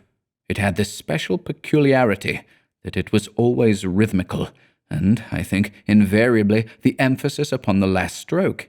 It would sound rapidly, 1, 2, 3, 4, 1, 2, 3, 4, or 1, 2, 3, 1, 2, 3, and sometimes 1, 2, 1, 2, and this with intervals and resumptions monotonously for hours at a time. At first this caused my wife, who was a good deal confined to her bed, much annoyance, and we sent to our neighbours to inquire if any hammering or carpentering was going on in their houses, but were informed that nothing of the sort was taking place. I have myself heard it frequently, always in the same inaccessible part of the house, and with the same monotonous emphasis. One odd thing about it was that on my wife's calling out, as she used to do when it became more than usually troublesome, "Stop that noise," it was invariably arrested for a longer or shorter time. Of course, none of these occurrences were ever mentioned in hearing of the children. They would have been, no doubt, like most children, greatly terrified had they heard anything of the matter, and known that their elders were unable to account for what was passing, and their fears would have made them wretched and troublesome. They used to play for some hours every day in the back garden, the house forming one end of this oblong enclosure, the stable and coach-house the other, and 2 parallel walls of considerable height the sides. Here, as it afforded a perfectly safe playground, they were frequently left quite to themselves, and in talking over their day's adventures, as children will, they happened to mention a woman, or rather the woman, for they had long grown familiar with her appearance, whom they used to see in the garden while they were at play. They assumed that she came in and went out at the stable door, but they never actually saw her enter or depart. They merely saw a figure, that of a very poor woman, soiled and ragged, near the stable wall, stooping over the ground, and apparently grubbing in the loose clay in search of something. She did not disturb or appear to observe them, and they left her in undisturbed possession of her nook of ground. When seen, it was always in the same spot, and similarly occupied, and the description they gave of her general appearance, for they never saw her face, corresponded with that of the one-eyed woman whom Smith, and subsequently, as it seemed, I had seen. The other man, James, who looked after a mare which I had purchased for the purpose of riding exercise, had, like every one else in the house, his little trouble to report, though it was not much. The stall in which, as the most comfortable, it was decided to place her, she peremptorily declined to enter. Though a very docile and gentle little animal, there was no getting her into it. She would snort and rear, and, in fact, do or suffer anything rather than set her hoof in it. He was fain, therefore, to place her in another, and on several occasions he found her there, exhibiting all the equine symptoms of extreme fear. Like the rest of us, however, this man was not troubled in the particular case with any superstitious qualms. The mare had evidently been frightened, and he was puzzled to find out how or by whom, for the stable was well secured, and had, I am nearly certain, a lock-up yard outside. One morning I was greeted with the intelligence that robbers had certainly got into the house in the night, and that one of them had actually been seen in the nursery. The witness, I found, was my eldest child, then, as I have said, about 9 years of age. Having awoke in the night, and lain awake for some time in her bed, she heard the handle of the door turn, and a person whom she distinctly saw, for it was a light night, and the window shutters unclosed, but whom she had never seen before, stepped in on tiptoe, and with an appearance of great caution. He was a rather small man, with a very red face. He wore an oddly cut frock-coat, the collar of which stood up, and trousers rough and wide like those of a sailor, turned up at the ankles, and either short boots or clumsy shoes covered with mud. This man listened beside the nurse's bed, which stood next the door, as if to satisfy himself that she was sleeping soundly, and having done so for some seconds, he began to move cautiously in a diagonal line across the room to the chimney-piece, where he stood for a while, and so resumed his tiptoe walk, skirting the wall, until he reached a chest of drawers, some of which were open, and into which he looked and began to rummage in a hurried way, as the child supposed, making search for something worth taking away. He then passed on to the window, where was a dressing-table, at which he also stopped, turning over the things upon it, and standing for some time at the window as if looking out, and then resuming his walk by the side wall opposite to that by which he had moved up to the window. He returned in the same way toward the nurse's bed, so as to reach it at the foot. With its side to the end wall, in which was the door, was placed the little bed in which lay my eldest child, who watched his proceedings with the extremest terror. As he drew near, she instinctively moved herself in the bed, with her head and shoulders to the wall, drawing up her feet, but he passed by without appearing to observe, or at least to care for her presence. Immediately after, the nurse turned in her bed, as if about to waken, and when the child, who had drawn the clothes about her head, again ventured to peep out, the man was gone. The child had no idea of her having seen anything more formidable than a thief, with the prowling, cautious, and noiseless manner of proceeding common to such marauders. The air and movements of the man whom she had seen entirely corresponded, and on hearing her perfectly distinct and consistent account, I could myself arrive at no other conclusion than that a stranger had actually got into the house. I had, therefore, in the first instance, a most careful examination made to discover any traces of an entrance having been made by any window into the house. The doors had been found barred and locked as usual, but no sign of anything of the sort was discernible. I then had the various articles, plate, wearing apparel, books, etc., counted, and after having conned over and reckoned up everything, it became quite clear that nothing whatever had been removed from the house, nor was there the slightest indication of anything having been so much as disturbed there. I must here state that this child was remarkably clear, intelligent, and observant, and that her description of the man, and of all that had occurred, was most exact and as detailed as the want of perfect light rendered possible. I felt assured that an entrance had actually been effected into the house, though for what purpose was not easily to be conjectured. The man, Smith, was equally confident upon this point, and his theory was that the object was simply to frighten us out of the house by making us believe it haunted, and he was more than ever anxious and on the alert to discover the conspirators. It often since appeared to me odd, every year indeed more odd, as this cumulative case of the marvelous becomes to my mind more and more inexplicable, that underlying my sense of mystery and puzzle was all along the quiet assumption that all these occurrences were one way or another referable to natural causes.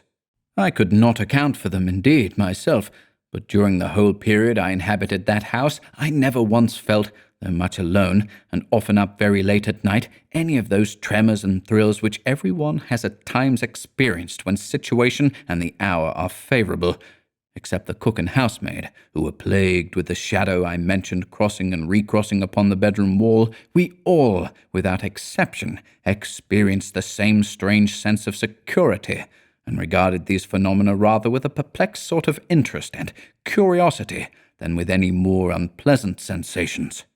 The knockings which I have mentioned at the nursery door, preceded generally by the sound of a step on the lobby, meanwhile continued. At that time, for my wife, like myself, was an invalid, 2 eminent physicians, who came out occasionally by rail, were attending us. These gentlemen were at first only amused, but ultimately interested, and very much puzzled by the occurrences which we described. One of them at last recommended that a candle should be kept burning upon the lobby. It was in fact a recurrence to an old woman's recipe against ghosts. Of course it might be serviceable, too, against impostors. At all events, seeming, as I have said, very much interested and puzzled, he advised it, and it was tried. We fancied that it was successful, for there was an interval of quiet for, I think, 3 or 4 nights. But after that, the noises, the footsteps on the lobby, the knocking at the door, and the turning of the handle recommenced in full force, notwithstanding the light upon the table outside, and these particular phenomena became only more perplexing than ever. The alarm of robbers and smugglers gradually subsided after a week or two, but we were again to hear news from the nursery. Our second little girl, then between 7 and 8 years of age, saw in the night time, she alone being awake, a young woman with black or very dark hair, which hung loose and with a black cloak on, standing near the middle of the floor, opposite the hearthstone, and fronting the foot of her bed. She appeared quite unobservant of the children and nurse sleeping in the room. She was very pale, and looked, the child said, both sorry and frightened, and with something very peculiar and terrible about her eyes, which made the child conclude that she was dead. She was looking, not at, but in the direction of the child's bed, and there was a dark streak across her throat, like a scar with blood upon it. This figure was not motionless, but once or twice turned slowly, and without appearing to be conscious of the presence of the child or the other occupants of the room, like a person in vacancy or abstraction. There was on this occasion a night-light burning in the chamber, and the child saw, or thought she saw, all these particulars with the most perfect distinctness. She got her head under the bedclothes, and although a good many years have passed since then, she cannot recall the spectacle without feelings of peculiar horror. One day, when the children were playing in the back garden, I asked them to point out to me the spot where they were accustomed to see the woman who occasionally showed herself as I have described, near the stable wall. There was no division of opinion as to this precise point, which they indicated in the most distinct and confident way. I suggested that perhaps something might be hidden there in the ground, and advised them digging a hole there with their little spades to try for it. Accordingly, to work they went, and by my return in the evening they had grubbed up a piece of a jawbone with several teeth in it. The bone was very much decayed and ready to crumble to pieces, but the teeth were quite sound. I could not tell whether they were human grinders, but I showed the fossil to one of the physicians I have mentioned, who came out the next evening, and he pronounced them human teeth. The same conclusion was come to a day or two later by the other medical man. It appears to me now, on reviewing the whole matter, almost unaccountable that, with such evidence before me, I should not have got in a labourer and had the spot effectually dug and searched. I can only say that so it was. I was quite satisfied of the moral truth of every word that had been related to me, and which I have here set down with scrupulous accuracy. But I experienced an apathy, for which neither then nor afterwards did I quite know how to account. I had a vague but immovable impression that the whole affair was referable to natural agencies.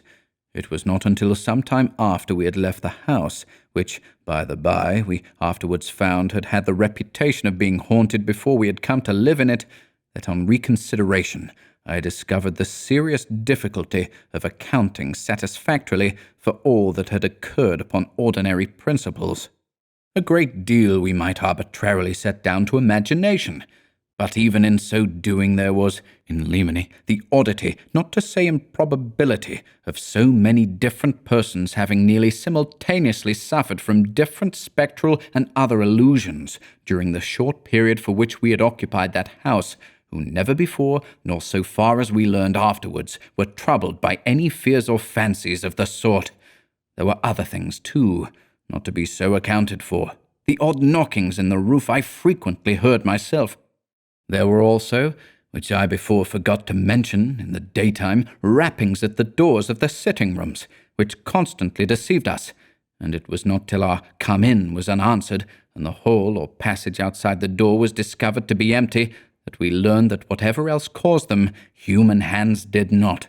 All the persons who reported having seen the different persons or appearances here described by me were just as confident of having literally and distinctly seen them, as I was of having seen the hard-featured woman with the blind eye, so remarkably corresponding with Smith's description. About a week after the discovery of the teeth, which were found, I think, about 2 feet under the ground, a friend, much advanced in years, and who remembered the town in which we had now taken up our abode for a very long time, happened to pay us a visit. He good-humouredly pooh-poohed the whole thing, but at the same time was evidently curious about it. "We might construct a sort of story," said I. "I am giving, of course, the substance and purport, not the exact words of our dialogue, and assign to each of the 3 figures who appeared their respective parts in some dreadful tragedy enacted in this house. The male figure represents the murderer, the ill-looking, one-eyed woman his accomplice, who, we will suppose, buried the body where she is now so often seen grubbing in the earth, and where the human teeth and jawbone have so lately been disinterred, and the young woman with the dishevelled tresses and black cloak and the bloody scar across her throat, their victim. A difficulty, however, which I cannot get over, exists in the cheerfulness, the great publicity, and the evident very recent date of the house." "Why, as to that," said he, "the house is not modern. It and those beside it formed an old government store, altered and fitted up recently, as you see. I remember it well in my young days, 50 years ago, before the town had grown out in this direction, and a more entirely lonely spot, or one more fitted for the commission of a secret crime, could not have been imagined." I have nothing to add, for very soon after this my physician pronounced a longer stay unnecessary for my health, and we took our departure for another place of abode. I may add that although I have resided for considerable periods in many other houses, I never experienced any annoyances of a similar kind elsewhere. Neither have I made, stupid dog, you will say, any inquiries respecting either the antecedents or subsequent history of the house in which we made so disturbed a sojourn. I was content with what I knew, and have here related as clearly as I could, and I think it is a very pretty puzzle as it stands. Thus ends the statement, which we abandon to the ingenuity of our readers, having ourselves no satisfactory explanation to suggest, and simply repeating the assurance with which we prefaced it, namely that we can vouch for the perfect good faith and the accuracy of the narrator. E.D.U.M.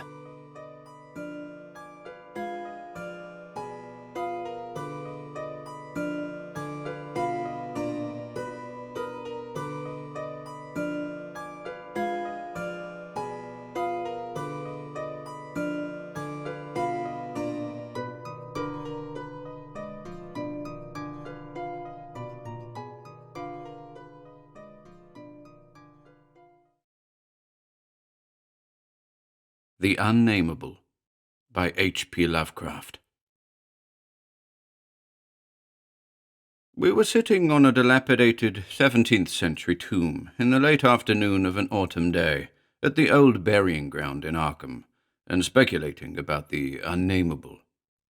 Looking toward the giant willow in the center of the cemetery, whose trunk has nearly engulfed an ancient, illegible slab, I had made a fantastic remark about the spectral and unmentionable nourishment which the colossal roots must be sucking in from that hoary, charnel earth, when my friend chided me for such nonsense and told me that since no interments had occurred there for over a century, nothing could possibly exist to nourish the tree in other than an ordinary manner.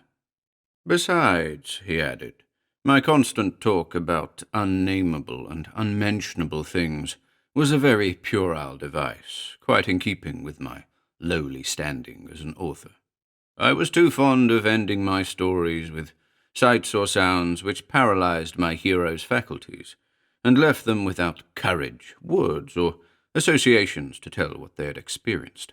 We know things, he said, only through our 5 senses, or our religious intuitions. Wherefore it is quite impossible to refer to any object or spectacle which cannot be clearly depicted by the solid definitions of fact, or the correct doctrines of theology, preferably those of the Congregationalists, with whatever modifications tradition and Sir Arthur Conan Doyle may supply. With this friend, Joel Manton, I had often languidly disputed. He was principal of the East High School, born and bred in Boston, and sharing New England's self-satisfied deafness to the delicate overtones of life. It was his view that only our normal, objective experiences possess any aesthetic significance, and that it is the province of the artist not so much to rouse strong emotion by action, ecstasy, and astonishment, as to maintain a placid interest and appreciation by accurate, detailed transcripts of everyday affairs. Especially did he object to my preoccupation with the mystical and the unexplained, for although believing in the supernatural much more fully than I, he would not admit that it is sufficiently commonplace for literary treatment. That a mind can find its greatest pleasure in escapes from the daily treadmill and in original and dramatic recombinations of images usually thrown by habit and fatigue into the hackneyed patterns of actual existence was something virtually incredible to his clear, practical, and logical intellect.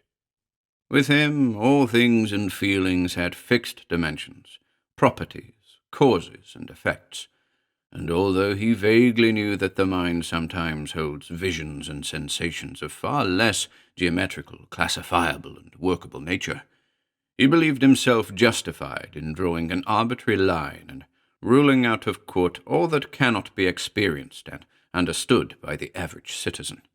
Besides, he was almost sure that nothing can be really unnamable.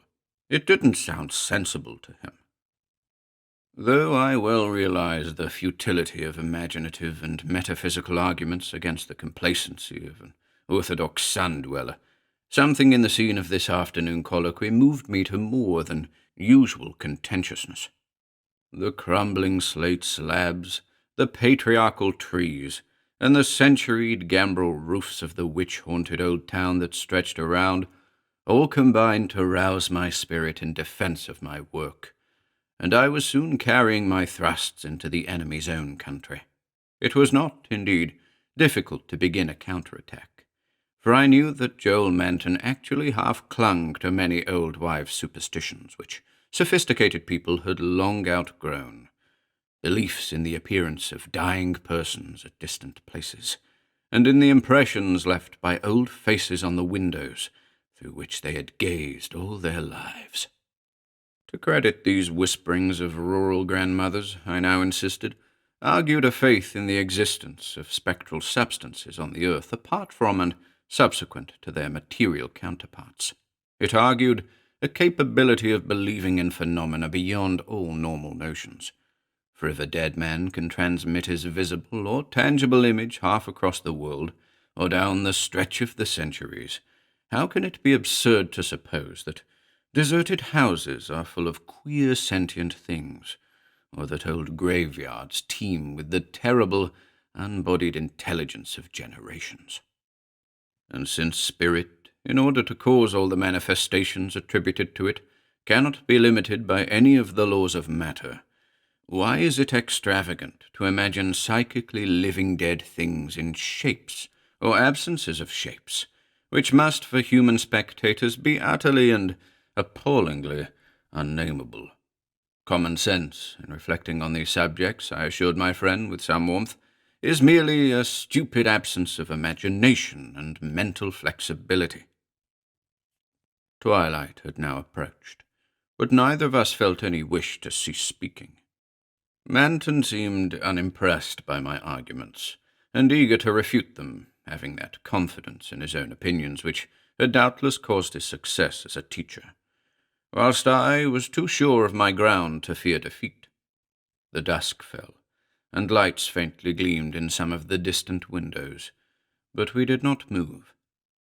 Our seat on the tomb was very comfortable, and I knew that my prosaic friend would not mind the cavernous rift in the ancient root-disturbed brickwork close behind us, or the utter blackness of the spot brought by the intervention of a tottering, deserted 17th-century house between us and the nearest lighted road. There in the dark, upon that riven tomb by the deserted house, we talked on about the unnamable, and after my friend had finished his scoffing, I told him of the awful evidence behind the story at which he had scoffed the most. My tale had been called The Attic Window, and appeared in the January 1922 issue of Whispers. In a good many places, especially the South and the Pacific coast. They took the magazines off the stands at the complaints of silly milksops. But New England didn't get the thrill and merely shrugged its shoulders at my extravagance. The thing, it was averred, was biologically impossible to start with. Merely another of those crazy country mutterings which Cotton Mather had been gullible enough to dump into his chaotic Magnalia Christi Americana, and so poorly authenticated that even he had not ventured to name the locality where the horror occurred. And as to the way I amplified the bare jotting of the old mystic, that was quite impossible, and characteristic of a flighty and notional scribbler. Mather had indeed told of the thing as being born, but nobody but a cheap sensationalist would think of having it grow up, look into people's windows at night, and be hidden in the attic of a house, in flesh and in spirit, till someone saw it at the window centuries later, and couldn't describe what it was that turned his hair grey. All this was flagrant trashiness, and my friend Manton was not slow to insist on that fact. Then I told him what I had found in an old diary kept between 1706 and 1723, unearthed among family papers, not a mile from where we were sitting. That, and the certain reality of the scars on my ancestor's chest and back, which the diary described. I told him, too, of the fears of others in that region, and how they were whispered down for generations, and how no mythical madness came to the boy who in 1793 entered an abandoned house to examine certain traces suspected to be there. It had been an eldritch thing. No wonder sensitive students shudder at the Puritan age in Massachusetts. So little is known of what went on beneath the surface. So little, yet such a ghastly festering as it bubbles up putrescently in occasional ghoulish glimpses. The witchcraft terror is a horrible ray of light on what was stewing in men's crushed brains, but even that is a trifle. There was no beauty, no freedom. We can see that from the architectural and household remains, and the poisonous sermons of the cramped divines. And inside that rusted iron straitjacket lurked gibbering hideousness, perversion, and diabolism. Here, truly, was the apotheosis of the unnamable. Cotton Mather, in that demoniac sixth book which no one should read after dark, minced no words as he flung forth his anathema. Stern as a Jewish prophet, and laconically unamazed as nonsense's day could be, he told of the beast that had brought forth what was more than beast but less than man, the thing with the blemished eye, and of the screaming drunken wretch that they hanged for having such an eye. This much he boldly told, yet without a hint of what came after. Perhaps he did not know, or perhaps he knew and did not dare to tell. Others knew, but did not dare to tell. There is no public hint of why they whispered about the lock on the door to the attic stairs, in the house of a childless, broken, embittered old man who would put up a blank slate slab by an avoided grave, although one may trace enough evasive legends to curdle the thinnest blood. It is all in that ancestral diary I found, all the hushed innuendos and furtive tales of things with a blemished eye seen at windows in the night, or in deserted meadows near the woods. Something had caught my ancestor on a dark valley road, leaving him with marks of horns on his chest and of ape-like claws on his back, and when they looked for prints in the trampled dust, they found the mixed marks of split hooves and vaguely anthropoid paws. Once a post-rider said he saw an old man chasing and calling to a frightful, loping, nameless thing on Meadow Hill in the thinly moonlit hours before dawn, and many believed him. Certainly, there was strange talk one night in 1710, when the childless, broken old man was buried in the crypt behind his own house in sight of the blank slate slab. They never unlocked that attic door, but left the whole house as it was, dreaded and deserted. When noises came from it, They whispered and shivered, and hoped that the lock on that attic door was strong. Then they stopped hoping when the horror occurred at the parsonage, leaving not a soul alive or in one piece. With the years, the legends take on a spectral character.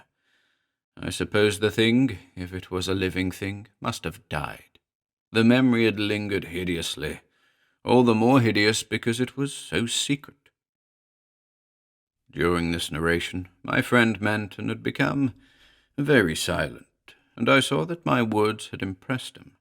He did not laugh as I paused, but asked quite seriously about the boy who went mad in 1793, and who had presumably been the hero of my fiction. I told him why the boy had gone to that shunned, deserted house, and remarked that he ought to be interested, since he believed that windows retained latent images of those who had sat at them. The boy had gone to look at the windows of that horrible attic because of tales of things seen behind them, and had come back screaming maniacally. Manton remained thoughtful as I said this, but gradually reverted to his analytical mood. He granted, for the sake of argument, that some unnatural monster had really existed, but reminded me that even the most morbid perversion of nature need not be unnamable or scientifically indescribable. I admired his clearness and persistence, and added some further revelations I had collected among the old people. Those later spectral legends, I made plain, related to monstrous apparitions more frightful than anything organic could be. Apparitions of gigantic bestial forms, sometimes visible and sometimes only tangible, which floated about on moonless nights and haunted the old house, the crypt behind it, and the grave where a sapling had sprouted beside an illegible slab. Whether or not such apparitions had ever gored or smothered people to death, as told in uncorroborated traditions, they had produced a strong and consistent impression, and were yet darkly feared by very aged natives, though largely forgotten by the last 2 generations, perhaps dying for lack of being thought about. Moreover, so far as aesthetic theory was involved, if the psychic emanations of human creatures be grotesque distortions, what coherent representation could express or portray so gibbous and infamous a nebulosity as the spectre of a malign, chaotic perversion, itself a morbid blasphemy against nature?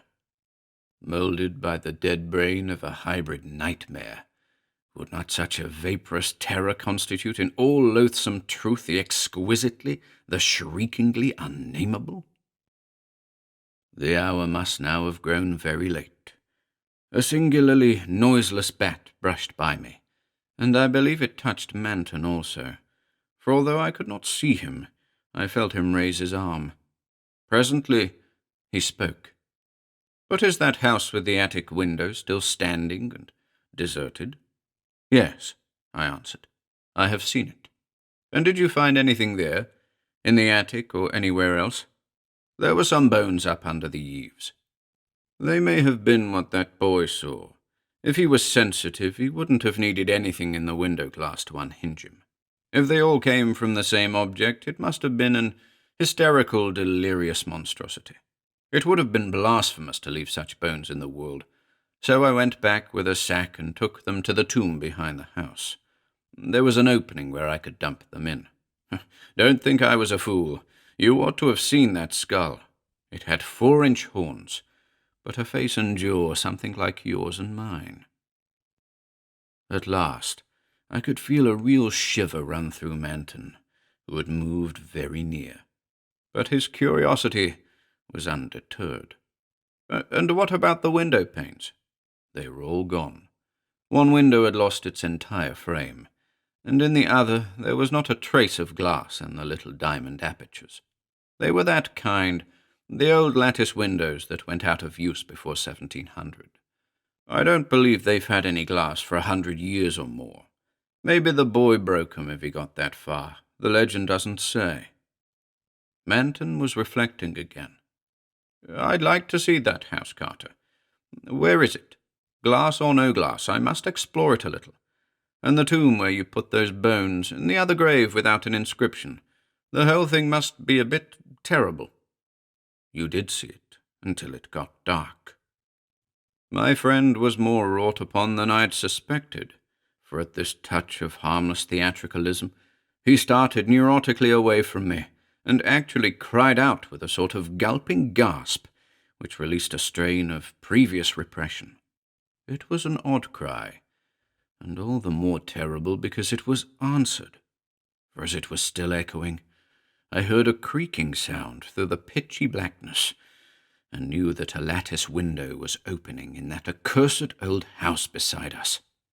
And because all the other frames were long since fallen, I knew that it was the grisly glassless frame of that demoniac attic window.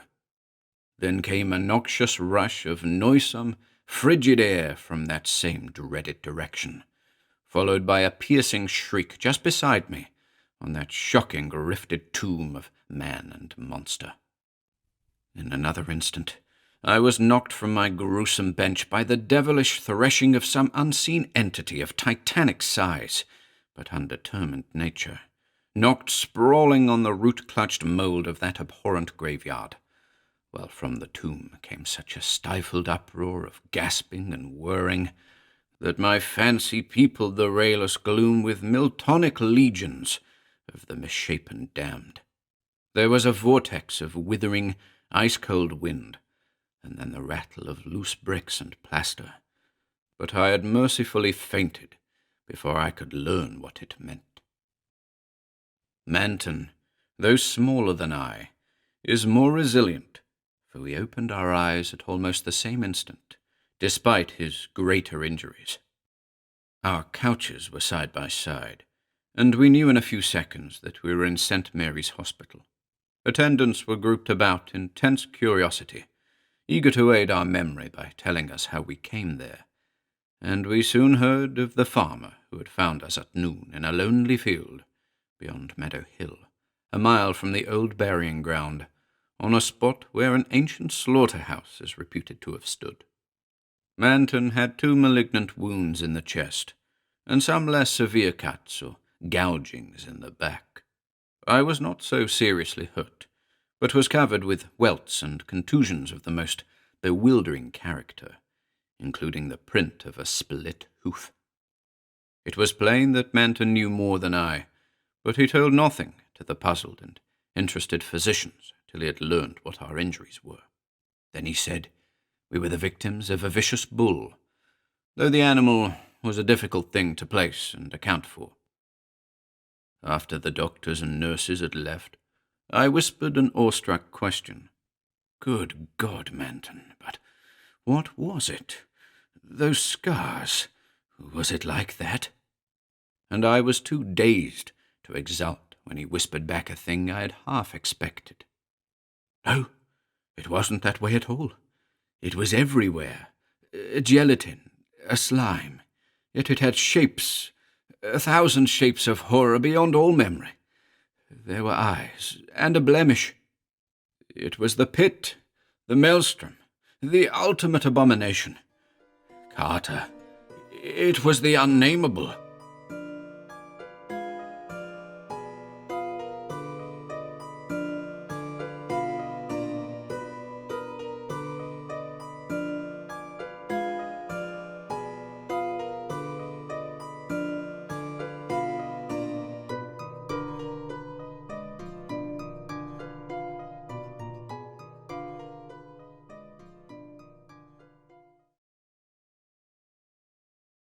The Evil Clergyman by H.P. Lovecraft. I was shown into the attic chamber by a grave, intelligent-looking man with quiet clothes and an iron-grey beard, who spoke to me in this fashion. "Yes, he lived here, but I don't advise your doing anything. Your curiosity makes you irresponsible. We never come here at night, and it's only because of his will that we keep it this way. You know what he did. That abominable society took charge at last, and we don't know where he is buried. There was no way the law or anything else could reach the society. I hope you won't stay till after dark, and I beg of you to let that thing on the table, the thing that looks like a matchbox, alone. We don't know what it is, but we suspect it has something to do with what he did. We even avoid looking at it very steadily." After a time, the man left me alone in the attic room. It was very dingy and dusty, and only primitively furnished, but it had a neatness which showed it was not a slum denizen's quarters. There were shelves full of theological and classical books, and another bookcase containing treatises on magic. Paracelsus, Albertus Magnus, Tritemius, Hermes Trismegistus, Borellus, and others in strange alphabets whose titles I could not decipher. The furniture was very plain. There was a door, but it led only into a closet. The only egress was the aperture in the floor, up to which the crude, steep staircase led. The windows were of bull's-eye pattern, and the black oak beams bespoke unbelievable antiquity. Plainly, this house was of the old world.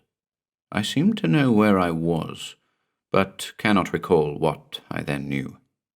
Certainly the town was not London. My impression is of a small seaport. The small object on the table fascinated me intensely. I seemed to know what to do with it, for I drew a pocket electric light, or what looked like one, out of my pocket, and nervously tested its flashes. The light was not white but violet, and seemed less like true light than like some radioactive bombardment. I recalled that I did not regard it as a common flashlight. Indeed, I had a common flashlight in another pocket. It was getting dark, and the ancient roofs and chimney pots outside looked very queer through the bull's-eye window panes. Finally, I summoned up courage and propped the small object up on the table against a book, then turned the rays of the peculiar violet light upon it. The light seemed now to be more like a rain or hail of small violet particles than like a continuous beam. As the particles struck the glassy surface at the center of the strange device, they seemed to produce a crackling noise like the sputtering of a vacuum tube through which sparks are passed. The dark, glassy surface displayed a pinkish glow, and a vague white shape seemed to be taking form at its center. Then I noticed that I was not alone in the room, and put the ray projector back in my pocket. But the newcomer did not speak, nor did I hear any sound whatever during all the immediately following moments. Everything was shadowy pantomime, as if seen at a vast distance through some intervening haze, although on the other hand the newcomer and all subsequent comers loomed large and close, as if both near and distant, according to some abnormal geometry. The newcomer was a thin, dark man of medium height, attired in the clerical garb of the Anglican Church. He was apparently about 30 years old, with a sallow, olive complexion and fairly good features, but an abnormally high forehead. His black hair was well cut and neatly brushed, and he was clean-shaven though blue-chinned with a heavy growth of beard. He wore rimless spectacles with steel bows.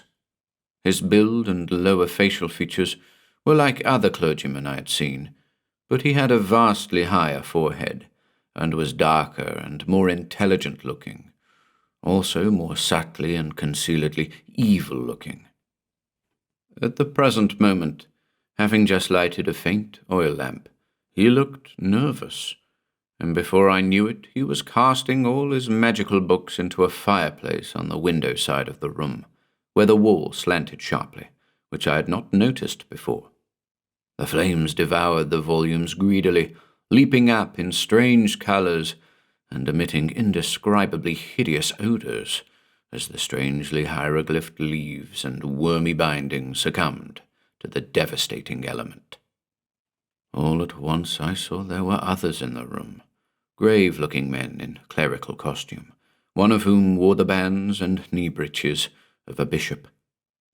Though I could hear nothing, I could see that they were bringing a decision of vast import to the first comer. They seemed to hate and fear him at the same time, and he seemed to return these sentiments. His face set itself into a grim expression, but I could see his right hand shaking as he tried to grip the back of a chair.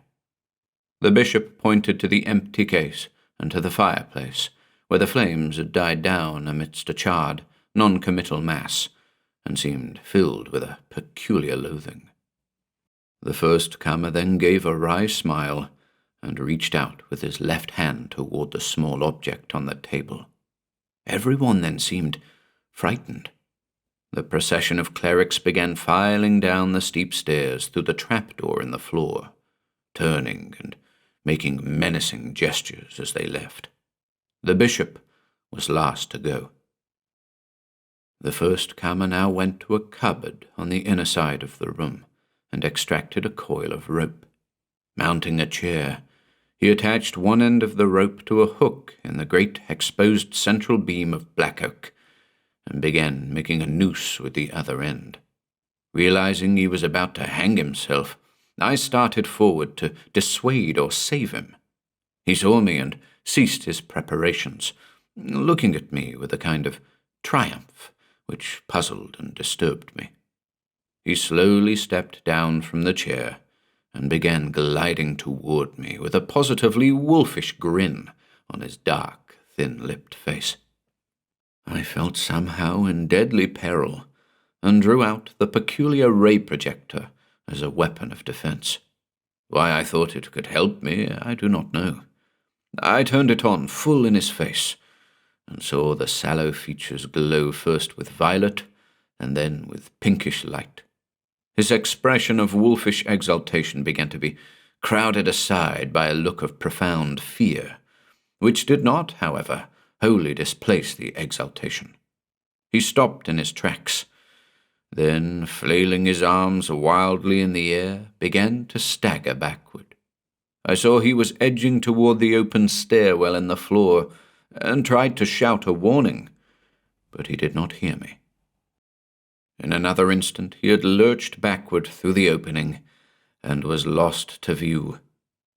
I found difficulty in moving toward the stairwell, but when I did get there, I found no crushed body on the floor below. Instead, there was a clatter of people coming up with lanterns, for the spell of phantasmal silence had broken, and I once more heard sounds and saw figures as normally tri-dimensional. Something had evidently drawn a crowd to this place. Had there been a noise I had not heard? Presently, the two people, simply villagers apparently, farthest in the lead, saw me, and stood paralyzed. One of them shrieked loudly and reverberantly, "Ah, it be Easer again!" Then they all turned and fled frantically, all that is, but one. When the crowd was gone, I saw the grave bearded man who had brought me to this place, standing alone with a lantern. He was gazing at me gaspingly and fascinatedly, but did not seem afraid. Then he began to ascend the stairs, and joined me in the attic. He spoke. "So you didn't let it alone. I'm sorry. I know what has happened. It happened once before, but the man got frightened and shot himself. You ought not to have made him come back. You know what he wants, but you mustn't get frightened like the other man he got. Something very strange and terrible has happened to you, but it didn't get far enough to hurt your mind and personality. If you'll keep cool and accept the need for making certain radical readjustments in your life, you can keep right on enjoying the world and the fruits of your scholarship. But you can't live here, and I don't think you'll wish to go back to London. I'd advise America. You mustn't try anything more with that thing. Nothing can be put back now. It would only make matters worse to do, or summon, anything. You are not as badly off as you might be, but you must get out of here at once and stay away. You'd better thank heaven it didn't go further." I'm going to prepare you as bluntly as I can. There's been a certain change in your personal appearance. He always causes that. But in a new country you can get used to it.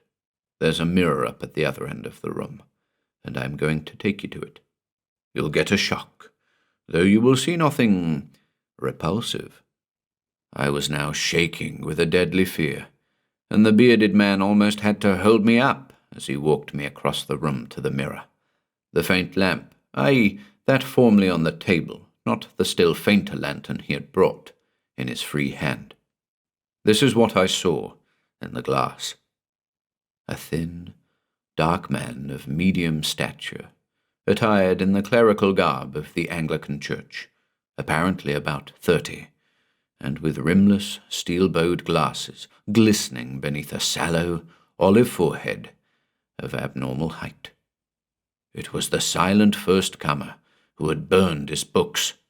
For all the rest of my life in outward form, I was to be that man.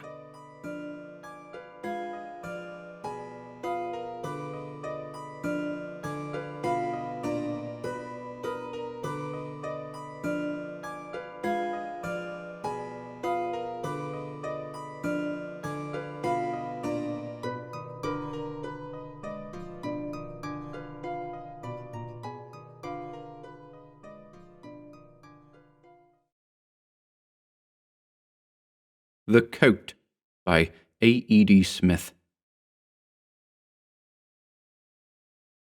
I am quite aware that the other fellows in the office regard me as something of an oddity, as being rather a queer bird, in fact. Well, of course, a man who happens to be of a studious disposition, who dislikes noise and prefers his own company to that of empty-headed companions, and who, moreover, is compelled by defective vision to wear thick glasses, is always liable to be thus misjudged by inferior minds, and ordinarily I treat the opinion of my colleagues with the contempt it deserves. But at this particular moment I was beginning to think that perhaps, after all, there might be something to be said for their view, for though I might still repudiate the queer bird part of the business, undoubtedly I was a fool, a first-class chump, otherwise I should have been spending my holidays in a nice, comfortable way with the rest of the normal world, listening to the Pierrots or winking at the girls on the promenade of some seaside resort at home, instead of having elected to set out alone on this idiotic push-bike tour of a little-known part of France. Drenched, hungry, and lost, a stranger in a strange land, dispiritedly pushing before me a heavily laden bicycle with a gashed tire, such was the present result of my asinine choice. The storm had overtaken me miles from anywhere, on a wild road over a spur of the Vosges, and for nearly 2 hours I had trudged through the pelting rain without encountering a living soul or the least sign of human habitation. And then, at long last, rounding a bend, I glimpsed just ahead of me the chimney-pots and gables of a fair-sized house. It was a lonely, desolate-looking place standing amid a clump of trees, a little way back from the road, and somehow, even at a distance, did not convey a very inviting impression. Nevertheless, in that wilderness, it was a welcome enough sight, and in the hope of finding temporary shelter and possibly a little badly needed refreshment, I quickened my pace towards it. 200 yards brought me to the entrance gates, and here I suffered a grievous disappointment, for the roofless porter's lodge, the dilapidated old gates hanging askew on their hinges in the overgrown drive beyond, plainly indicated that the place was no longer inhabited. I speedily comforted myself, however, with the reflection that in the circumstances even a deserted house was not to be despised as a refuge. Once under cover of some kind, I might make shift to wring out my drenched clothing and repair my damaged mount, and without further ado I pushed my bicycle up the long-neglected drive and reached the terrace in front of the house itself. It proved to be an old chateau, half smothered in creepers and vines that had long gone wild, and judging by the carved stone coat of arms over the main entrance, had once been occupied by a person of some quality.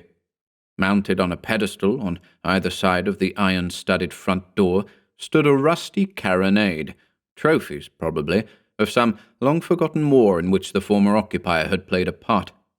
Most of the windows had been boarded up, and it was evident that the place had stood empty for many years. I tried the front door. To my surprise, it was unfastened, and a thrust of my shoulder sent it creaking grudgingly back on its hinges. My nostrils, as I stepped into the dim, wide hall, were at once assailed by the stale, disagreeable odour of rotting woodwork and mouldy hangings and carpets.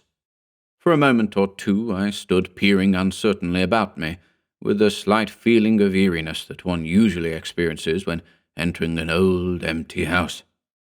Facing me was a broad staircase, with a long, stained-glass window, almost opaque with dirt and cobwebs, at its head. I mounted the stairs and, throwing open the first door at hand, found myself looking into a spacious, handsomely furnished room that had evidently once been the chief apartment of the house, though long neglect and disuse had now reduced it to a sorry state. The ornate cornice hung here and there in strips, and in one corner the plaster of the ceiling had come down altogether. Green mould covered the 18th-century furniture, curtains and draperies hung in tatters, and one half of the beautiful old Persian carpet, from a point near the door right across to the fireplace, was overspread by an evil-smelling, bright orange fungus. The fireplace gave me an idea. Could I but find fuel, I might light a fire, make myself a hot drink, and get my clothes properly dried. A little searching in the outbuildings discovered a sufficient quantity of old sticks to serve my purpose, and with a bundle of them under my coat I re-entered the house and briskly made my way upstairs again. But on the threshold of the big room, without quite knowing why, I suddenly checked. It was as though my legs, of their own volition, had all at once become reluctant to carry me farther into the apartment, as if something quite outside of me were urging me to turn about and retreat. I laid the sticks down at my feet, and for a moment or two stood there uncertainly in the doorway. I was beginning to sense some subtle suggestion of danger in the atmosphere of the place. Everything was apparently just as I had left it, yet I had an uneasy sort of feeling that during my brief absence something evil had entered that room and left it again. I am neither a nervous nor a superstitious person, yet I found myself, a moment later, rather shamefacedly picking up my sticks and moving back towards the head of the stairs. Actually, it was not so much fear as a vague, precautionary sense of uneasiness that prompted me. It had occurred to me that perhaps I might feel more comfortable if I remained nearer to the front door, and made my fire in one of the rooms on the ground floor. It was an idiotic fancy, I know, but, well, if anything, queer did happen, and I had to make a sudden bolt for it, I could get out quicker that way. It was on this second descent of the stairs, as I faced the light from the open front door, that I suddenly noticed something that pulled me up with a decided start. Running up the centre of the staircase, and quite fresh in the thick dust, was a broad, broken sort of track, exactly as though someone had recently trailed up an empty sack, or something of that nature. From the foot of the staircase, I traced this track across the hall to a spot immediately below an old, moth-eaten coat that hung from one of a row of coat pegs on the opposite wall. And then I saw that similar tracks traversed the hall in various directions, some terminating before the doors on either side, others leading past the foot of the stairs to the rear regions of the house, but all seeming to radiate from the same point below the coat pegs. And the queerest thing about it all was that of footprints other than my own there was not a sign. Uneasiness once more assailed me. The house appeared to be uninhabited, and yet, plainly, someone or something had recently been in the place. Who or what was the restless, questing creature that had made those strange tracks to and from the old coat? Was it some half-witted vagrant, a woman possibly, whose trailing draperies obliterated her own footprints? I had a closer look at the old garment. It was a military greatcoat of ancient pattern, with one or two tarnished silver buttons still attached to it, and had evidently seen much service. Turning it round on its peg with a gingerly finger and thumb, I discovered that just below the left shoulder there was a round hole as big as a penny, surrounded by an area of scorched and stained cloth, as though a heavy pistol had been fired into it at point-blank range. If a pistol bullet had indeed made that hole, then, obviously, the old coat at one period of its existence had clothed a dead man. A sudden repugnance for the thing overcame me, and with a slight shudder, I let go of it. It may have been fancy or not, but all at once it seemed to me that there was more than an odour of mould and rotting cloth emanating from the thing, that there was a taint of putrefying flesh and bone. A taint of animal corruption, faint but unmistakable. I could sniff it in the air, and with it something less definable but no less real, a sort of sixth sense feeling that the whole atmosphere of the place was slowly becoming charged with evil emanations from a black and shameful past. With an effort, I pulled myself together. After all, what was there to be scared about? I had no need to fear human marauders, for in my hip pocket I carried a small but serviceable automatic. And as for ghosts, well, if such existed, they didn't usually walk in the daytime. The place certainly felt creepy, and I shouldn't have cared to spend the night there, but it would be ridiculous to allow mere idle fancies to drive me out again into that beastly rain before I'd made myself that badly needed hot drink and mended my bicycle. I therefore opened the door nearest to me and entered a smallish room that apparently had once been used as a study. The fireplace was on the side opposite to the door, and the wide, ancient grate was still choked with the ashes of the last log consumed there. I picked up the poker, a cumbersome old thing with a knob as big as an orange, raked out the ashes, and laid my sticks in approved Boy Scout fashion. But the wood was damp, and after I had used up half my matches, refused to do more than smoulder, while a backdraft from the chimney filled the room with smoke. In desperation, I went down on my hands and knees and tried to rouse the embers into flame by blowing on them, and in the middle of this irksome operation I was startled by a sound of movement in the hall, a single soft flop, as though someone had flung down a garment. I was on my feet in a flash, listening with every nerve taut. No further sound came, and automatic in hand, I tiptoed to the door. There was nothing in the hall, nothing to be heard at all save the steady swish of the rain outside. But from a spot on the floor directly below the old coat, the dust was rising in a little eddying cloud, as though it had just been disturbed. "Pah, a rat!" I told myself, and went back to my task. More vigorous blowing on the embers, more raking and poking, more striking of matches, and in the midst of it, again came that curious noise, not very loud, but plain and unmistakable. Once more I went into the hall, and once more, except for another little cloud of dust rising from precisely the same spot as before, there was nothing to be seen. But that sixth sense warning of imminent danger was becoming more insistent. I had the feeling now that I was no longer alone in the old empty hall, that some unclean, invisible presence was lurking there, tainting the very air with its foulness. "It's no use," I said to myself. "I may be a nervous fool, but I can't stand any more of this. I'll collect my traps and clear out while the going's good." With this, I went back into the room, and keeping a nervous eye cocked on the door, began with rather panicky haste to repack my haversack. And just as I was in the act of tightening the last strap, there came from the hall a low, evil chuckle, followed by the sound of stealthy movement. I whipped out my weapon and stood where I was in the middle of the floor, facing the door, with my blood turning to ice. Through the chink between the door hinges I saw a shadow pass. Then the door creaked a little, slowly began to open, and round it there came the coat. It stood there upright in the doorway, as God is above me, swaying a little, as though uncertain of its balance, collar and shoulders extended as though by an invisible wearer, the old musty coat I had seen hanging in the hall. For a space that seemed an eternity, I stood like a man of stone, facing the thing as it seemed to pause on the threshold. A dreadful sort of hypnotism held me rooted to the spot on which I stood, a hypnotism that completely paralyzed my body and caused the pistol to slip from my nerveless fingers, and yet left my brain clear. Mingled with my frozen terror was a feeling of deadly nausea.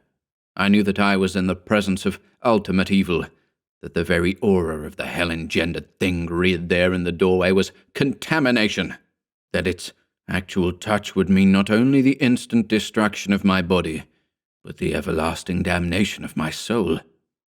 And now it was coming into the room, with an indescribable bobbing sort of motion, the empty sleeves jerking grotesquely at its sides, the skirts flopping and trailing in the dust, was slowly coming towards me, and step by step, with my bulging eyes riveted in awful fascination on the thing, I was recoiling before it.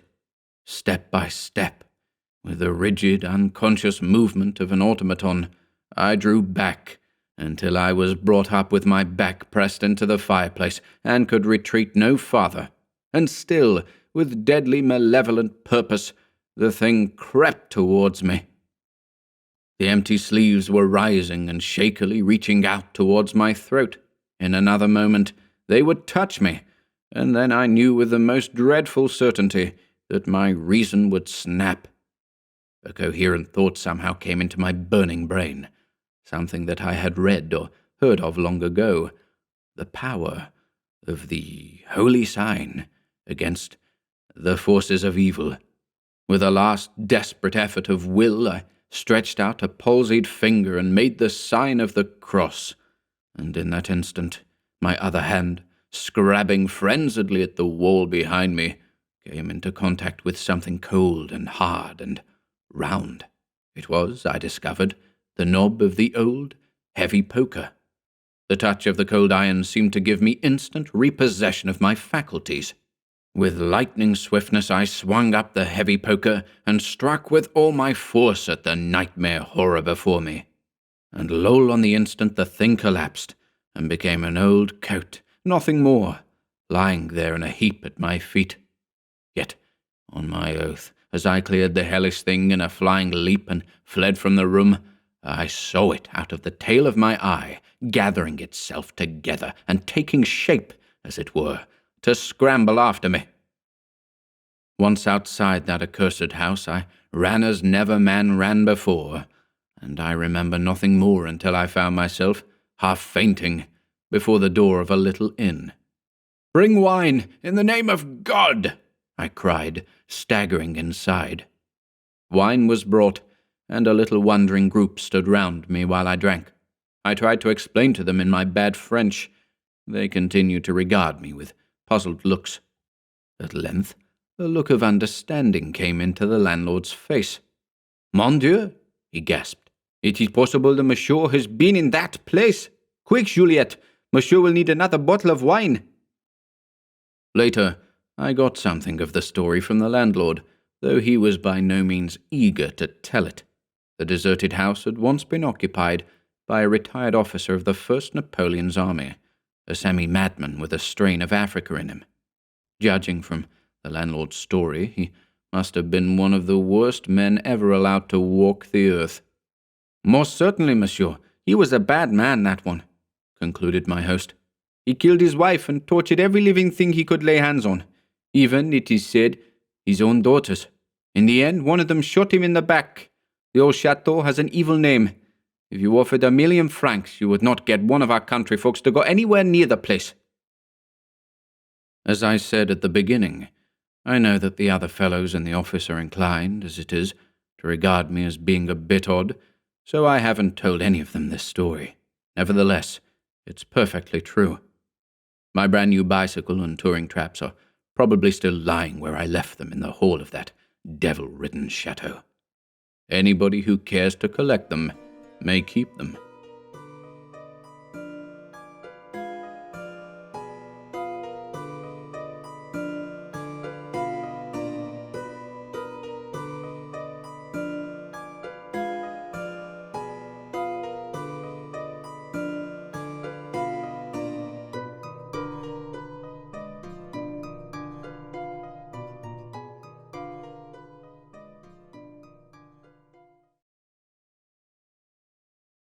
The Empty House by Algernon Blackwood.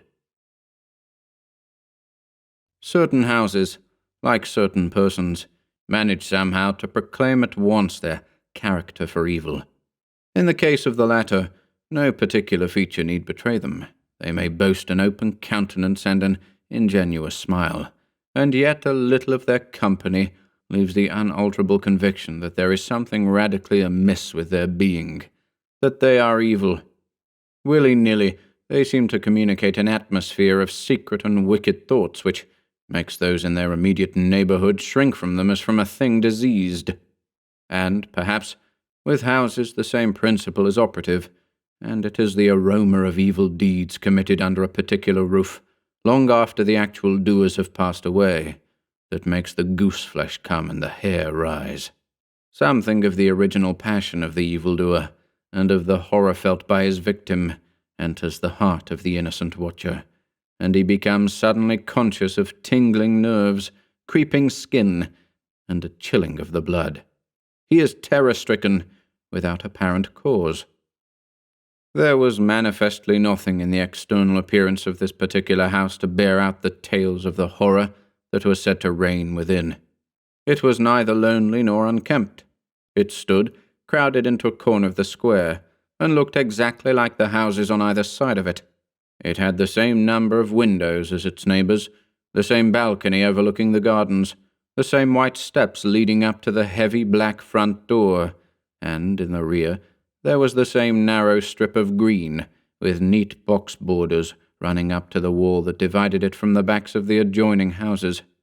Apparently, too, the number of chimney-pots on the roof was the same, the breadth and angle of the eaves, and even the height of the dirty area railings. And yet this house in the square, that seemed precisely similar to its 50 ugly neighbours, was as a matter of fact entirely different, horribly different. Wherein lay this marked invisible difference is impossible to say. It cannot be ascribed wholly to the imagination, because persons who had spent some time in the house, knowing nothing of the facts, had declared positively that certain rooms were so disagreeable they would rather die than enter them again, and that the atmosphere of the whole house produced in them symptoms of a genuine terror, while the series of innocent tenants who had tried to live in it and been forced to decamp at the shortest possible notice was indeed little less than a scandal in the town. When Shorthouse arrived to pay a weekend visit to his Aunt Julia in her little house on the seafront at the other end of the town, he found her charged to the brim with mystery and excitement. He had only received her telegram that morning, and he had come anticipating boredom, but the moment he touched her hand and kissed her apple-skin-wrinkled cheek, he caught the first wave of her electrical condition. The impression deepened when he learned that there were to be no other visitors, and that he had been telegraphed for with a very special object. Something was in the wind, and the something would doubtless bear fruit, for this elderly spinster aunt with a mania for psychical research had brains as well as willpower, and by hook or by crook she usually managed to accomplish her ends. The revelation was made soon after tea, when she sidled close up to him as they paced slowly along the seafront in the dusk. "I've got the keys," she announced in a delighted yet half-awesome voice. "Got them till Monday." "The keys of the bathing machine, or—" he asked innocently, looking from the sea to the town. Nothing brought her so quickly to the point as feigning stupidity. "Neither," she whispered. "I've got the keys of the haunted house in the square, and I'm going there tonight." Shorthouse was conscious of the slightest possible tremor down his back. He dropped his teasing tone. Something in her voice and manner thrilled him. She was in earnest. "But you can't go alone," he began. "That's why I wired for you," she said with decision. He turned to look at her. The ugly, lined, enigmatical face was alive with excitement. There was the glow of genuine enthusiasm round it like a halo. The eyes shone. He caught another wave of her excitement, and a second tremor, more marked than the first, accompanied it. "Thanks, Aunt Julia," he said politely. "Thanks awfully." "I should not dare to go quite alone," she went on, raising her voice. "But with you I should enjoy it immensely. You're afraid of nothing, I know." "Thanks so much." he said again. Is anything likely to happen? A great deal has happened, she whispered, though it's been most cleverly hushed up. 3 tenants have come and gone in the last few months, and the house is said to be empty for good now. In spite of himself, Shorthouse became interested. His aunt was so very much in earnest. The house is very old indeed, she went on, and the story, an unpleasant one, dates a long way back. It has to do with a murder committed by a jealous stableman who had some affair with a servant in the house. One night he managed to secrete himself in the cellar, and when everyone was asleep, he crept upstairs to the servants' quarters, chased the girl down to the next landing, and before anyone could come to the rescue, threw her bodily over the banisters into the hall below. And the stableman? Was caught, I believe, and hanged for murder, but it all happened a century ago, and I've not been able to get more details of the story. Shorthouse now felt his interest thoroughly aroused, but though he was not particularly nervous for himself, he hesitated a little on his aunt's account. On one condition, he said at length. Nothing will prevent my going, she said firmly, but I may as well hear your condition. That you guarantee your power of self-control if anything really horrible happens. I mean, that you are sure you won't get too frightened. Jim, she said scornfully, I'm not young, I know, nor are my nerves, but with you I should be afraid of nothing in the world. This, of course, settled it, for Shorthouse had no pretensions to being other than a very ordinary young man, and an appeal to his vanity was irresistible. He agreed to go. Instinctively, by a sort of subconscious preparation, he kept himself and his forces well in hand the whole evening, compelling an accumulative reserve of control by that nameless inward process of gradually putting all the emotions away and turning the key upon them, a process difficult to describe, but wonderfully effective, as all men who have lived through severe trials of the inner man well understand. Later, it stood him in good stead. But it was not until 10:30, when they stood in the hall, well in the glare of friendly lamps and still surrounded by comforting human influences, that he had to make the first call upon this store of collected strength. For, once the door was closed, and he saw the deserted silent street stretching away white in the moonlight before them, it came to him clearly that the real test that night would be in dealing with 2 fears instead of 1. He would have to carry his aunt's fear as well as his own, and as he glanced down at her sphinx-like countenance and realized that it might assume no pleasant aspect in a rush of real terror, he felt satisfied with only one thing in the whole adventure, that he had confidence in his own will and power to stand against any shock that might come. Slowly, they walked along the empty streets of the town.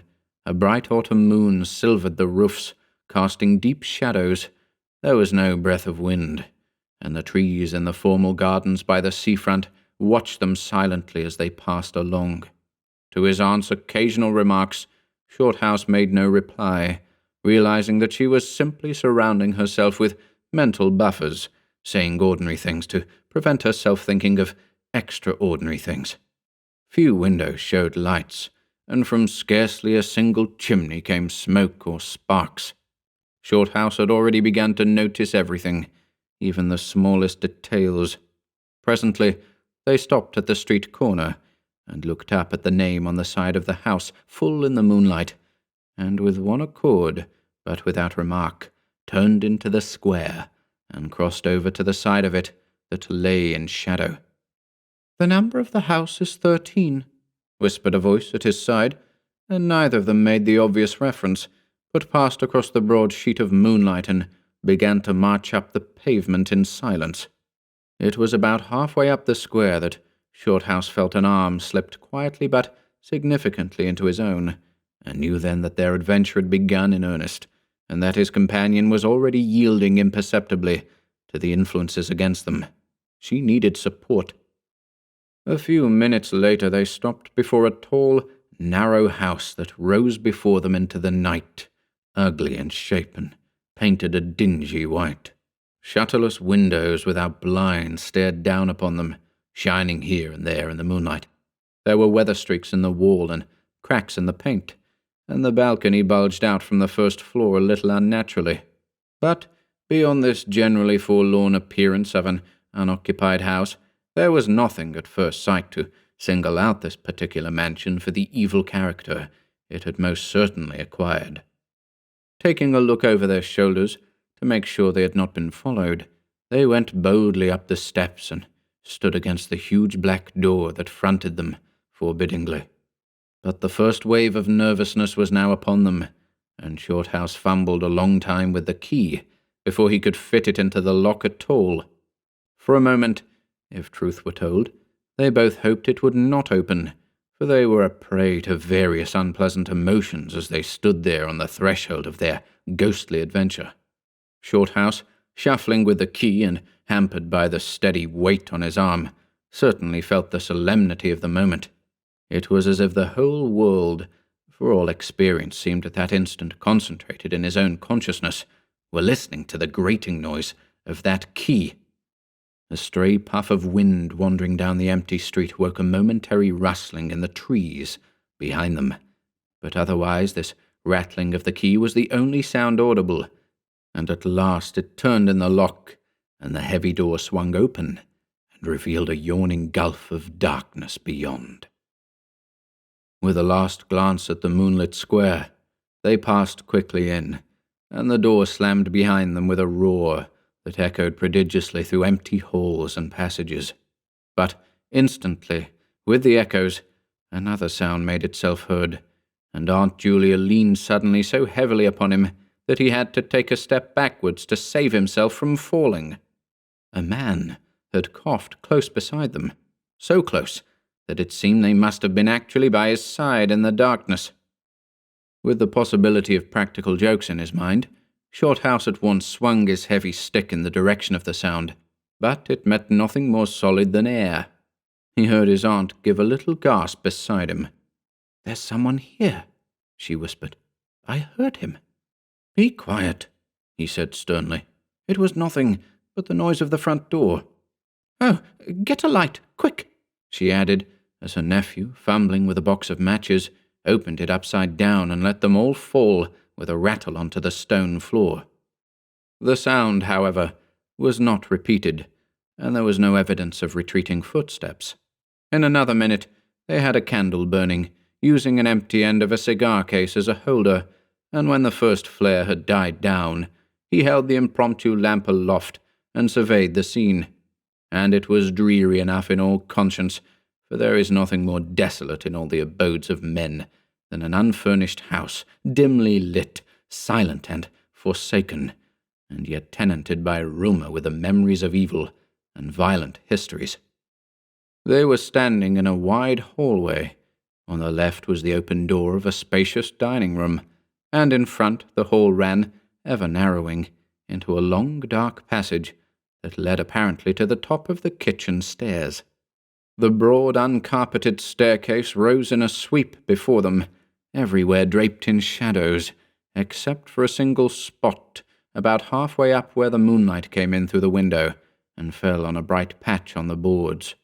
This shaft of light shed a faint radiance above and below it, lending to the objects within its reach a misty outline that was infinitely more suggestive and ghostly than complete darkness. Filtered moonlight always seems to paint faces on the surrounding gloom, and as Shorthouse peered up into the well of darkness and thought of the countless empty rooms and passages in the upper part of the old house, he caught himself longing again for the safety of the moonlit square, or the cosy, bright drawing-room they had left an hour before. Then, realizing that these thoughts were dangerous, he thrust them away again and summoned all his energy for concentration on the present. "Aunt Julia," he said aloud, severely, "we must now go through the house from top to bottom and make a thorough search." The echoes of his voice died away slowly all over the building, and in the intense silence that followed, he turned to look at her. In the candlelight he saw that her face was already ghastly pale, but she dropped his arm for a moment and said, in a whisper, stepping close in front of him, "I agree. We must be sure there's no one hiding. That's the first thing." She spoke with evident effort, and he looked at her with admiration. "You feel quite sure of yourself? It's not too late." "I think so," she whispered, her eyes shifting nervously toward the shadows behind. "Quite sure. Only one thing." "What's that?" "You must never leave me alone for an instant." "As long as you understand that any sound or appearance must be investigated at once. For to hesitate means to admit fear. That is fatal." "Agreed," she said, a little shakily, after a moment's hesitation. "I'll try." Arm in arm, Shorthouse holding the dripping candle and the stick, while his aunt carried the cloak over her shoulders, figures of utter comedy to all but themselves, they began a systematic search.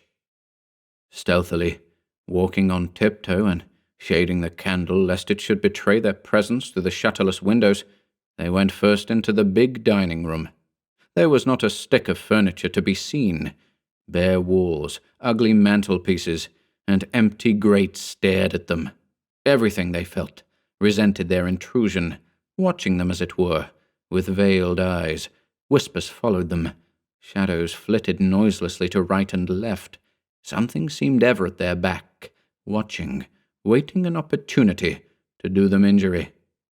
There was the inevitable sense that operations which went on when the room was empty had been temporarily suspended till they were well out of the way again.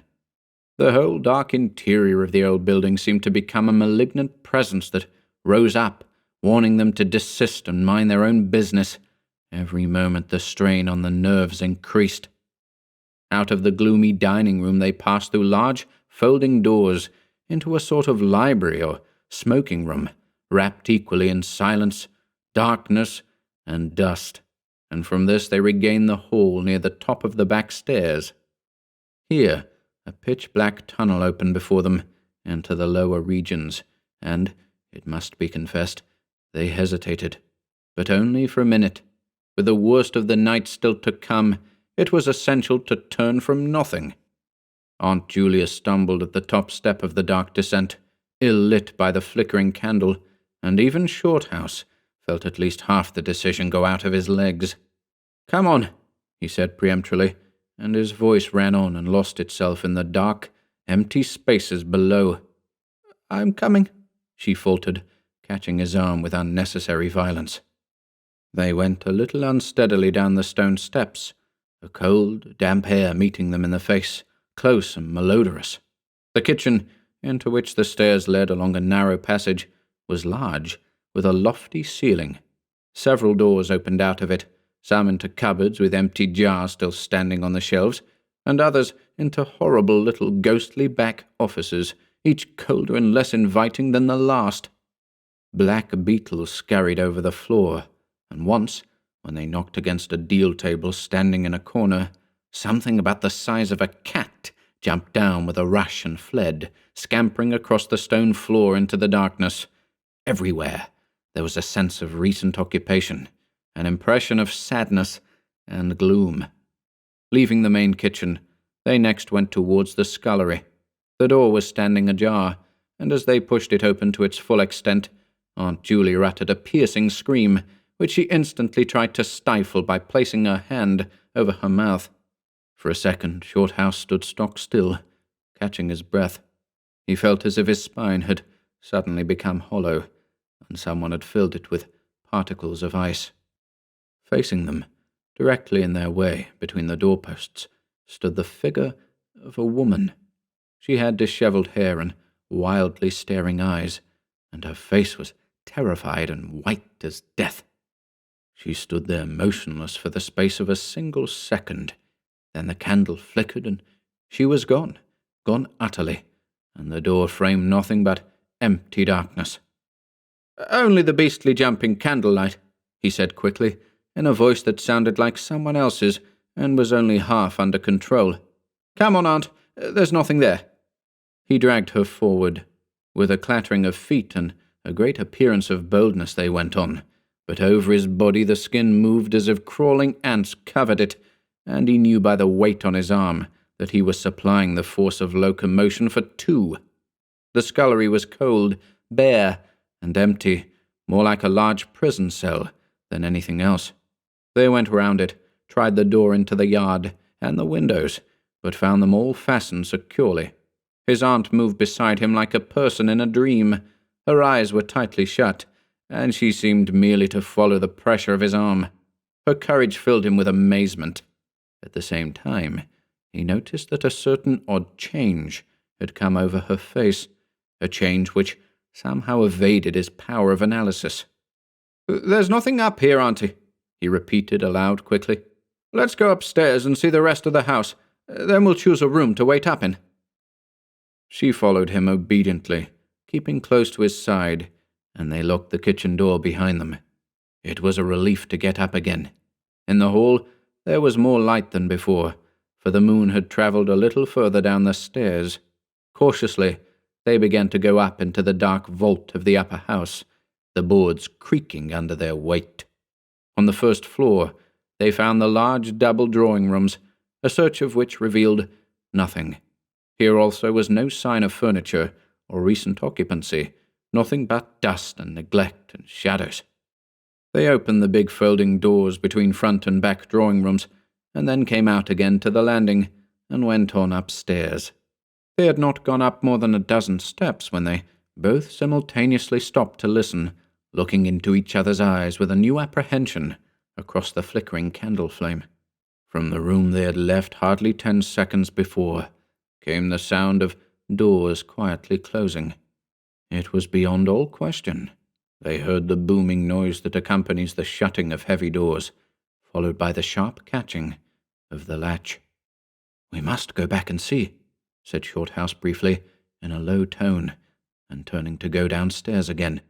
Somehow she managed to drag after him, her feet catching in her dress, her face livid.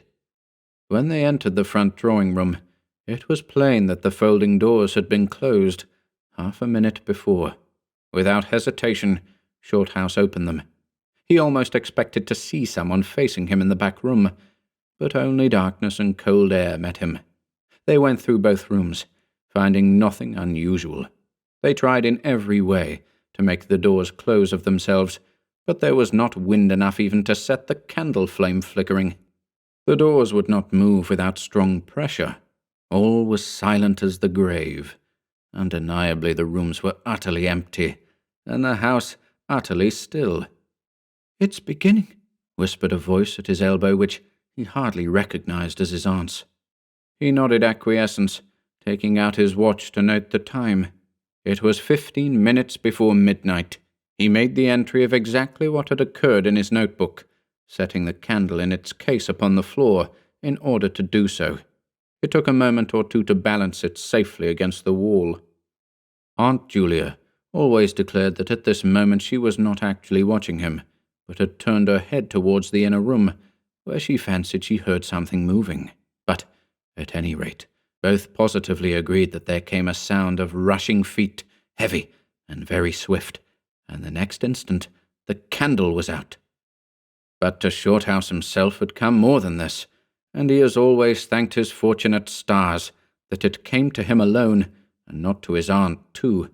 For, as he rose from the stooping position of balancing the candle, and before it was actually extinguished, a face thrust itself forward so close to his own that he could almost have touched it with his lips. It was a face working with passion, a man's face, dark, with thick features and angry, savage eyes. It belonged to a common man, and it was evil in its ordinary normal expression, no doubt, but as he saw it, alive with intense, aggressive emotion, it was a malignant and terrible human countenance. There was no movement of the air, nothing but the sound of rushing feet, stockinged or muffled feet, the apparition of the face, and the almost simultaneous extinguishing of the candle. In spite of himself, Shorthouse uttered a little cry, nearly losing his balance, as his aunt clung to him with her whole weight in one moment of real, uncontrollable terror. She made no sound, but simply seized him bodily. Fortunately, however, she had seen nothing, but had only heard the rushing feet, for her control returned almost at once, and he was able to disentangle himself and strike a match. The shadows ran away on all sides before the glare, and his aunt stooped down and groped for the cigar case with the precious candle. Then they discovered that the candle had not been blown out at all. It had been crushed out. The wick was pressed down into the wax, which was flattened as if by some smooth, heavy instrument. How his companion so quickly overcame her terror, Shorthouse never properly understood, but his admiration for her self-control increased tenfold, and at the same time served to feed his own dying flame, for which he was undeniably grateful. Equally inexplicable to him was the evidence of physical force they had just witnessed. He at once suppressed the memory of stories he had heard of physical mediums and their dangerous phenomena, for if these were true, and either his aunt or himself was unwittingly a physical medium, it meant that they were simply aiding to focus the forces of a haunted house already charged to the brim. It was like walking with unprotected lamps among uncovered stores of gunpowder. So, with as little reflection as possible, he simply relit the candle and went up to the next floor. The arm in his trembled, it is true, and his own tread was often uncertain, but they went on with thoroughness, and after a search revealing nothing, they climbed the last flight of stairs to the top floor of all. Here, they found a perfect nest of small servants' rooms, with broken pieces of furniture, dirty cane-bottomed chairs, chests of drawers, cracked mirrors, and decrepit bedsteads. The rooms had low sloping ceilings, already hung here and there with cobwebs, small windows, and badly plastered walls, a depressing and dismal region, which they were glad to leave behind. It was on the stroke of midnight when they entered a small room on the third floor, close to the top of the stairs, and arranged to make themselves comfortable for the remainder of their adventure. It was absolutely bare, and was said to be the room, then used as a clothes closet, into which the infuriated groom had chased his victim and finally caught her. Outside, across the narrow landing, began the stairs leading up to the floor above, and the servants' quarters where they had just searched. In spite of the chilliness of the night, there was something in the air of this room that cried for an open window. But there was more than this. Shorthouse could only describe it by saying that he felt less master of himself here than in any other part of the house. There was something that acted directly on the nerves, tiring the resolution, enfeebling the will. He was conscious of this result before he had been in the room 5 minutes, and it was in the short time they stayed there that he suffered the wholesale depletion of his vital forces, which was, for himself, the chief horror of the whole experience. They put the candle on the floor of the cupboard, leaving the door a few inches ajar, so that there was no glare to confuse the eyes, and no shadow to shift about on walls and ceiling. Then they spread the cloak on the floor and sat down to wait, with their backs against the wall. Shorthouse was within 2 feet of the door onto the landing. His position commanded a good view of the main staircase, leading down into the darkness, and also of the beginning of the servants' stairs going to the floor above. The heavy stick lay beside him, within easy reach. The moon was now high above the house. Through the open window, they could see the comforting stars like friendly eyes watching in the sky. One by one, the clocks of the town struck midnight, and when the sounds died away, the deep silence of a windless night fell again over everything. Only the boom of the sea, far away and lugubrious, filled the air with hollow murmurs. Inside the house, the silence became awful. Awful, he thought, because any minute now it might be broken by sounds portending terror. The strain of waiting told more and more severely on the nerves. They talked in whispers when they talked at all, for their voices aloud sounded queer and unnatural. A chilliness, not altogether due to the night air, invaded the room and made them cold. The influences against them, whatever these might be, were slowly robbing them of self-confidence and the power of decisive action. Their forces were on the wane, and the possibility of real fear took on a new and terrible meaning. He began to tremble for the elderly woman by his side, whose pluck could hardly save her beyond a certain extent. He heard the blood singing in his veins. It sometimes seemed so loud that he fancied it prevented his hearing properly certain other sounds that were beginning very faintly to make themselves audible in the depths of the house. Every time he fastened his attention on these sounds, they instantly ceased. They certainly came no nearer. Yet he could not rid himself of the idea that movement was going on somewhere in the lower regions of the house. The drawing-room floor, where the doors had been so strangely closed, seemed too near. The sounds were further off than that. He thought of the great kitchen, with the scurrying black beetles, and of the dismal little scullery, but somehow or other they did not seem to come from there either. Surely they were not outside the house. Then, suddenly, the truth flashed into his mind, and for the space of a minute he felt as if his blood had stopped flowing and turned to ice. The sounds were not downstairs at all.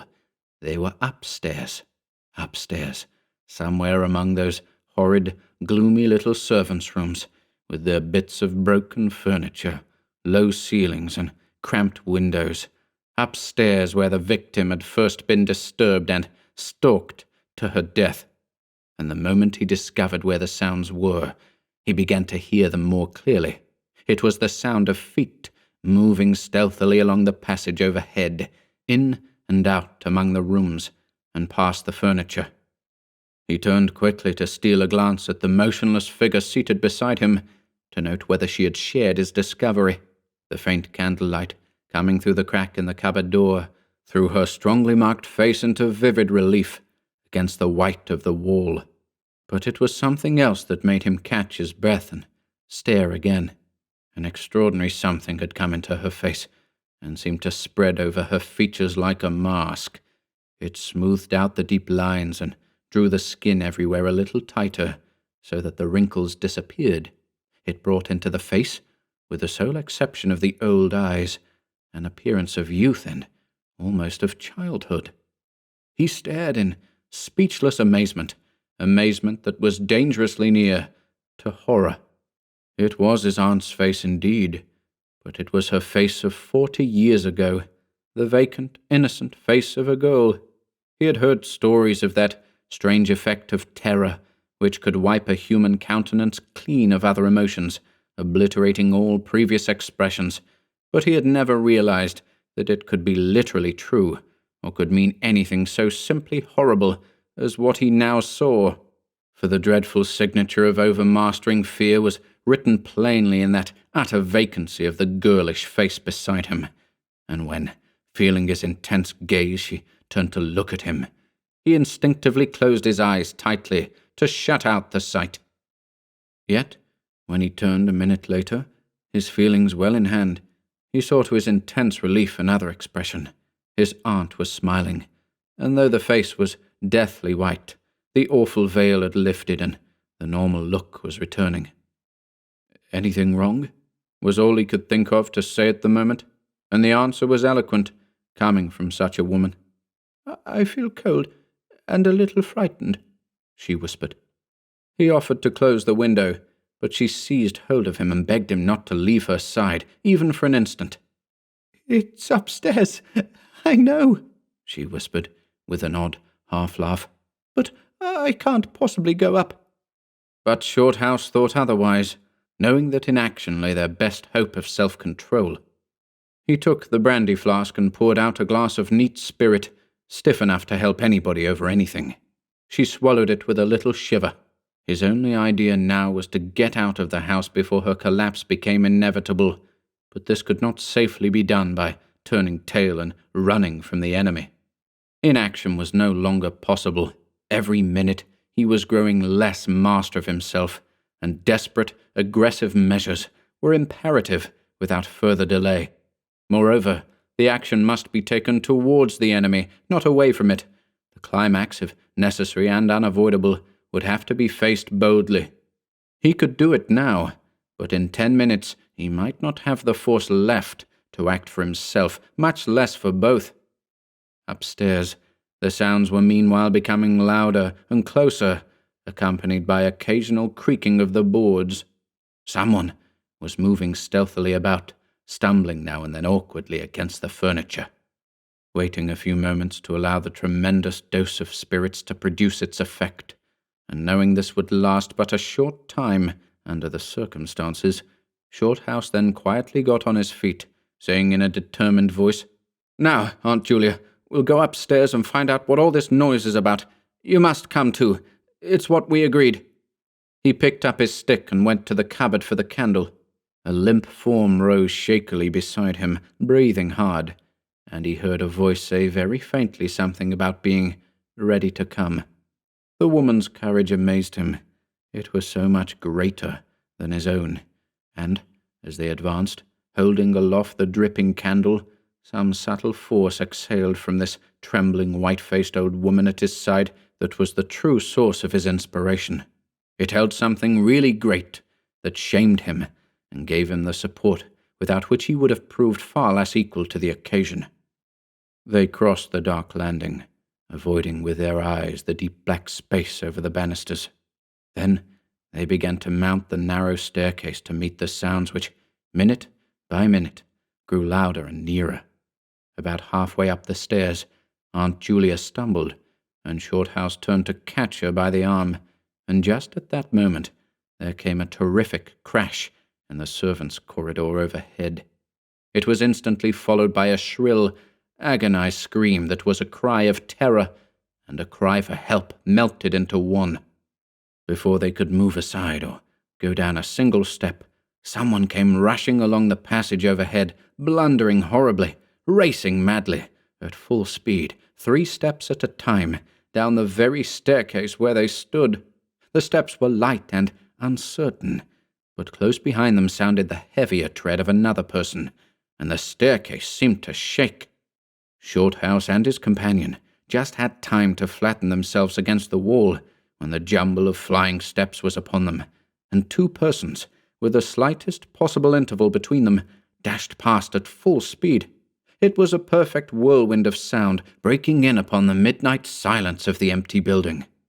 The 2 runners, pursuer and pursued, had passed clean through them where they stood, and already with a thud the boards below had received first one, then the other. Yet they had seen absolutely nothing, not a hand or arm or face, or even a shred of flying clothing. There came a second's pause. Then the first one, the lighter of the 2, obviously the pursued one, ran with uncertain footsteps into the little room which Shorthouse and his aunt had just left. The heavier one followed. There was a sound of scuffling, gasping, and smothered screaming, and then out onto the landing came the step of a single person, treading weightily. A dead silence followed for the space of half a minute, and then was heard a rushing sound through the air. It was followed by a dull, crashing thud in the depths of the house below, on the stone floor over the hall. Utter silence reigned after. Nothing moved. The flame of the candle was steady. It had been steady the whole time, and the air had been undisturbed by any movement whatsoever. Palsied with terror, Aunt Julia, without waiting for her companion, began fumbling her way downstairs. She was crying gently to herself, and when Shorthouse put his arm round her and half carried her, he felt that she was trembling like a leaf. He went into the little room and picked up the cloak from the floor, and, arm in arm, walking very slowly, without speaking a word or looking once behind them, they marched down the 3 flights into the hall. In the hall they saw nothing, but the whole way down the stairs they were conscious that someone followed them, step by step. When they went faster, it was left behind, and when they went more slowly, it caught them up. But never once did they look behind to see, and at each turning of the staircase they lowered their eyes for fear of the following horror they might see upon the stairs above.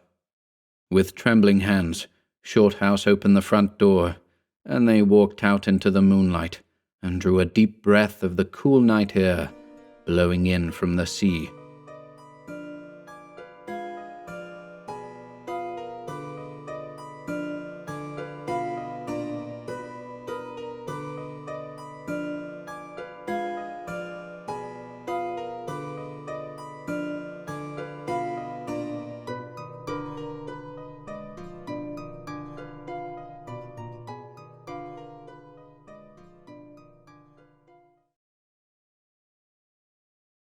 I've Got to Believe It by Bruce Walker.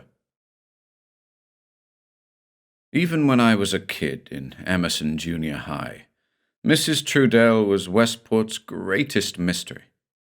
No one had seen her in 20 years. It was said that she never left the attic apartment of the huge red brick house which stood, walled in by holly trees, next to the school grounds. I don't know how true that was, but I know that I had never talked to any kids or older people in the neighborhood who had even caught a glimpse of her. The only link of reality between the curious mansion and the rest of Westport was Mr. Trudell. Mr. Trudell was a tall, sturdy fellow with bushy black brows, like those of John L. Lewis. Promptly at 4:15 each afternoon, he emerged from the great oak doors, wearing a black derby and a Chesterfield evening coat, and carrying a gold-headed cane. Thus dressed and equipped, he walked at a military gait for 8 blocks to Hendry's grocery, bought a sack of meat and vegetables, and returned to the house by 5 o'clock. At night, if you passed by, you could see a kerosene lamp glimmering through the holly trees from his study window and a dim glow at an attic window. Those 2 lights and Mr. Trudell's daily expedition to Hendry's were the only signs of life about the gloomy place, year in and year out, as long as anyone could remember. It was in connection with these daily trips to Hendry's that I got mixed up in this horrible affair that haunts me night and day. Due to my finances, I had to quit Whitman University after my sophomore year and go to work. I was lucky or unlucky enough to get a job at Hendry's. Almost immediately, old man Trudell took a fancy to me and asked me to fill his order each afternoon. As a kid, I had been scared stiff of his grim frowns, just as all the other Westport kids were. But brought in contact with him at the store, I soon discovered that he was just a lonely old man, gruff in some ways, but a soft-hearted, self-conscious fellow under his stern exterior. Each afternoon, when I placed the groceries in his arms, he would nod and say brusquely, "You must come out some evening, lad, and we'll have a round of checkers." "Thank you, I will, sir." I was ready enough to promise this, but deep inside I felt I'd never be brave enough to venture into the Trudell house, which was still nothing less than a gloomy, haunted house to me. One afternoon, however, shortly after I had waited on him, Mr. Trudell was struck by a car within a block of his home. The first I knew of the accident was when I got a call from General Hospital saying that the old man had been injured and wanted to see me. It was most urgent, they said, and I went. "It's kind of you to come, son," he said when we were alone in his hospital room. His left arm was in a sling, his face was badly lacerated, and heavy bandages were on his head. You see, I knew no one else to turn to at a time like this. Most of my friends have passed on. I sat down beside his bed. "I'll do anything I can, sir," I consoled him. Tears came to his eyes, and he choked up so he couldn't talk for a time. Then he cleared his throat. "It's my wife, lad. She has no one but me to take care of her. Perhaps I can find a nurse to stay with her for a few days," I suggested. No. She doesn't need a nurse, lad. Not that. It's just that she's timid about meeting new people. Her contacts have been so few since our little boy was killed, some 30 years ago." "Little boy? You had a son, sir?" "Yes," Trudell said sorrowfully. "A handsome little fellow. On his 6th birthday, his mother gave him a pair of roller skates. At an intersection near the house, a car, one of the earliest automobiles, struck him. He was carried home, still clasping his precious skates. My wife stopped living when she stood with the dying boy in her arms. Since then, she's only been existing." I stared in pity at the old man's quivering lips. I bent forward to straighten the covers on his chest. "I'll do whatever I can for you, sir," I promised. He told me what to do, and at twilight, carrying a sack of groceries, I strode up the walk among the holly trees to the grim old house that I had dreaded for as long as I could remember. My hand trembled as I unlocked the massive front door and shut myself in the dark, musty hall that was a tomb of silence. I groped about in the blackness, my heels sinking into a rug that smothered all sounds. I found the candle Mr. Trudell had told me would be on the hall table.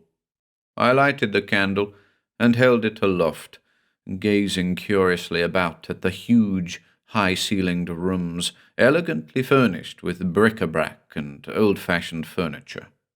Beyond the swinging door at the end of the hall, I found the narrow kitchen, which smelled heavily of orange peel and grease.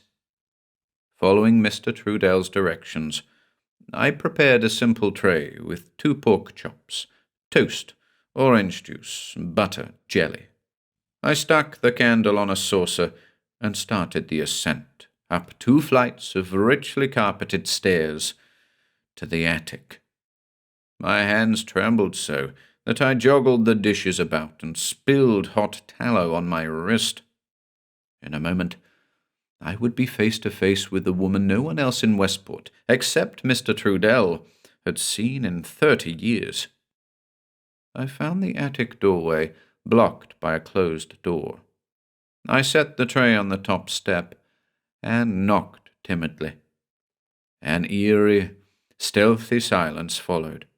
I know it wasn't the heat of the flickering candle that caused sweat to break out on my face and forehead.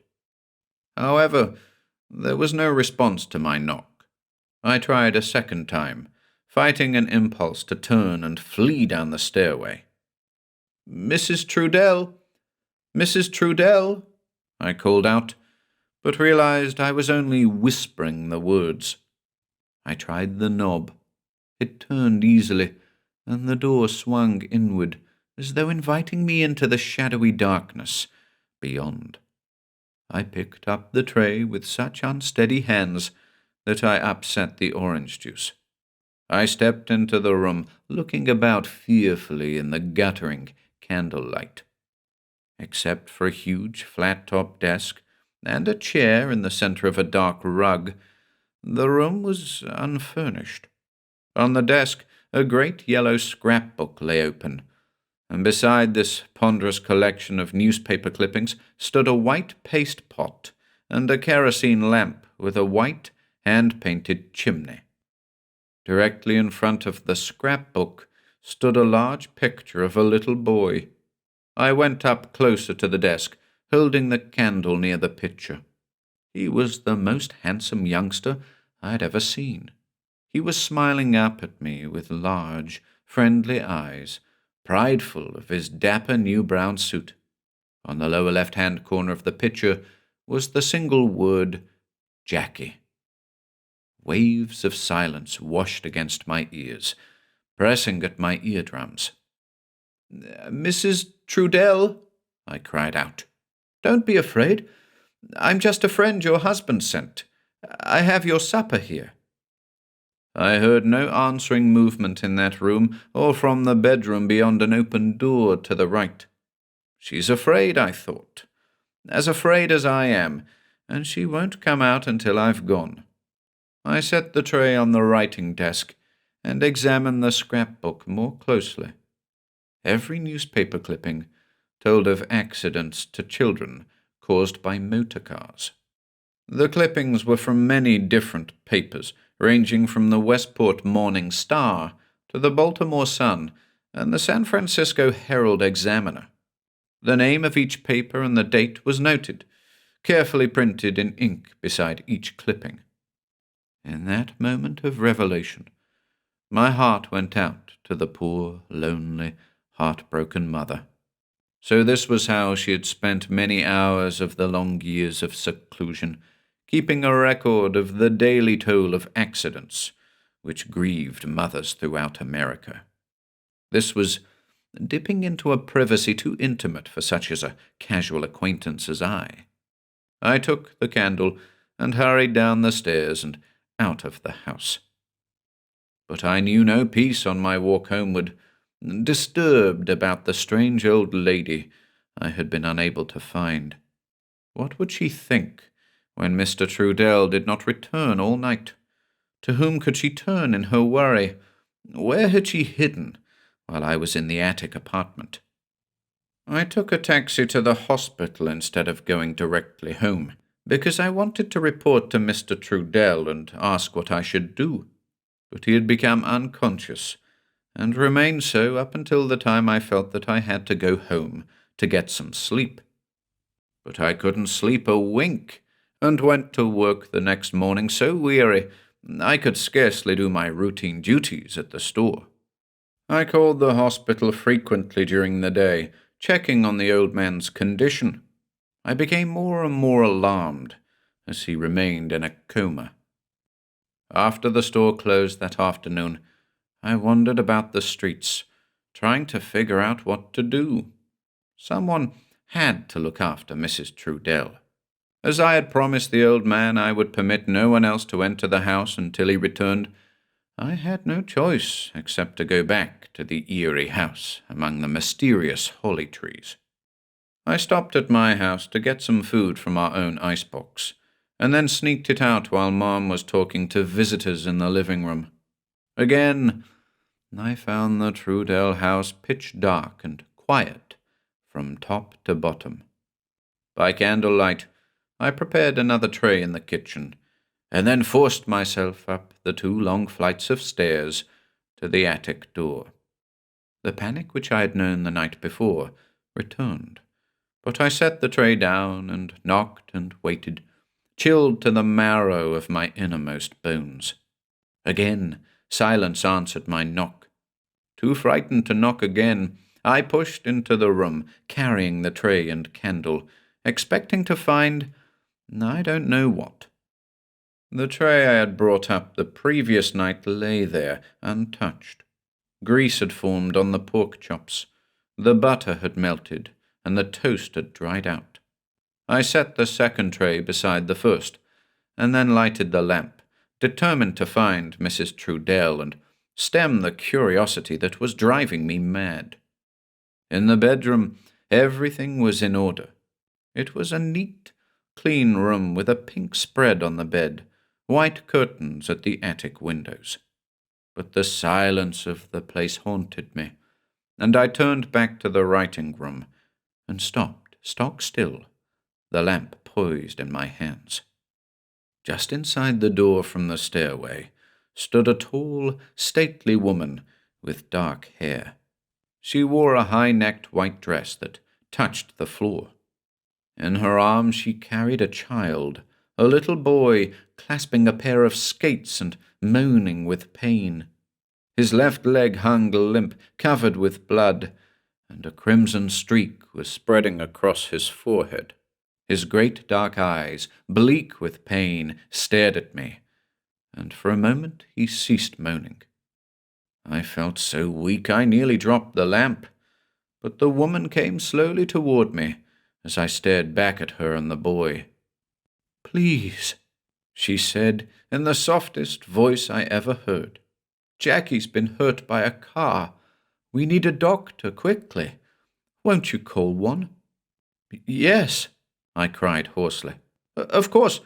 I'll go right away. Put him on the bed. I'll be back as soon as I call a doctor." I started around them to the doorway. The little boy clutched the skates more tightly in his small white hands, and one of the loose wheels fell to the floor. I stooped, picked it up, and held it out to the child, but the woman cried, "Please hurry." I thrust the wheel into my pocket, set the lamp on the table, and raced down the stairs through the dark. Across the street, a light was burning in the Henderson residence. A maid let me in and showed me to the telephone. I called Dr. Simmons, our family doctor, and he promised to hurry over to Trudell's immediately. In a few minutes, I was back at the attic door. "The doctor is on the way," I announced, stepping into the lamplight. I looked about, a prickly feeling at my neck. The room was quiet again, and bare as the first time I had ever seen it. Holding my breath, I took the lamp and went into the bedroom. The woman and boy were not there. "Mrs. Trudell!" I shouted. The silence mocked me. I backed away to the writing desk and set the lamp down so I wouldn't drop it in my nervous search. A bell exploded in the depths of the house, and my throbbing heart nearly burst. Then I realized it was Dr. Simmons at the door. "Where's the little boy you told me about, Bill?" he asked, as I showed him in, holding the candle for him to see by. I sat down on the bottom step, exhausted. My body shook as though gripped by fever. "I don't know, Doctor," I choked out. "He and Mrs. Trudell were in the attic when I called you. She asked me to call." Dr. Simmons, a stubby, bald-headed man, stared at me curiously. "Let's go up and look around, Bill," he said, taking the candle from me. But I couldn't move. I sat in the darkness, listening to him searching the attic rooms. He came back down to me. "There's no one up there, Bill." He bent down, felt my forehead with his hot hand. "Better let me take you home, son." "No," I cried. "I've got to go out to the hospital. Mr. Trudell asked me to look after things here. I've got to go talk to him." Dr. Simmons shook his head. "I'm afraid you can't do that, Bill. The old man died about an hour ago." I got up and wandered alone out into the night. I walked around the school grounds in the moonlight, trying to get a grip on myself. I had to fight for sanity. Surely I hadn't imagined the whole thing. Or had I? I stared back up at the attic windows, now shining in the moonlight above the dark holly trees. Of course, I had imagined it. I pieced it together. The excitement of going into the house I had feared since childhood, coupled with the old man's story of the little boy, had reacted to produce the illusion of the woman and the child. Of course. I started back to the house when I saw Dr. Simmons coming toward me across the lawn. "I just found Mrs. Trudell, Bill," he called out. "She was lying across a bed on the second floor. My guess is that she saw her husband's accident yesterday from the windows, and the shock killed her. She's been dead for at least 30 hours. I felt relieved in a strange, exhilarating way. Of course, I'd imagined everything in the attic then. Perspiration bathed my forehead. I drew out my handkerchief to wipe it away, when a heavy object fell out upon the ground in the moonlight. I picked it up. It was the wheel from the boy's skate.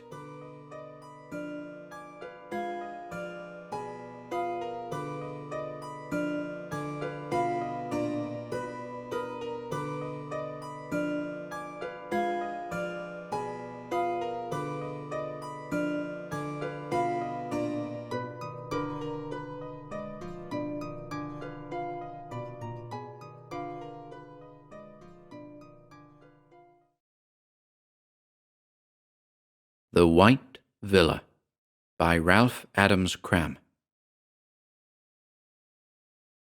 When we left Naples on the 8:10 train for Pestham, Tom and I, we fully intended returning by the 2:46.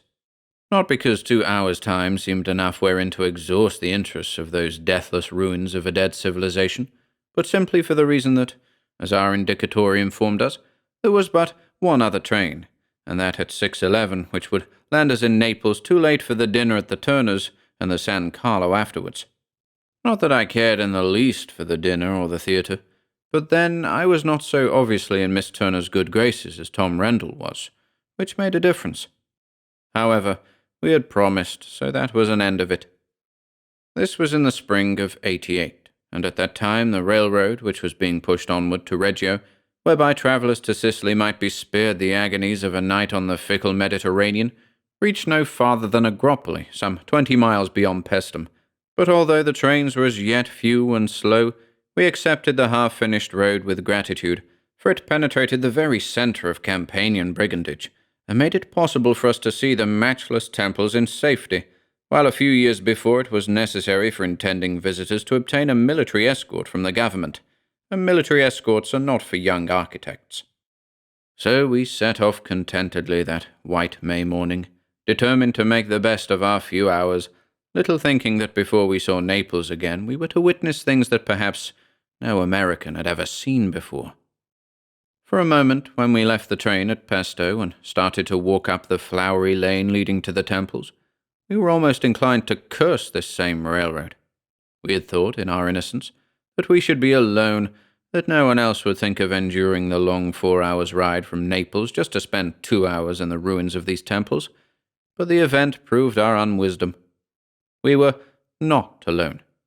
It was a compact little party of conventional sightseers that accompanied us.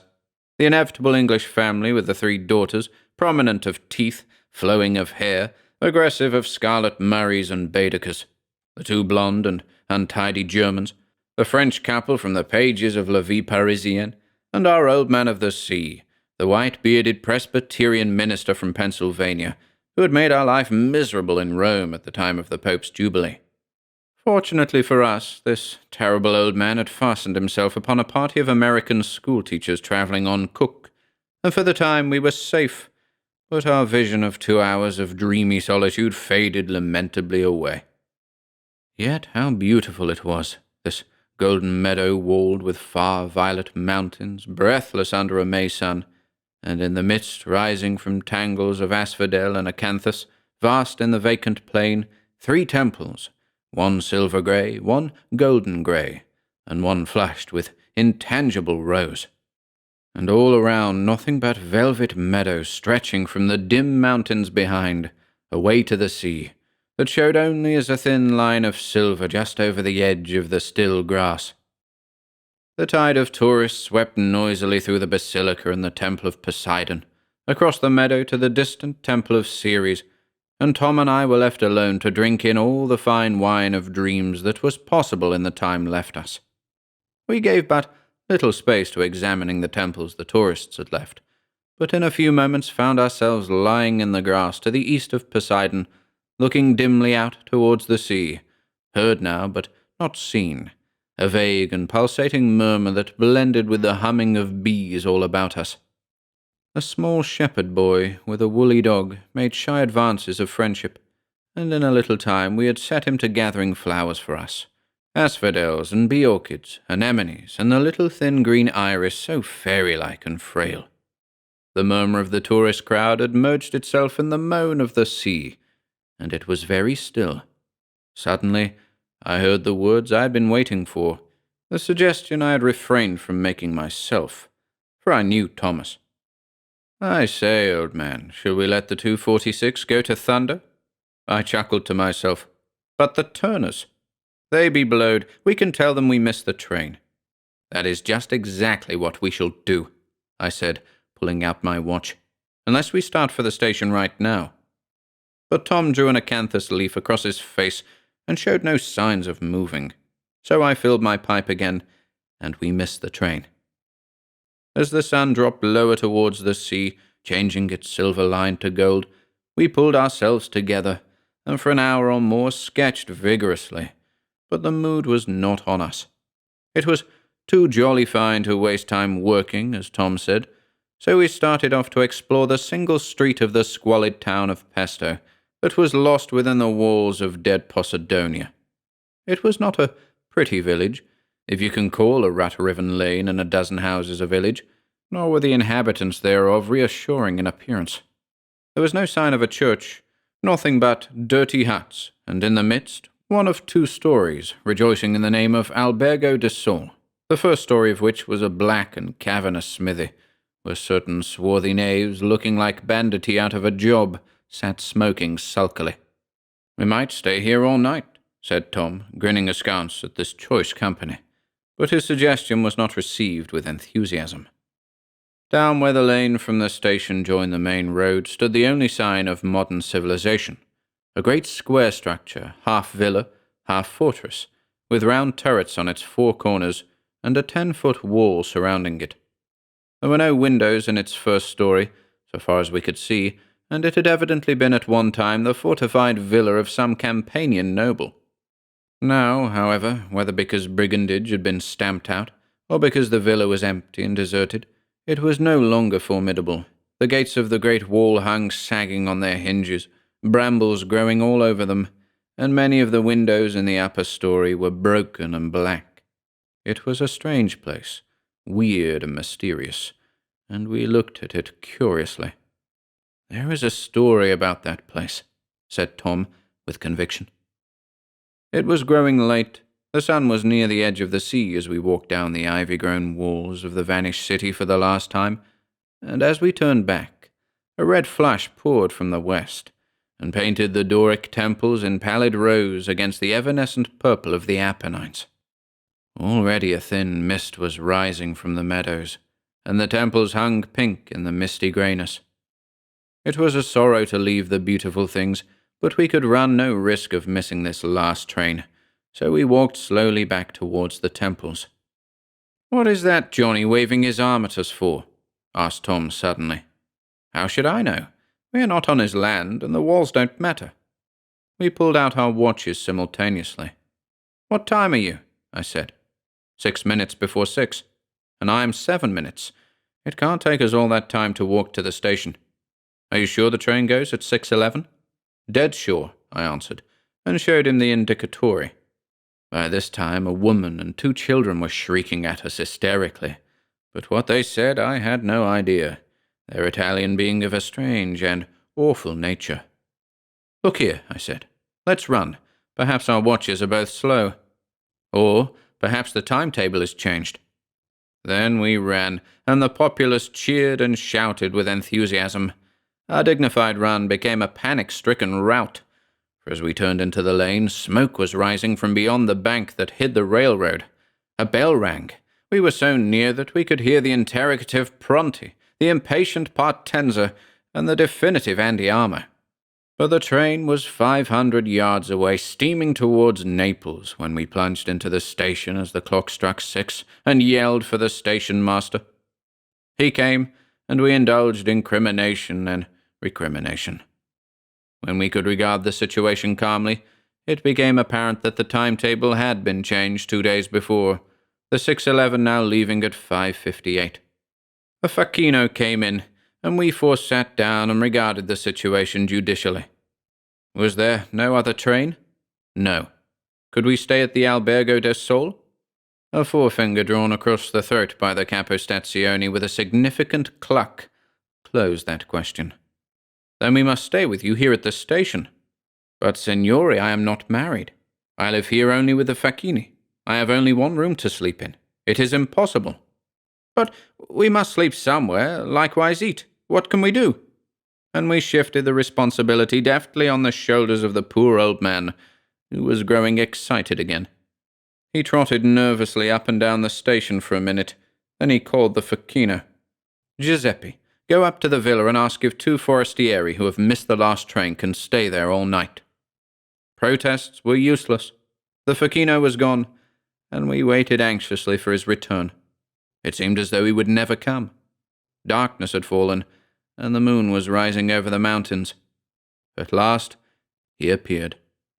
"The signori may stay all night, and welcome, but they cannot come to dinner, for there is nothing in the house to eat."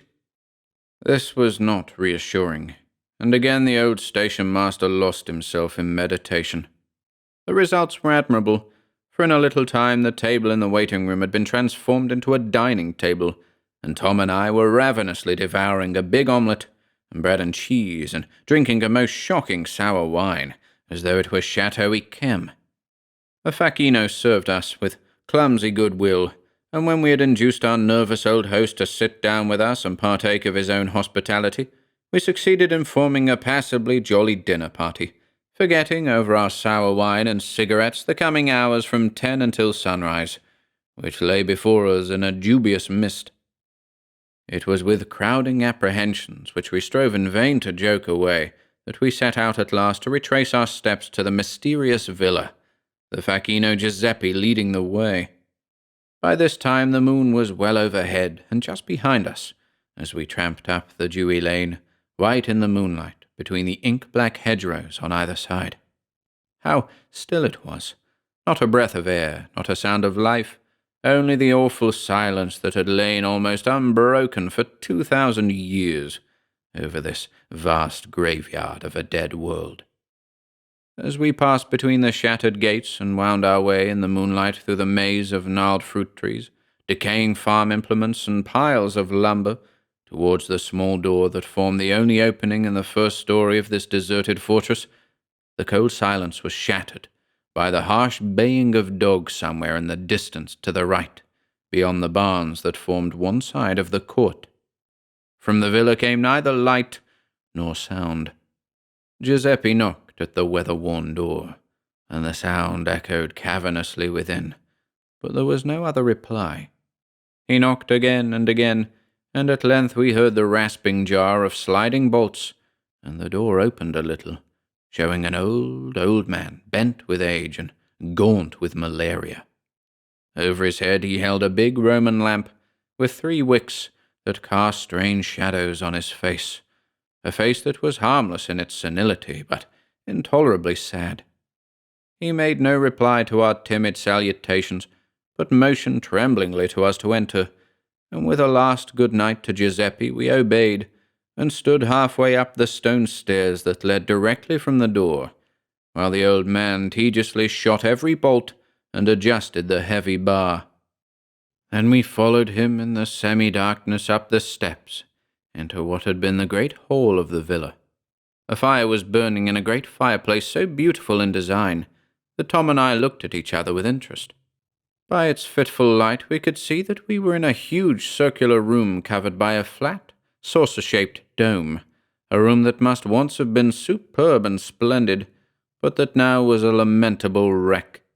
The frescoes on the dome were stained and mildewed, and here and there the plaster was gone altogether. The carved doorways that led out on all sides had lost half the gold with which they had once been covered, and the floor was of brick, sunken into treacherous valleys. Rough chests, piles of old newspapers, fragments of harnesses, farm implements, a heap of rusty carbines and cutlasses, nameless litter of every possible kind, made the room into a wilderness which under the firelight seemed even more picturesque than it really was. And on this inexpressible confusion of lumber, the pale shapes of the 17th century nymphs, startling in their weather-stained nudity, looked down with vacant smiles. For a few moments we warmed ourselves before the fire, and then, in the same dejected silence, the old man led the way to one of the many doors, handed us a brass lamp, and with a stiff bow turned his back on us. Once in our room alone, Tom and I looked at each other with faces that expressed the most complex emotions. "Well, of all the rum goes," said Tom, "this is the rummiest go I ever experienced." "Right, my boy, as you very justly remark, we are in for it. Help me shut this door, and then we will reconnoitre, take account of stock, and size up our chances." But the door showed no sign of closing. It grated on the brick floor and stuck in the warped casing, and it took our united efforts to jam the 2 inches of oak into its place and turn the enormous old key in its rusty lock. "Better now, much better now," said Tom. "Now let us see where we are." The room was easily 25 feet square, and high in proportion. Evidently, it had been a state apartment, for the walls were covered with carved panelling that had once been white and gold, with mirrors in the panels, the wood now stained every imaginable colour, the mirrors cracked and broken, and dull with mildew. The big fire had just been lighted in the fireplace, the shutters were closed, and although the only furniture consisted of 2 massive bedsteads and a chair with one leg shorter than the others, the room seemed almost comfortable. I opened one of the shutters that closed the great windows that ran from the floor almost to the ceiling, and nearly fell through the cracked glass into the floorless balcony. "Tom, come here, quick!" I cried, and for a few minutes neither of us thought about our dubious surroundings, for we were looking at Pestham by moonlight. A flat, white mist like water lay over the entire meadow, From the midst rose against the blue-black sky the three ghostly temples, black and silver in the vivid moonlight, floating, it seemed, in the fog. And behind them, seen in broken glints between the pallid shafts, stretched the line of the silver sea. Perfect silence, the silence of implacable death. We watched the white tide of mist rise around the temples until we were chilled through, and so presently went to bed. There was but one door in the room, and that was securely locked. The great windows were 20 feet from the ground, so we felt reasonably safe from all possible attack. In a few minutes Tom was asleep and breathing audibly, but my constitution is more nervous than his, and I lay awake for some little time, thinking of our curious adventure and of its possible outcome. Finally I fell asleep. For how long I do not know, but I woke with a feeling that someone had tried the handle of the door.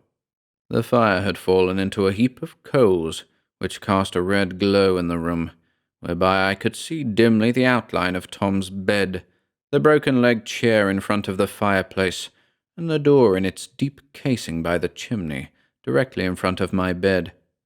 I sat up, nervous from my sudden awakening under these strange circumstances, and stared at the door. The latch rattled, and the door swung smoothly open. I began to shiver coldly. That door was locked. Tom and I had all we could do to jam it together and lock it. But we did lock it, and now it was opening silently. In a minute more it has silently closed. Then I heard a footstep. I swear I heard a footstep in the room, and with it the frou-frou of trailing skirts. My breath stopped, and my teeth grated against each other, as I heard the soft footfalls and the feminine rustle pass along the room towards the fireplace. My eyes saw nothing, yet there was enough light in the room for me to distinguish the pattern on the carved panels of the door. The steps stopped by the fire, and I saw the broken-legged chair lean to the left, with a little jar as its short leg touched the floor.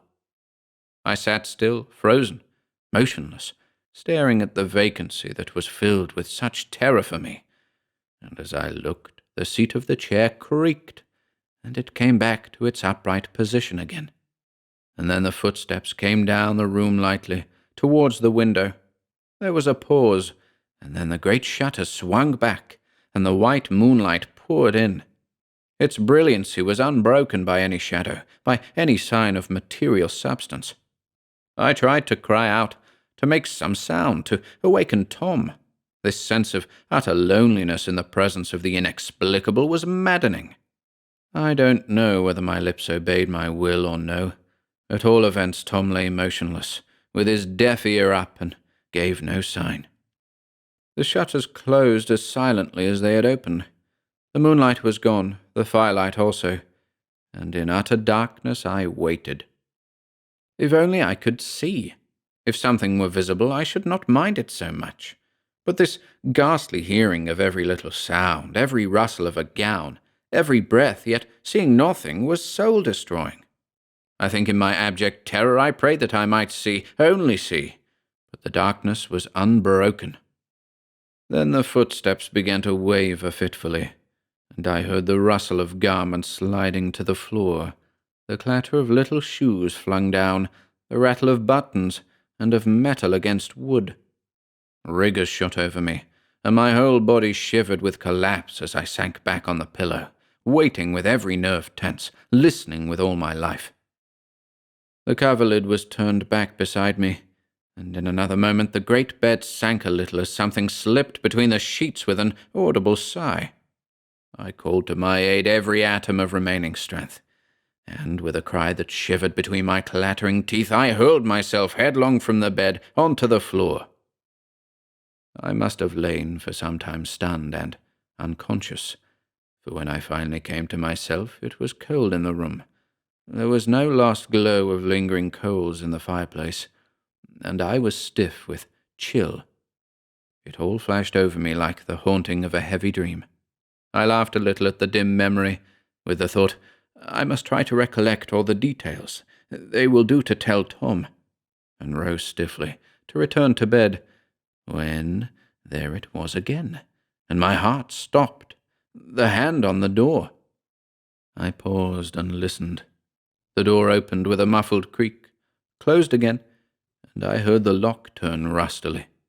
I would have died now before getting into that bed again, but there was terror equally without, so I stood trembling and listened to heavy, stealthy steps creeping along on the other side of the bed. I clutched the coverlid, staring across into the dark. There was a rush in the air by my face, the sound of a blow, and simultaneously a shriek so awful, so despairing, so blood-curdling, that I felt my senses leaving me again as I sank crouching on the floor by the bed. And then began the awful duel, the duel of invisible, audible shapes, of things that shrieked and raved, mingling thin, feminine cries with low, stifled curses and indistinguishable words.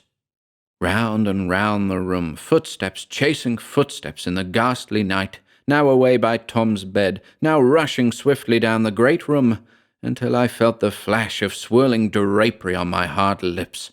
Round and round, turning and twisting till my brain whirled with the mad cries. They were coming nearer. I felt the jar of their feet on the floor beside me. Came one long, gurgling moan close over my head, and then, crushing down upon me, the weight of a collapsing body. There was long hair over my face and in my staring eyes, and as awful silence succeeded the less awful tumult, life went out, and I fell unfathomable miles into nothingness. The grey dawn was sifting through the chinks in the shutters when I opened my eyes again. I lay stunned and faint, staring up at the mouldy frescoes on the ceiling, struggling to gather together my wandering senses and knit them into something like consciousness.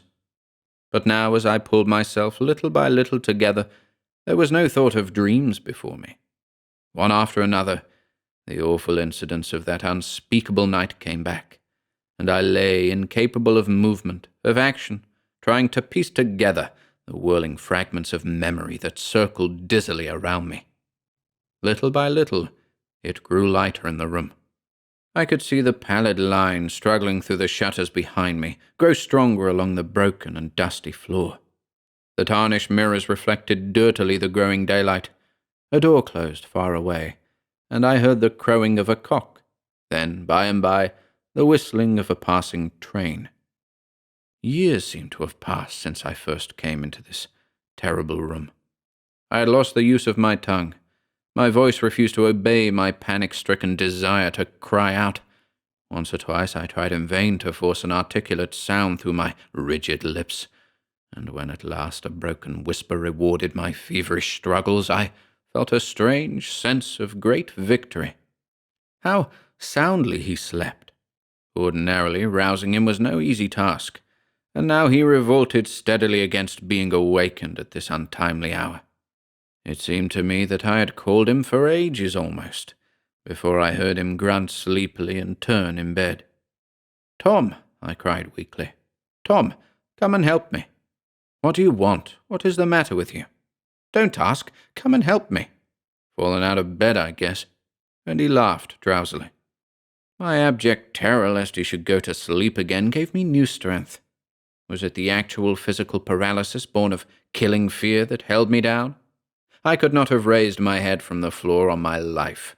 I could only cry out in deadly fear for Tom to come and help me. "Why don't you get up and get into bed?" he answered when I implored him to come to me. "You have got a bad nightmare. Wake up."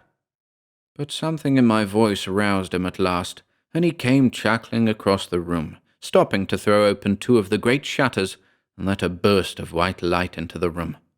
He climbed up on the bed and peered over jeeringly. With the first glance the laugh died, and he leaped the bed and bent over me. "My God, man, what is the matter with you? You are hurt." "I don't know what is the matter. Lift me up, get me away from here, and I'll tell you all I know." "But, old chap, you must be hurt awfully. The floor is covered with blood." He lifted my head and held me in his powerful arms. I looked down. A great red stain blotted the floor beside me. But, apart from the black bruise on my head, there was no sign of a wound on my body, nor stain of blood on my lips. In as few words as possible, I told him the whole story.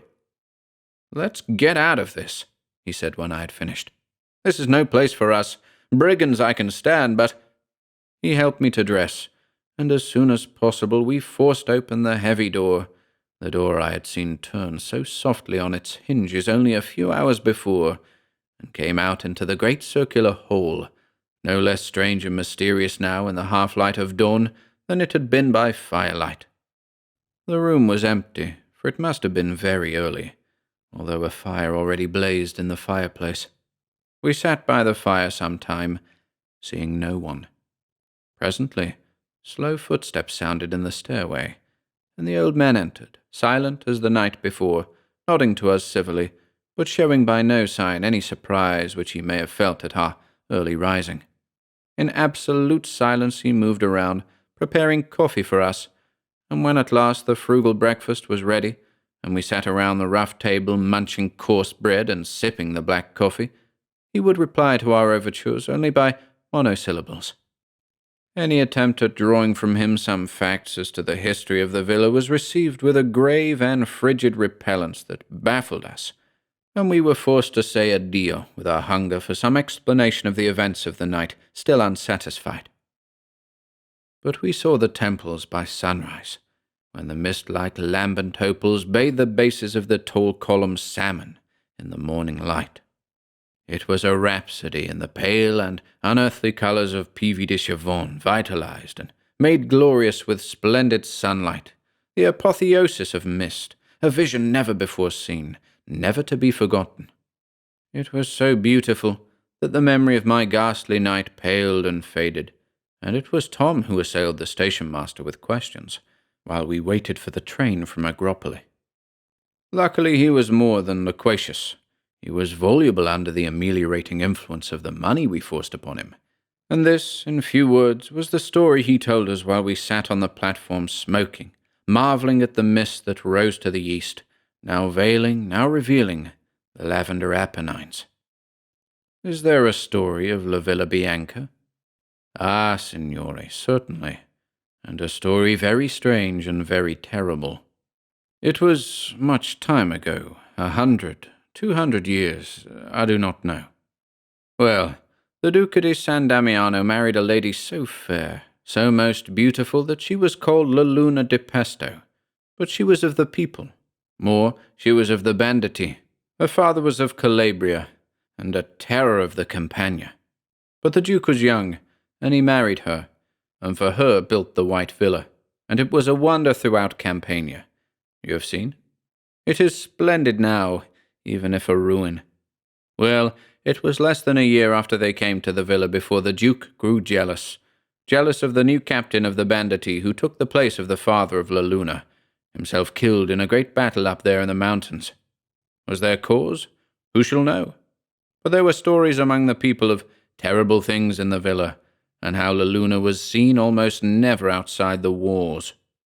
Then the Duke would go for many days to Napoli, coming home only now and then to the villa that was become a fortress. So many men guarded its never-opening gates. And once, it was in the spring, the Duke came silently down from Napoli, and there, by the 3 poplars you see away towards the north, his carriage was set upon by armed men, and he was almost killed. But he had with him many guards, and after a terrible fight the brigands were beaten off. But before him, wounded, lay the captain, the man whom he feared and hated. He looked at him lying there under the torchlight, and in his hand saw his own sword. Then he became a devil. With the same sword he ran the brigand through, leaped in the carriage, and, entering the villa, crept to the chamber of La Luna, and killed her with the sword she had given to her lover. That is all the story of the White Villa, except that the Duke came never again to Pesto. He went back to the king at Napoli, and for many years he was the scourge of the banditti of Campania, for the king made him a general, and San Damiano was a name feared by the lawless and loved by the peaceful, until he was killed in a battle down by Mormano. And La Luna? Some say she comes back to the villa once a year when the moon is full, in the month when she was slain, for the Duke buried her, they say, with his own hands in the garden that was once under the window of her chamber, and as she died unshriven, so she was buried without the pale of the church. Therefore she cannot sleep in peace. Non è vero? I do not know if the story is true, but this is the story, signori, and there is the train for Napoli. Ah, grazie. Signori, grazie tanto. Arrivederci. Signori, arrivederci.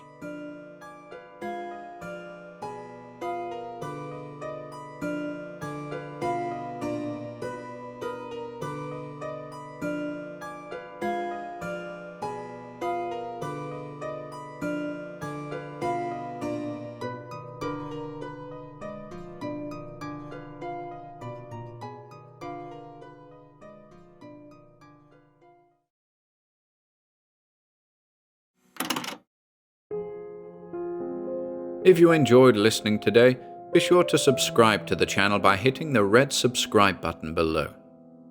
After doing so, click the bell icon next to the subscribe button to receive new content notifications. If you'd like to support our work and receive exclusive perks, consider becoming a channel member by clicking the join button below. To support us in other ways, see the video description for links to our Bandcamp and Patreon pages, our merch store over at Teespring, and further information relating to our releases on Audible, iTunes, and Spotify. And until next time,